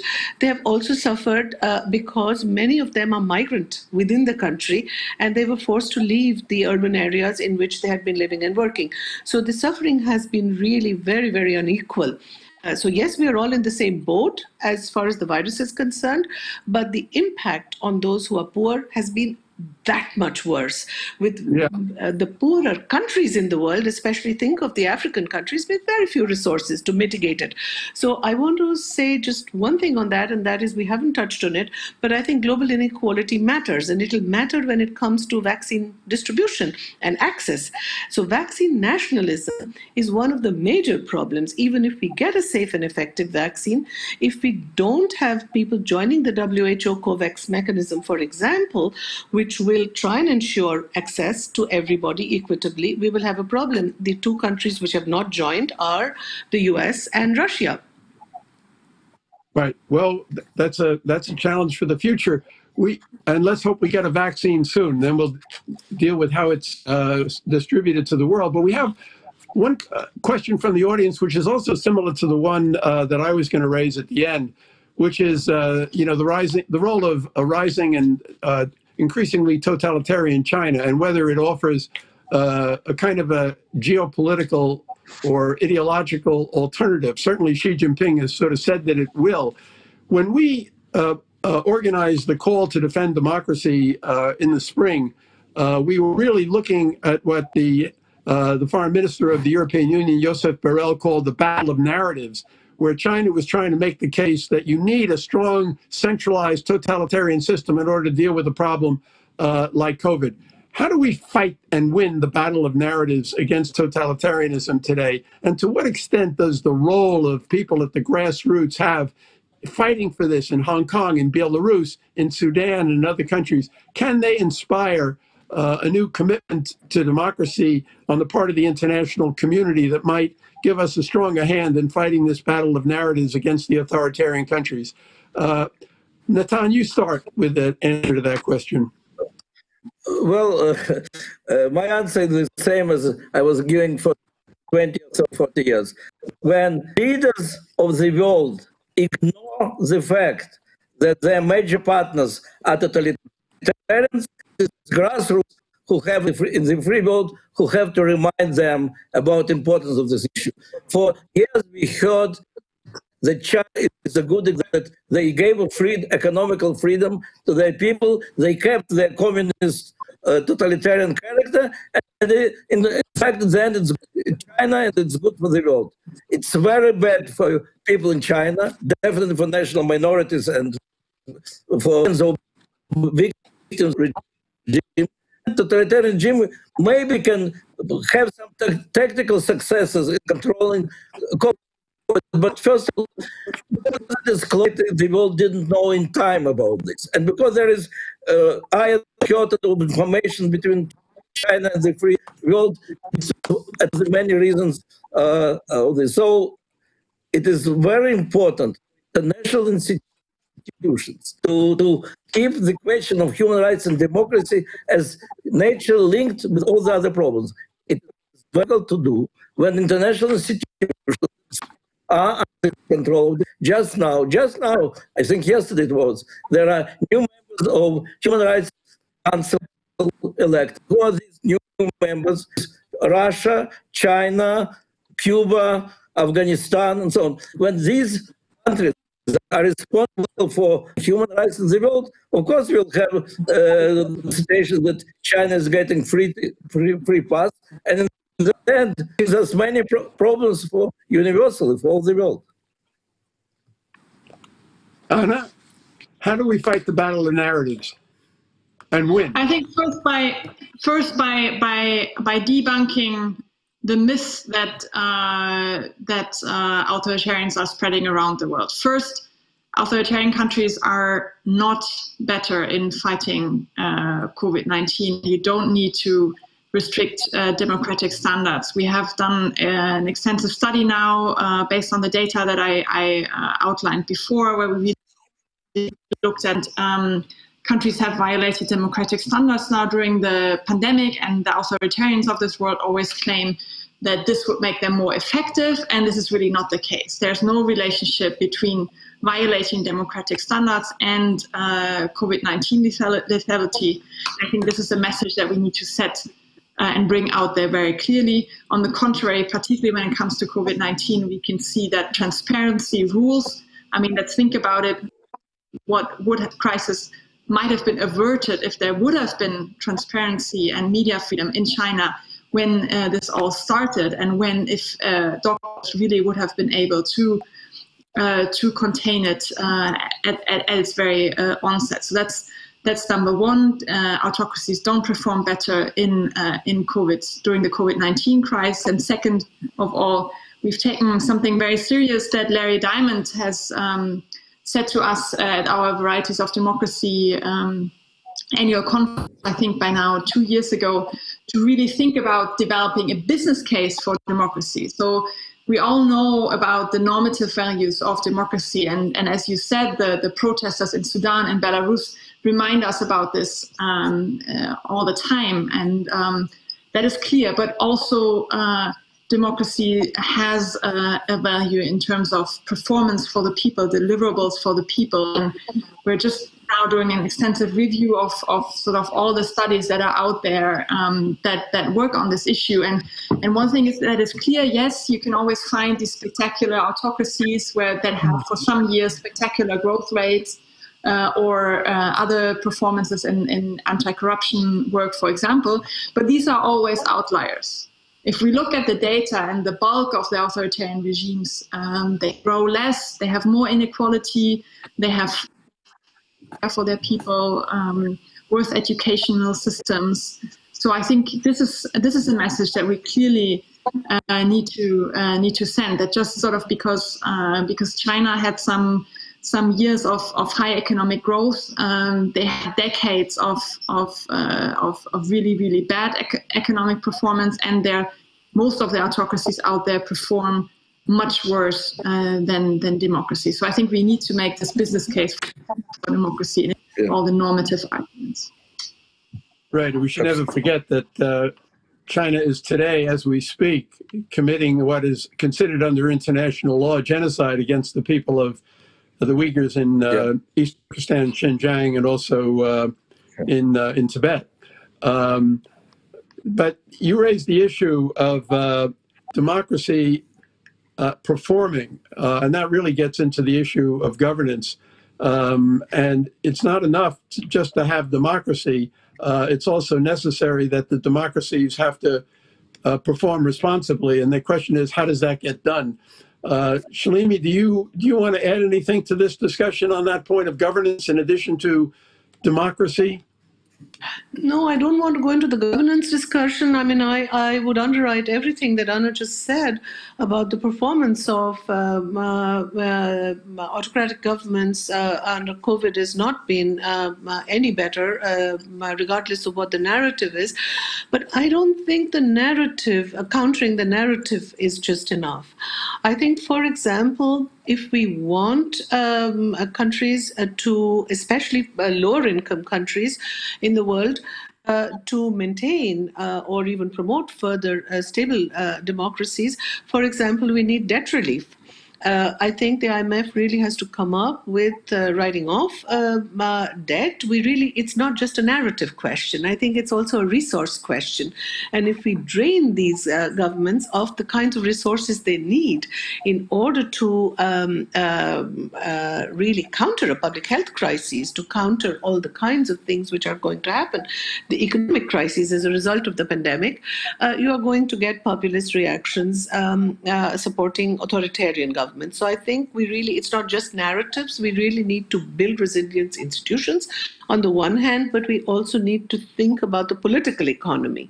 And for that, I think debt relief will be really central for countries which are lower income countries.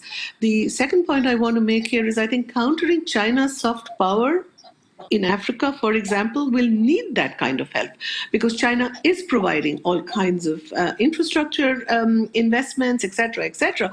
They're not going to go away just because of a narrative on democracy. We really have to be willing to do something. Democracy promotion is not happening very much. The autocracy promotion is happening quite well. And we need to think about what are the kinds of measures we want to take there. Media, I think, is a third point which we need to think about. about so much of this disinformation is happening, fake news, etc., through the media.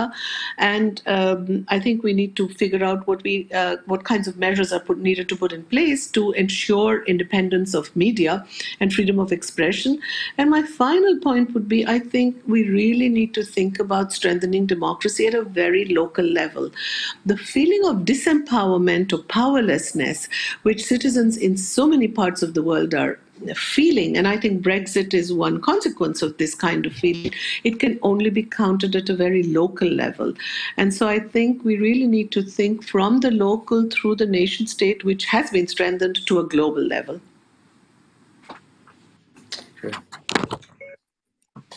Okay. We have only a few more minutes. I'm going to read the summary conclusions, ideas that have emerged from the conference, and I'm going to ask you all maybe to comment for 30 seconds on it, and then we'll sum up and conclude. One is that there are 5 points that emerged from this conference, according to Forum 2000. There's a need for global solidarity and responsibility and cooperation. The COVID-19 pandemic must not overshadow other problems like China or what's happening today in Nagorno-Karabakh. The International Alliance of Democracies should stand strongly behind those who are struggling for democratic values. We need to strengthen the values that are a prerequisite for freedom and democracy. And finally, a functioning global order is not possible without collaboration of democracies. Natan, Anna, and Shalimi, do you want to comment? And I'll give you 30 seconds to comment on these concluding points from the conference. All the points are fine. All the points are fine. This connection between universalism, between efforts in one country action with the world, and well, there was said many right things about it. I have nothing to add, only saying that we will save liberty only together with identity. Thank you. Anna?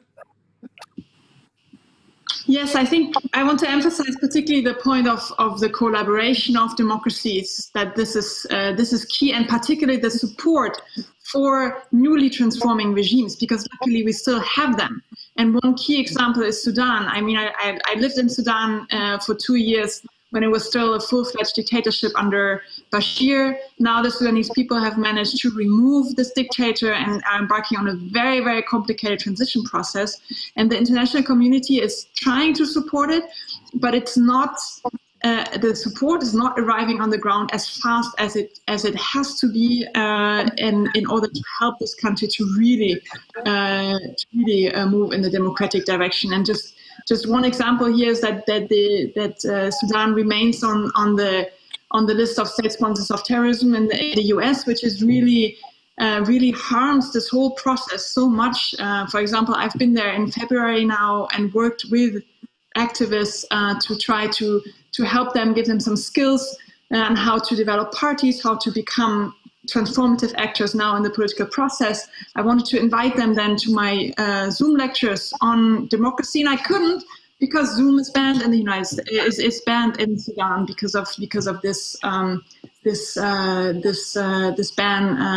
from the side of the United States. So I think we really need to step up our game in this very challenging time to support those precious movements that are there, that generate a momentum for democracy, and then also democracy will prevail globally. Okay. Shalimi, 30 seconds. Yes, Carl, just to one question. I think if we really mean to strengthen democracy, we need cooperation among democracies, which means we have to finish with the hypocrisy, the politics of hypocrisy, where one pays lip service to democratic freedoms and rights, but then continues to do very good business with dictatorships. I think we really have to then put our money where also our values are. Thank you very, very much for that. Let me just say, as somebody who is sitting here in Washington, D.C. in the United States, that, I've always believed that if the United States doesn't stand tall for the values that are inherent in our country, that democracy in the world will be in trouble. And we have to return to the support of these values. We have to return to trying to become, if not the leader, certainly a leader in the struggle for freedom and democracy. And I know everyone is looking at the election that's coming up. It's a very pivotal election in our country's history, and I invite you all to say a prayer for our country that we can go through this process in a peaceful way, and then in the aftermath to return to the values that have united our country. I also, in conclusion, I started by thanking Forum 2000 and thanking the Czech Republic for hosting this conference. And I want to conclude by saying that the central value, Natan started this discussion with emphasizing the importance of the value of solidarity. And this is certainly something that Václav Havel spoke about very much. And as I noted, that it is through Forum 2000 that we are connected to Havel and his legacy, but also to people today in the Czech Republic who are representing these values. And there, of course, is the mayor of Prague, Zdeněk Hřib, who has established a sister city relationship between Prague and Taipei, and then also the Senate leader,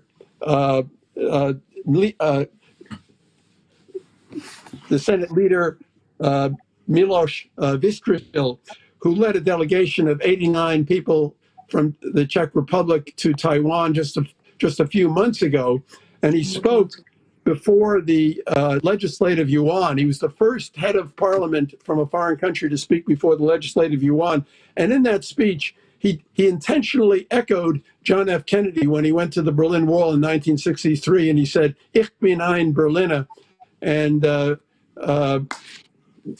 Miloš Vystrčil said, "I am a Taiwanese." This was a magnificent expression of solidarity at a time when China is threatening Taiwan very seriously and also threatening any countries that will stand with Taiwan. It's a symbol. It's a symbol of how we have to stand with people in every country, in Belarus today especially, but also in Kyrgyzstan and so many other places where people are fighting for freedom and democracy. Also in a country like Sudan, where they did have a breakthrough in 2019, but now struggling to consolidate that new democracy, and they need our support very, very badly.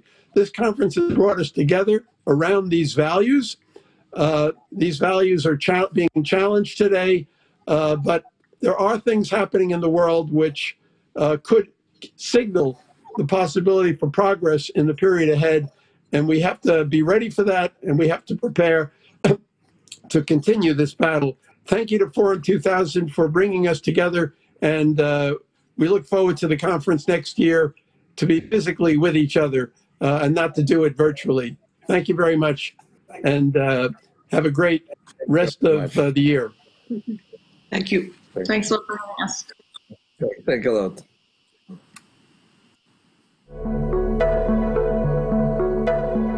Václav Havel, Joe Sasakwawa, and Elie Wiesel founded Forum 2000 for a purpose. We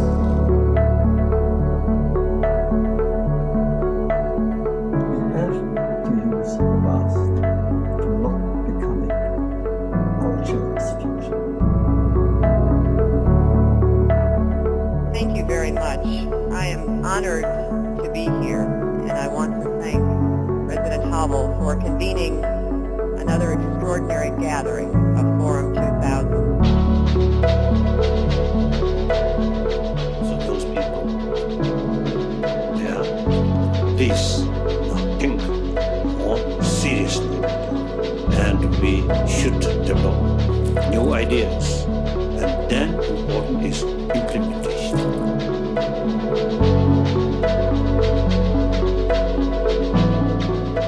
Dámy a pánové, vážení přítomní, já vás co nejsrdečněji vítám na konferenci Forum 2000.